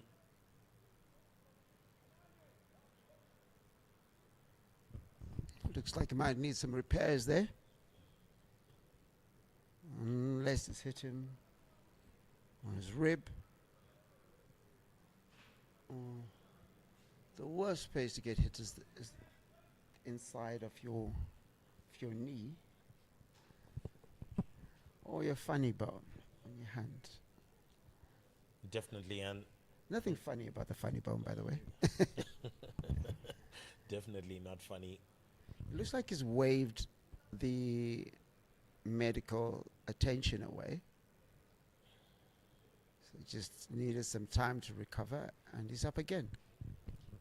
So again, that was a really interesting delivery as well from Senzere. And for Cross, he was looking to really smash that one in the direction of the commentary box. Didn't get any contact whatsoever. This time round, catches it on the full, but straight to the man who's at long off, only for a single. So I'm sure there's also a little bit of a calculation in the minds and the heads of Scotland right now that, okay, we're going along quite nicely, but we seem to be bogged down in a bit of a cycle here. Is this enough for us to be doing the ones? Here, there's an opportunity for the twos. Run out chance. Good running from Scotland. I think they'll know that if they play out the overs available, they will get to the target. So right now, at the moment, no pressure. A lot of the hitting was done by the opening pair, so that's given them a buffer for something to work with and not have to rush yourself.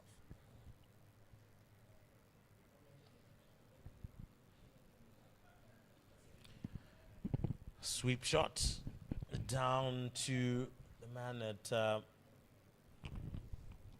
you would say, a deep backward square leg. Though you could also say a squarish fine leg. Funny positions, but nonetheless to the man out in the deep. Tossed up, squeezed out. Good fielding from Nakvi, but still a single. Pulled up, good running once again. So McCreath and Cross willing to work the numbers here, and slowly but surely McCreath, who is approaching his 50, he's on 41 right now. That's it into the gap, but will remain a single, and that's the end of the over from Senzere. 131 for 3 after 23 overs.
Roy Kahia brings himself into the attack.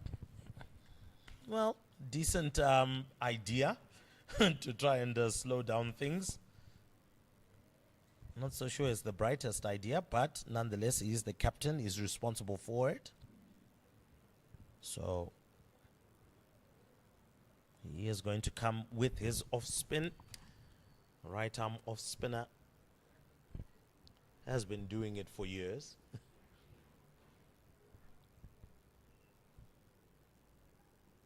Oh, that looks good. But I know Chabi says no. Straying down leg side. Also did feel that the angle was a bit tricky. A little bit risky from McCreath there. Trying to go for the reverse sweep. Not sure that's the brightest idea against a new bowler who you don't really have knowledge of. But close shout for Roy Kahia. And good fielding off his own bowling. I think here Roy Kahia as well coming in. You can see his arm is coming right up over his head. Trying to toss it up, bringing it over the batsman's eye line. Very essential to bring in those variations. One other individual whom we've seen working on his bowling to try and bring out those variations, likes of Sikandar Raza. You've got knuckle balls, carom balls, all sorts that you would need. Another one who was a master of that, who more recently retired from the Indian setup, Ravichandran Ashwin. So the world of spin bowling has totally shifted over the years, where it used to be just about finger spin, but now it's all about these variations and what you can add to your bowling arsenal and armory that can unsettle the opposition. Well, that was a super quick over from Roy Kaya. Done and dusted. He's gone about business. And 133 for 3 after 24 overs. As we are approaching the halfway mark, Scotland are well in it.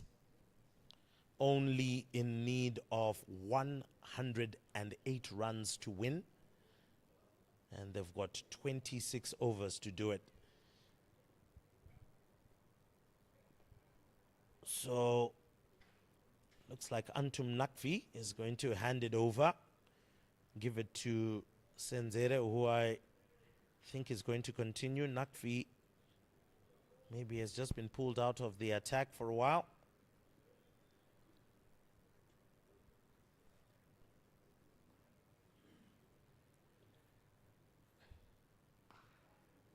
Good ball, but pushed into the deep to Brandon Evans.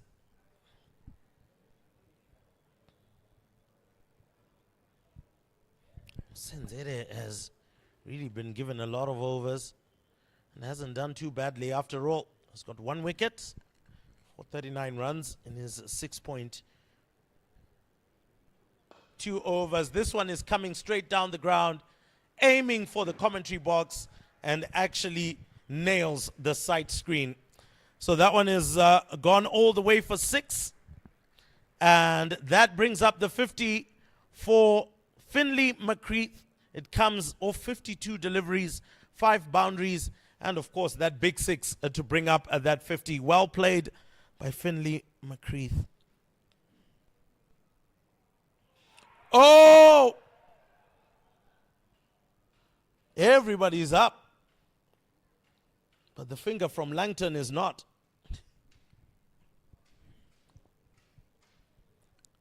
So might be a little bit disheartening for the Zimbabwe A side. Almost thought that they had him.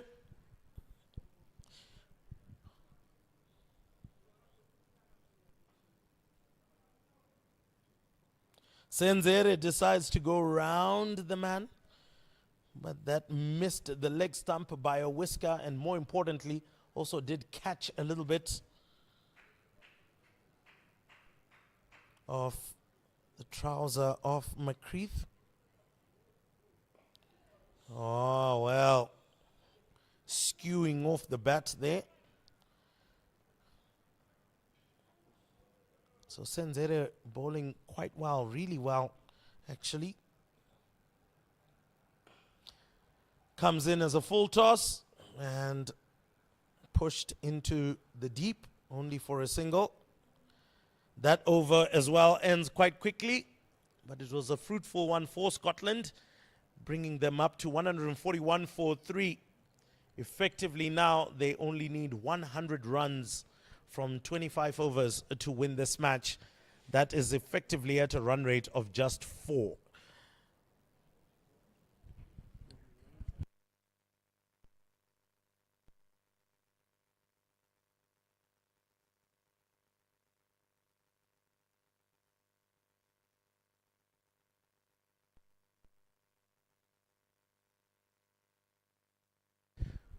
So Roy Kaya brings himself back into the attack.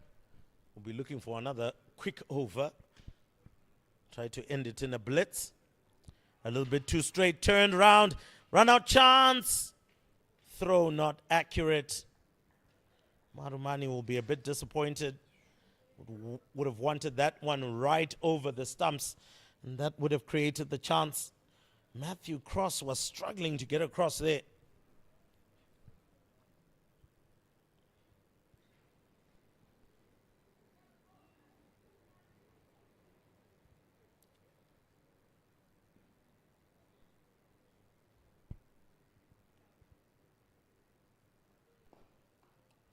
This time round, again, a looping delivery. Brings out a dot.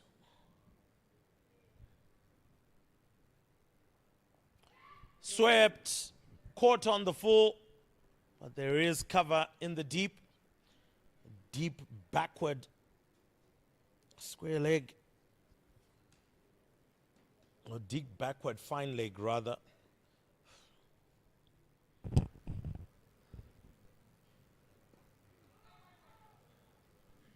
That is the square leg, and he's relatively short, so the fine leg slightly squarer than he would be finer at the moment. Huge area between Brad Evans and the fielder at long on. So it would be a beautiful area to aim for, but only if it comes short. Yep.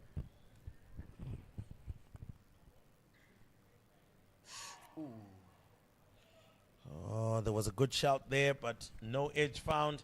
That's the end of the over. Only 2 runs from it. And Scotland 143 for 3 after 26.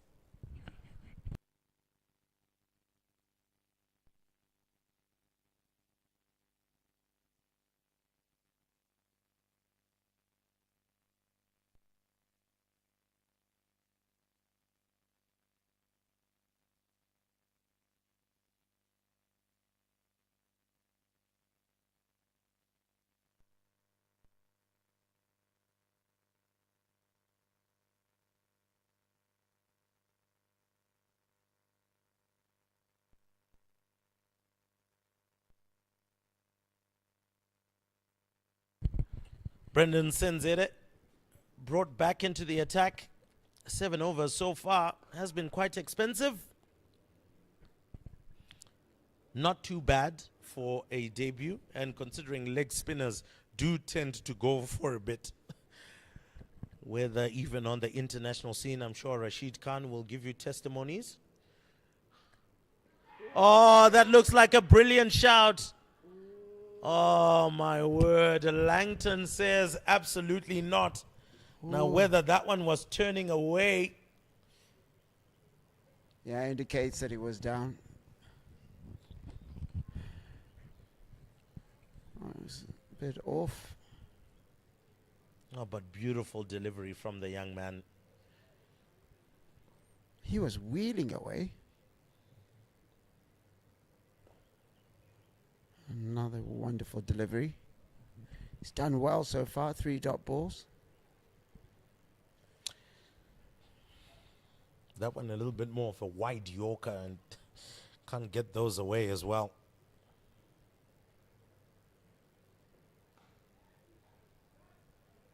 Well, that should be an easy 2 by the time Brad Evans gets round. He does put in a good effort, but just hit in the right area there for a good easy 2 for McCreath, who moves on to, well, it was actually Cross who hit that one. And this time round, this one driven down the ground will be easily collected. Only a single coming out of it. So getting to the 8th over. Well, in his 8th over right now, getting to the end of it. He's conceded 49 runs. Has gone at a run rate of 6.2. He has reached 50 runs in terms of what he has conceded. So 8 overs up for Brendan Senzere. 1 for 50. And for Scotland, 147 for 3 after 27.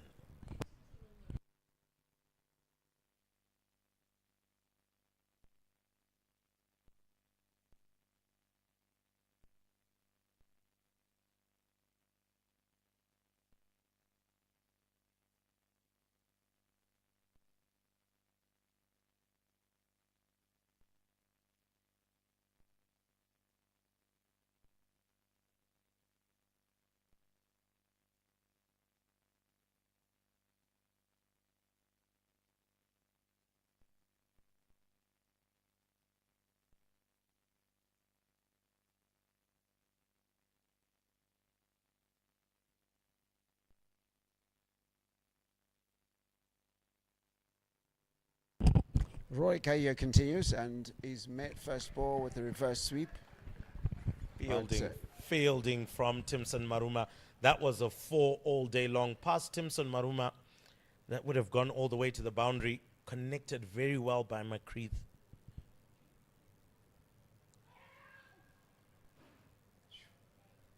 Well, those are sweeping attempts, not proving to be as successful all the time for Scotland there, and maybe feeling that that might be the only way to get more runs. Oh, that's good fielding as well. So good heart being shown in the field by Zimbabwe A, in particular in this over. And cutting off the runs, 3 dots already. That builds up some decent or nice good pressure.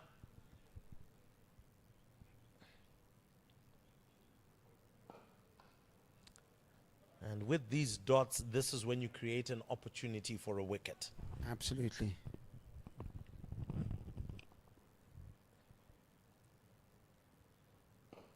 Floated, but this time round finds the gap to long on, but only for a single. So for Roy Kaya, he'll count this as a pretty successful over. Only 1 run from 5 deliveries, about to finish it off. Straight to the man, done and dusted. Good job. Only 1 run from it. 148 for 3 after 28 overs.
So coming into the attack, he is Tony Munyonga. Starts off on the leg side, and very lucky not to have been punished with a full-on boundary. Swept for a single. Will need to be a bit more accurate than he was there.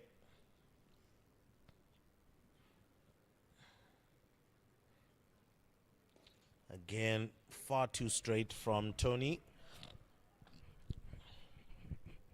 This time round, dot ball. So Roy Kaya looking to drive through the overs. Catch a Scotlander unawares. Feeling that there's a nick there and it's been given. And it looks like Matthew Cross is gone. So the Scotland captain has to walk back after building such a good, strong partnership with Finlay McCreath. Matthew Cross, who has gone for an ambling 16 of 35 deliveries, means Scotland are now down to 149 for 4.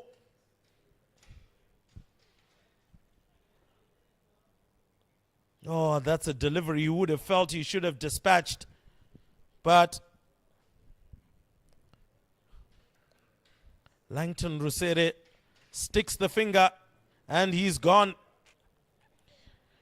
Coming in is more experience, Michael Leask.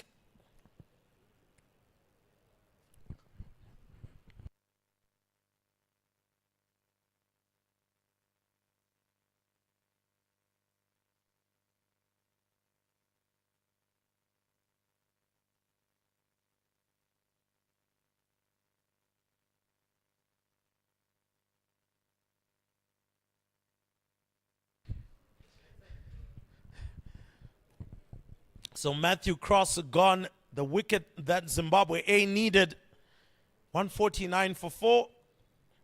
And Michael Leask comes to the crease, joins Finley McCreath. And Finley McCreath finds himself in a position that Takudzwa Kaitano was in for Zimbabwe A. He was going on quite nicely, but wickets then begin to fall around you, especially with other batters not looking too good. Michael Cross struggled to that 16 off 35. Pretty much a similar innings that the likes of Timson Maruma had. And so Michael Leask will have to join in the bandwagon and try and see how they can go about business here. Yeah, absolutely. It was a breakthrough that Zimbabwe A absolutely needed, like you said.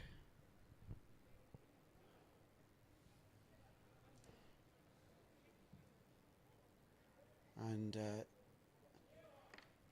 maybe give themselves a little bit of hope.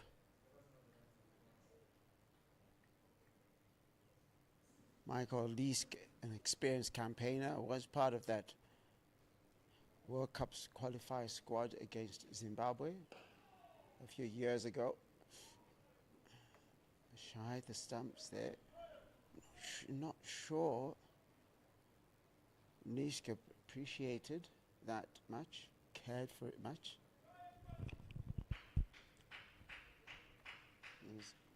Tony Munyonga did fairly okay with the bat earlier on.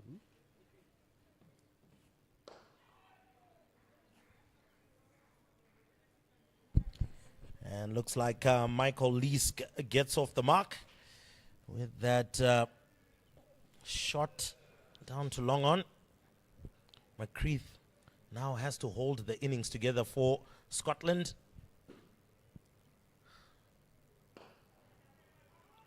Past the man. And that is going to be an easy single. McCreath is actually going to take a walk down to the other side and is going to retain strike. After that over is done and dusted. So the breakthrough is there. The 150 is up for Scotland. It's 151 for 4 after 29 overs.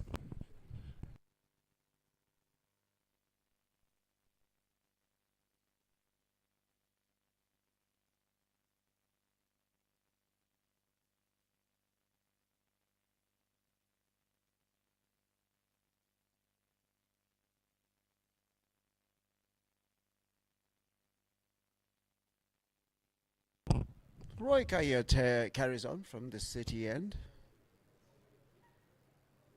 It's been miserly, just 4 runs conceded in 3 balls, in 3 overs. It's going at 1.33. It's been, I think, the Scottish batters have been looking for a solution. You could say that the pressure that he was exerting on one end is what caused that breakthrough from Tony Munyonga.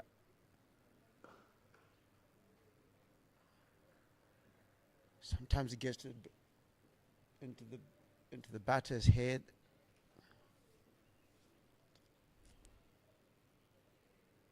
Starts thinking, finding solutions. And also gets you into a bit of a rut. So long on is pulled into a long off is put into mid off position.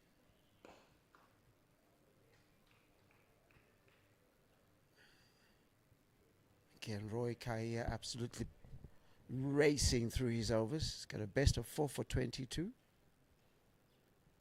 Taken 85 wickets in 92 matches. And sweep, attempted sweep.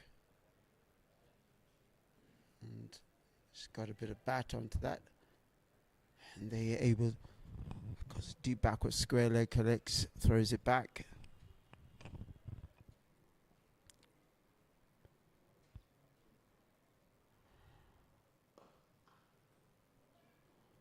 And quickly goes through his over. Just 2 runs off that over. So Roy Kai has bowled 4 overs and conceded 6 runs. And I think he's going to call Tony Mignon. Looks like Brandon Senzere is holding the ball.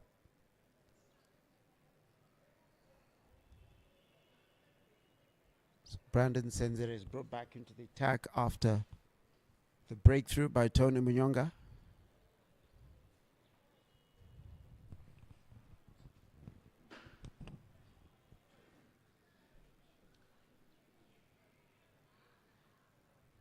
Brandon Senzere bowling his 9th over.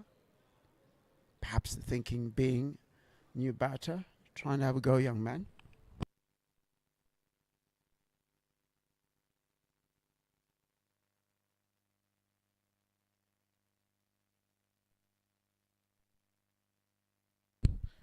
Senzere comes back in. And to be fair, he was quite lucky there. That wasn't pulled all the way to the boundary. It was quick and short.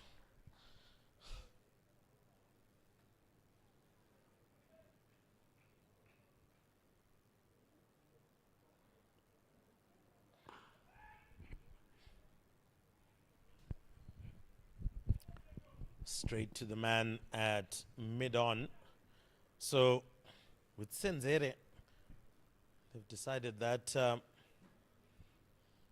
long off is sufficient. Sweep shot down to the man in the backward square leg position. Deep backward square leg.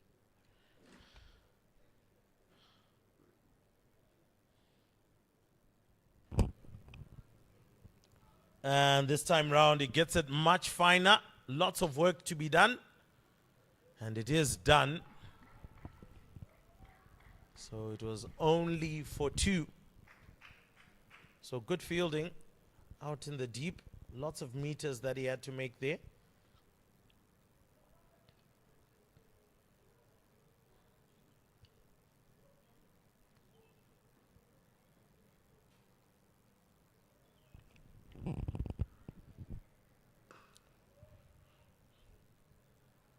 Defended off the back foot to the captain. For Roy Kaya, he'll be quite pleased with the work that Senzere has done.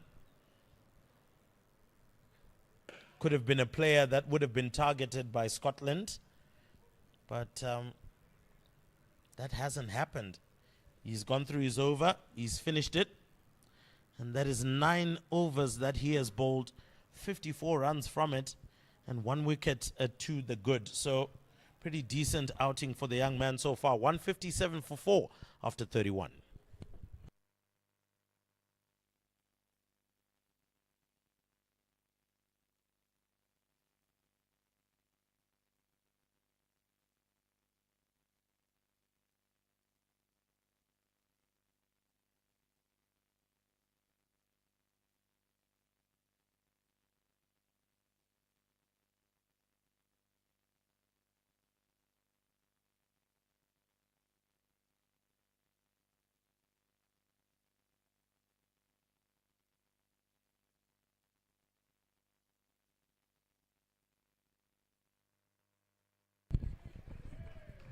So good fielding again from the senior statesman, Timson Maruma, making sure that they keep a tight lid on things.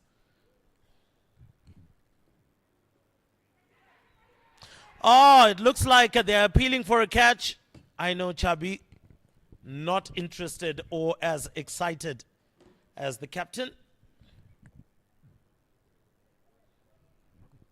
Just to show you the effect of spin bowling so far from the Zimbabweans. In the last 5 overs, only 14 runs and a wicket have come out of it all. The required run rate still manageable at 4.5. But the current run rate also going down for the Scottish and almost reaching an equal level as the required run rate. So as we mentioned, the key person for this innings for Scotland is Finlay McCreath. 60 of 79 balls, currently on strike, drives it down to long on. Just for a single. Roy Kaia has been a menace with the ball. Hasn't yet picked up a wicket, but only 6 runs from his 4.5 overs. Shows you how effective he has been with his off spin and the experience that he does carry. Well, that is the end of the over. 159 for 4 after 32 overs.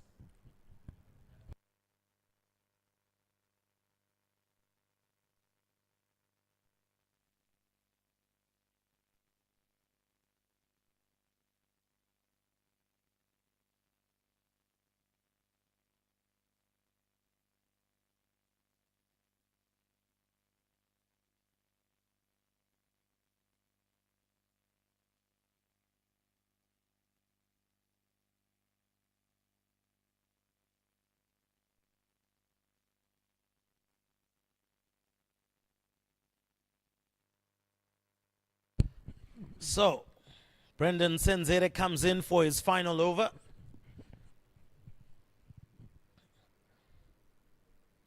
As the shadows are now being cast over this ground here at Harare Sports Club. Oh, well, that has hit him close to the foot. But Langton Rusere believes that that one may have been ambling down leg side.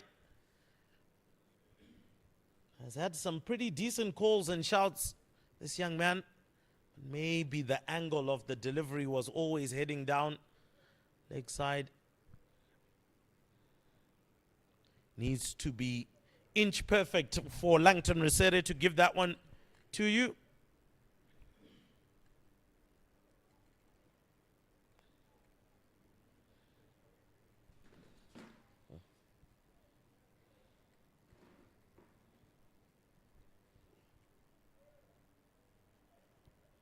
Oh, another good delivery to follow up. Creating some good pressure is the youngster.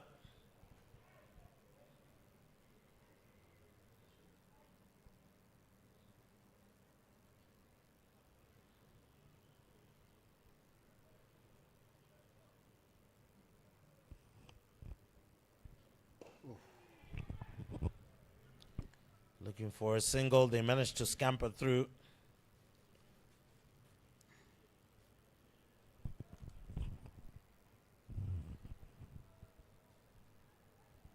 With that couple of dot balls, has taken his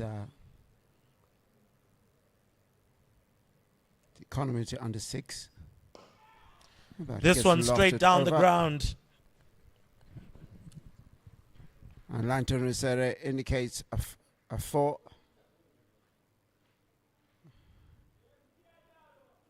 So 2 more balls left in Brandon Senzere's innings.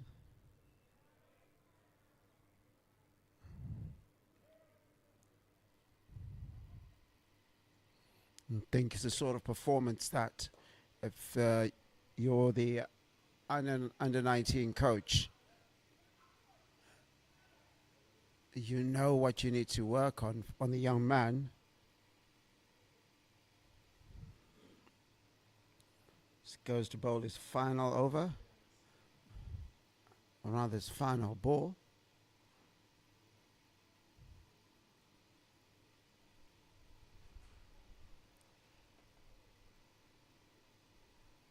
Just slight changes to the field.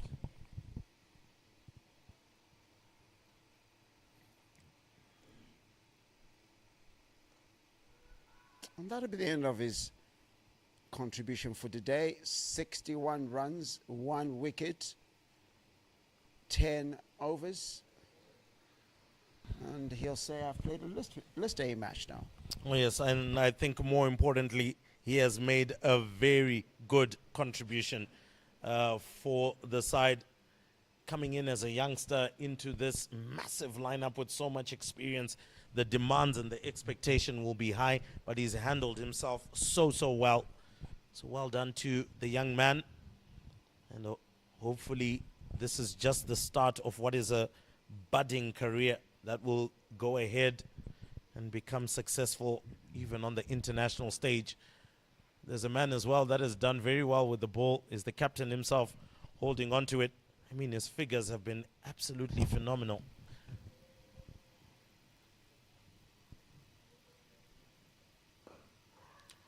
Oh! That looks like a brilliant catch. And it looks like it might be Dion Myers who's in that position. And that looks like the end of Michael Leask.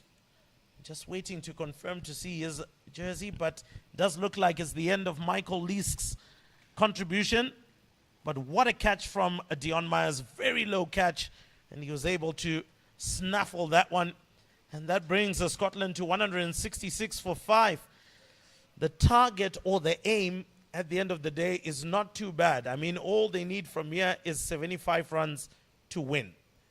But now you're getting closer to the tail. It becomes a lot more difficult to get those runs. Absolutely. I think Michael Leask was looking at that and thinking, wow. Almost in shock about that catch. And coming in to bat now is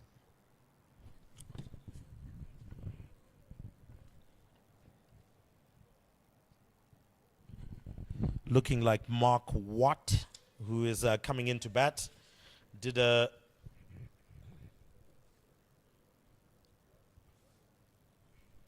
yeah, looks like a Mark Watt coming out.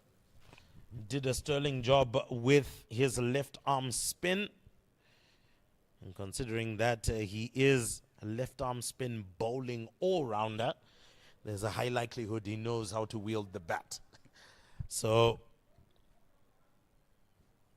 Mark Watt will have to also try and push things on.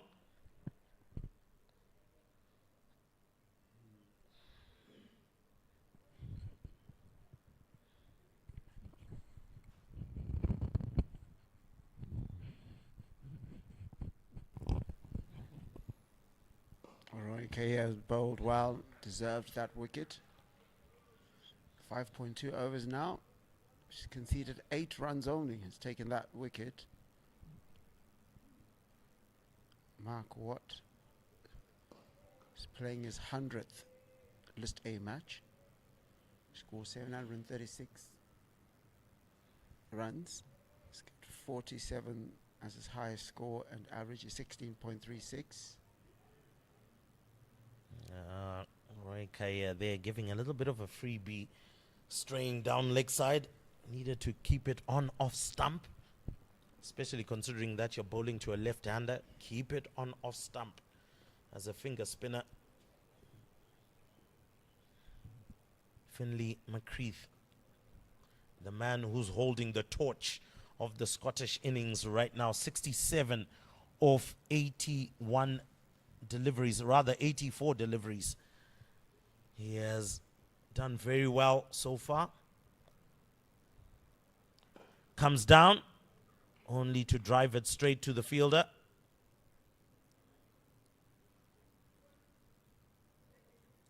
And it looks like that's the end of another very super quick over from Roy Kaya. And that's 167 for 5 after 34 overs.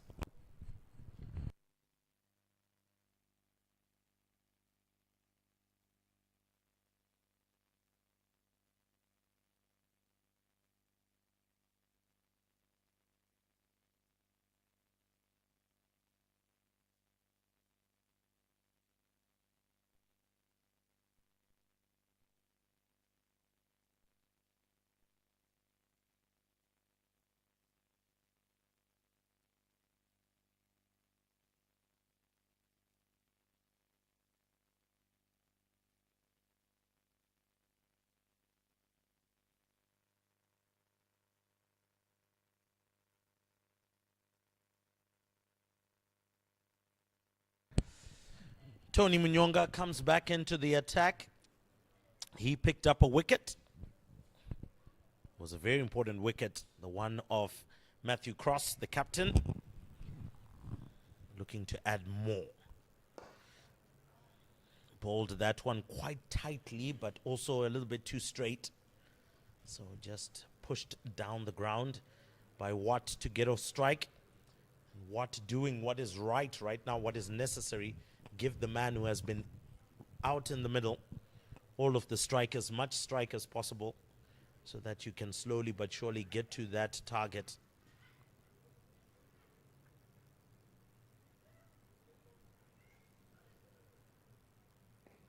Oh.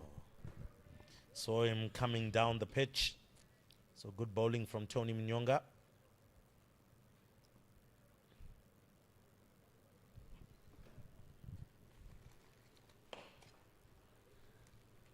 Decides to wait on that one and drives it down the ground for another single.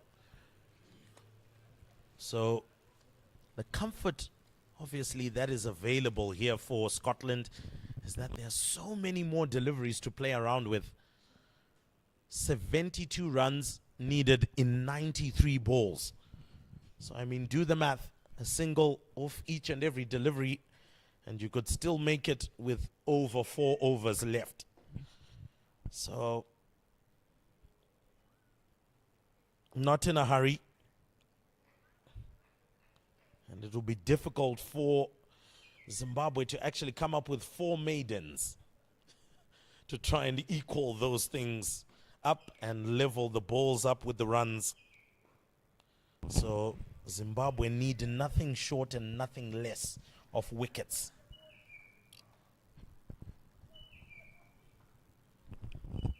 Looks like we'll get a couple of co-commentators up there.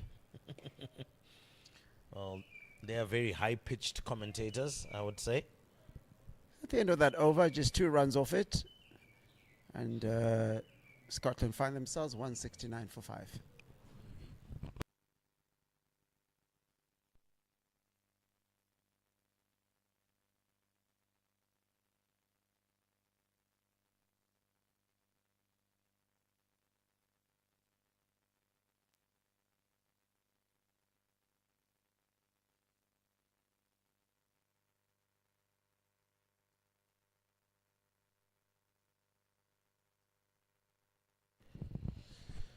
Captain to man of the moment, Roy Kaia, bowling to Finlay McCreath. And he finds that gap in between Brad Evans. And it looks like Falau, who's down there. That one has gone to the boundary. We expected him to break the shackles at some point. And those are 4 runs will be very important for Scotland's endeavour to chase down this total. Some Finlay McCreath doing well for a man who's on debut. So getting a half century on list A debut will be what the doctor ordered, and in this instance the coach of Scotland would have asked for. Once again, the question would maybe be brought back. We've gone for quite a long time right now with spin. Senzere bowling his full complement of 10 within that. Roy Kaye has been in there. Antum Nakvi has also been in there. Is this not the time to introduce pace? Reverse swept by Mark Watt. Did say that he can handle the bat. And now things are unraveling from all of the pressure that has been added. Already 9 runs off the over in the first 3 deliveries. Maybe just might be time to reintroduce that seam. You've got Dion Myers, he's got tons of overs under his belt. He took a wicket. You've got Brad Evans, he can still finish off. Alex Falau is also still in there. Definitely worth a look. A big shout. A wave of the hands. I know Chubby is uninterested. nerves of steel from both umpires, to be honest. Every time appeals have come, they have stuck to their guns.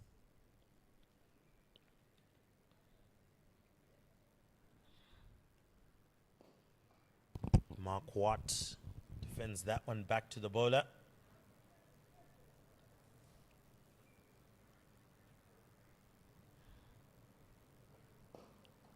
Driven past the man, but there is cover from long off. Scampers round to make sure he keeps that one down to a single. The over is up, done and dusted. And for Tony Munyonga, most likely he's coming back into it, but only will do so after the drinks break. 36 overs gone, 179 for 5. Scotland need 62 runs to win in 84 balls.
Okay, so here we go. Coming into the 37th over, and Roy Kaya decides to reintroduce a seam. Clearly, one of our cameramen here needs to open a church, because he did prophesy and say that seam bowling was going to be coming. And Brad Evans into the attack against Watt, and immediately off the outside half of the bat. Is this an intervention, an over, 5 overs, 10 overs too late? I mean, until the last over when Roy Kaya went for 10, they had frustrated the batters. So even though, and created a couple of chances where there were half chances, if you want to call them that. Slight misfield allows for the 2. Poor fielding there. Looks like from Senzere. Tried to be a little bit too cute. And that has given 2 runs to Scotland.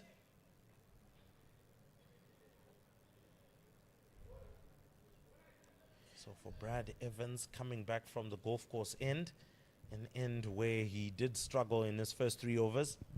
We're looking to make an impact now. Good delivery.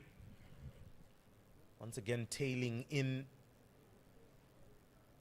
to Mark Watt. He hasn't had too much to do. Coming under pretty good circumstances after all. 100%.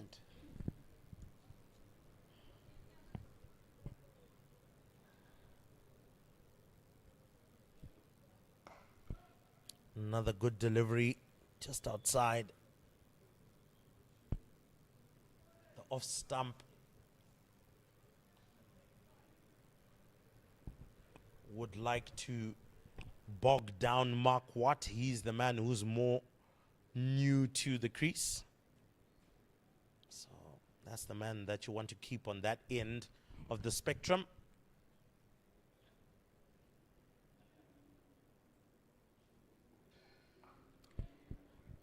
Pushes that one for a single.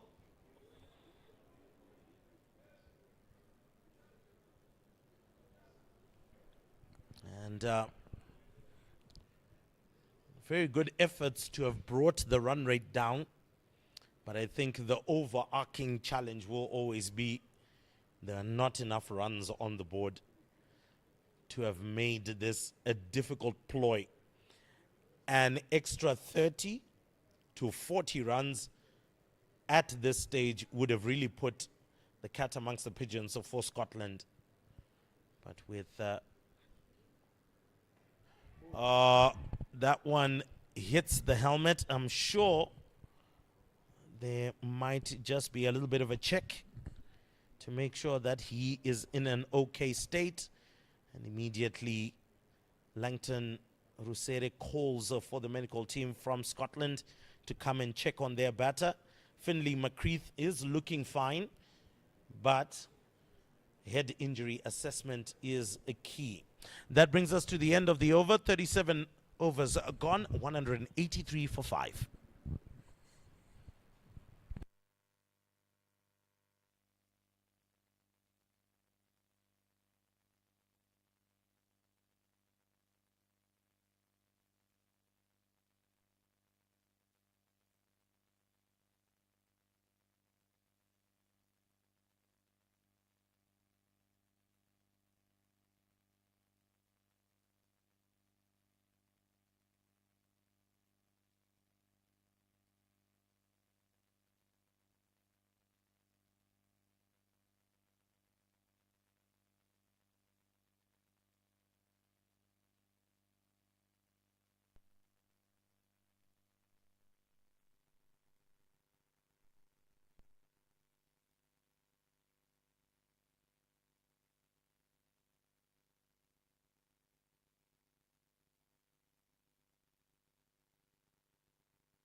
Tony Manyonga changes ends. takes over from the captain. Roy Karia went for 10 runs in the last over he bowled. Tony Nyonga got the all-important breakthrough. He's conceded 5 runs in his 2 overs. Just need to highlight as well, look at how Finlay McCreath has somewhat slowed down in the pace of his innings. He has really taken the anchor role quite well. 73 off 90 now. Going for the reverse sweep doesn't look cute. I think every time he's gone for the reverse sweep, it hasn't looked cute at all. And maybe sticking to the conventional sweep might be a better option. Or playing straight down the ground. Much like that. Seems more comfortable doing that as compared to being more inventive with his play.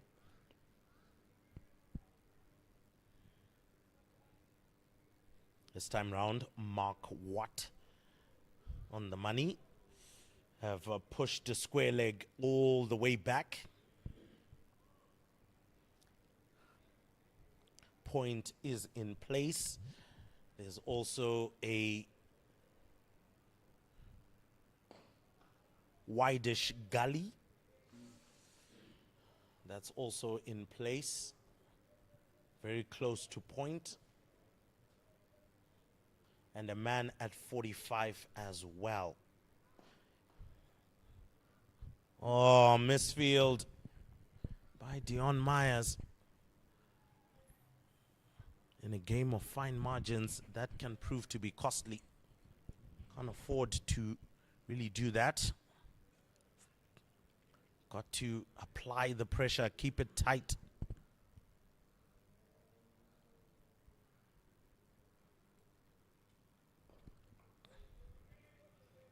Dabbed back to the bowler, Tony Munyonga.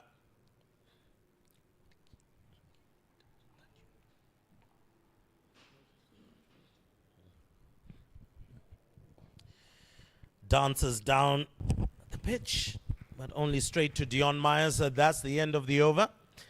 185 for 5. And this time round, after 38 overs, edging ever so closer to that winnable target. 56 runs required from 77 balls. A good old-fashioned ODI innings, maybe one you would have seen from the 90s. A 56 or 77 would have been actually in a canter if you had scored that. But not in this modern day.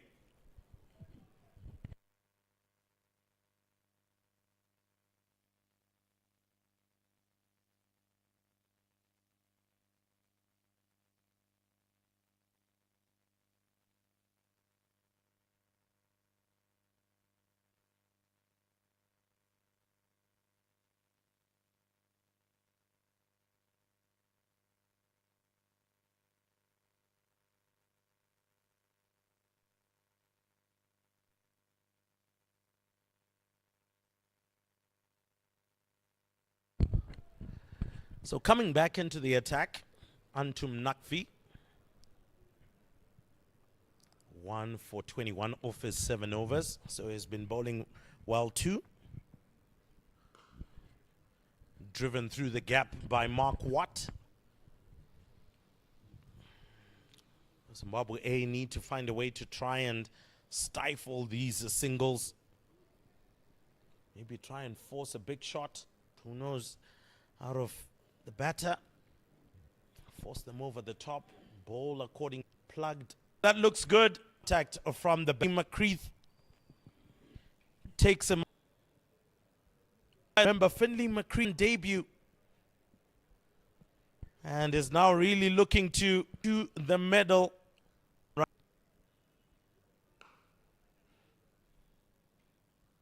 Straight to Roy Kaya. Once again, the idea maybe at this point, a wicket. Oh, once again, 5 wide, way all the way to the boundary. This and so far from it so far. This one is gone high and handsome. Gone high and handsome is gone for the Scottish. 21 runs from it, and that takes them now, as the over comes to an end, to 210 for 5 and 10 for 5. Now only left with 31 runs to wrap up the victory.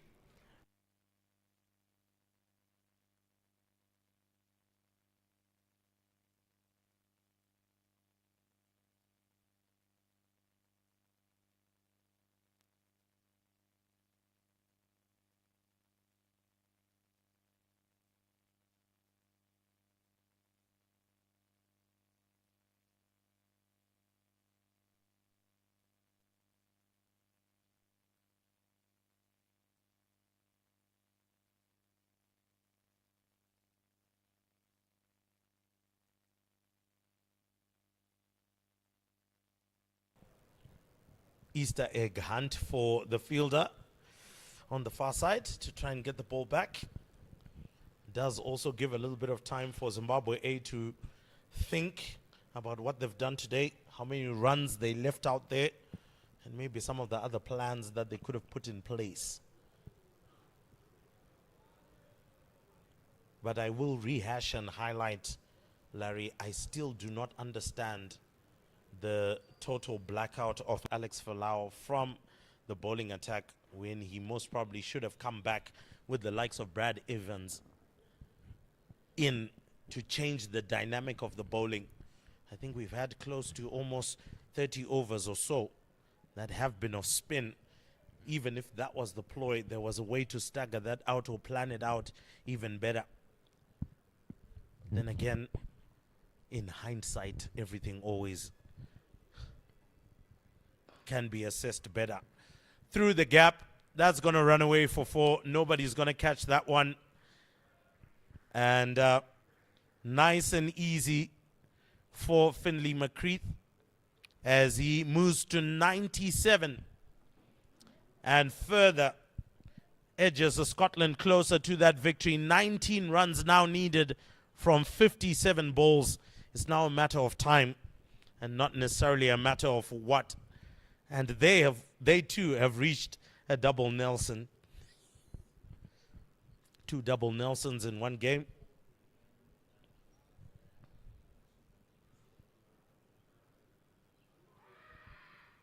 That one surely had impact outside of the off stump. So, while the shout nice, not applicable. Langton Rusere, with his experience, will obviously have an idea of when a ball is actually going towards the stumps. This time round, it does hit him, but it also hits him on its way past the leg stump. So, 2 leg byes for Scotland.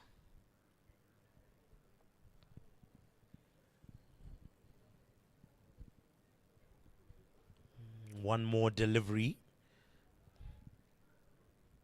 in this over.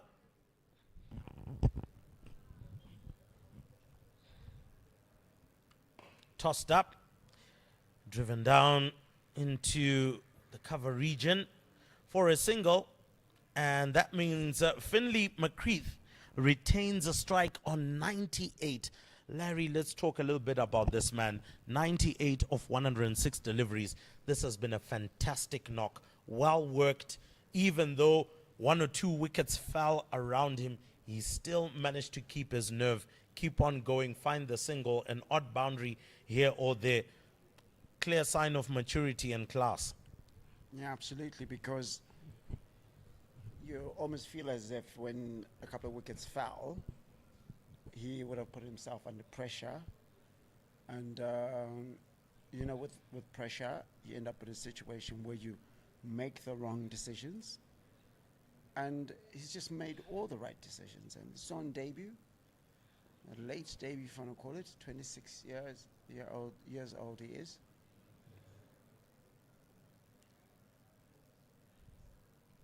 Tony Munyonga.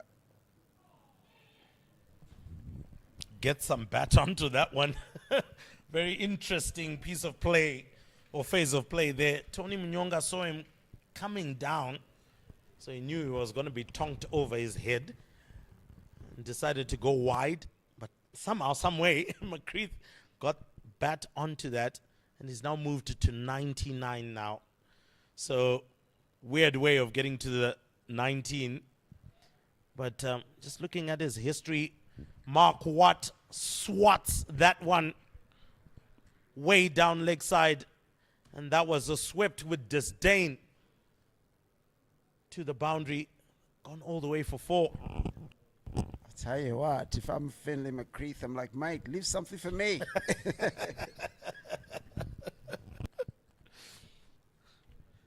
I'm sure Mark is aware. I hope he's aware. 11 runs left in this one. 230 for 5 for Scotland. Has been a toil out there for the boys in green and red. Now, obviously, Mark Watt will be looking to find a single. Far too many balls, actually, to play around with, to ensure that Finlay McCreath can arrive, and also more than enough runs.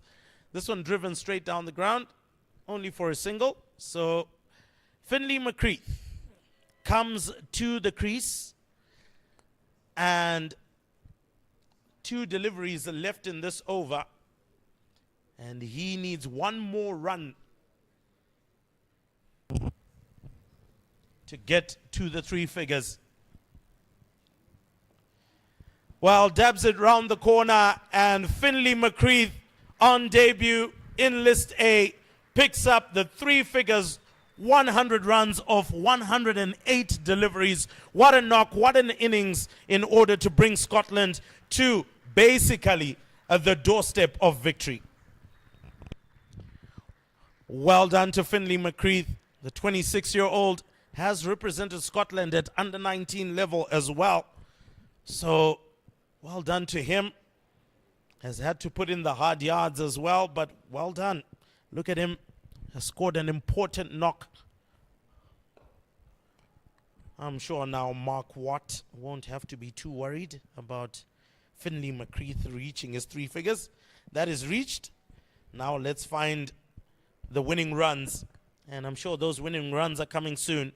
At the end of the 42nd over, 232 for 5 are Scotland.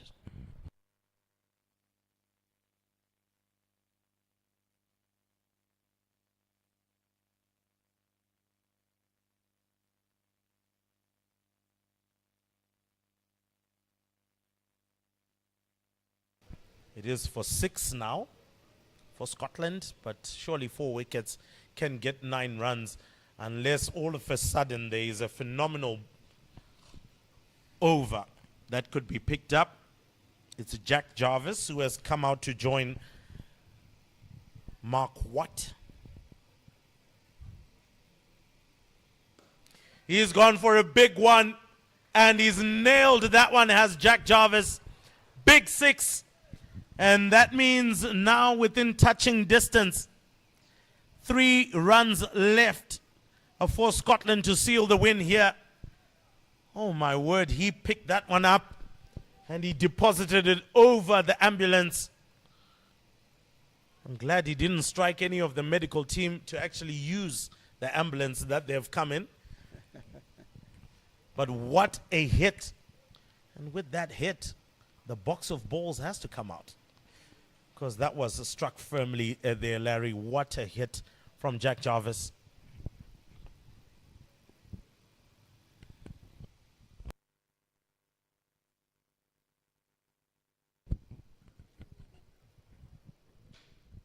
Just to show you how painful it might actually be right now, the required run rate is 0.41.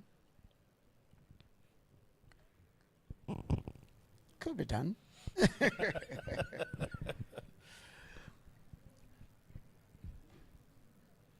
Well, after the boundary, sense prevails. Defend a good delivery. Only 3 runs needed. He drives that one down the ground, only for a single. And that's the end of the over. Scotland 239 for 6, 2 runs to win. And coming up in the next over, looks like it will be Tony Munyonga, who most likely is going to see the finalities of this Scottish innings. Would doubt that they would want to block him out for the entire 6 balls. I'm sure they are going to find a ball to end in a flurry or to end with a bang. All the fielders are from Zimbabwe. From the offside, they've decided to come into the circle. And on the onside, they've got 3 boundary riders from long on to deep mid-wicket to deep square leg. Driven down the ground, just for a single. No need to be rash. As the scores are tied, it's been a very professional, clinical performance from the Scottish. Again, over 30, 40 runs left out there by Zimbabwe A. Driven down the ground again, and surely that is the end of that. A fantastic clinical performance from Scotland delivers a 4-wicket victory over Zimbabwe A here in the first one-day at Harare Sports Club. To be honest, 240 always proved to be too little as a target for the Scottish, and they've gone about it with aplomb.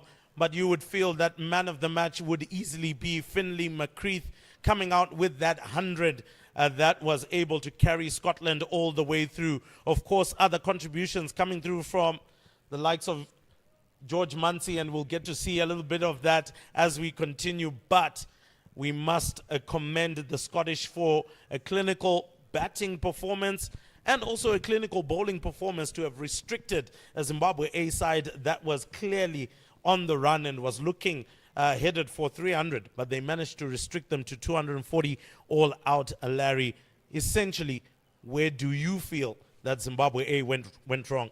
Well, it's the batting, to be honest. 240 was never enough, and as the groundsman say, 250 plus. And I think if they'd probably gotten to that 250 mark, it could have been psychological. And also, you have to credit the Scottish because of their fielding. They were excellent in the field. They were brilliant and disciplined with their bowling in lines and lengths. But and at the same time, they were very, very intentional when it came to the batting end. Didn't put themselves under too much pressure. And I think what also helped was right at the top, the openers were able to put together a strong showing. All right, so let's take a look at how things went for the Scottish in terms of their batting scorecard. They went about business quite good.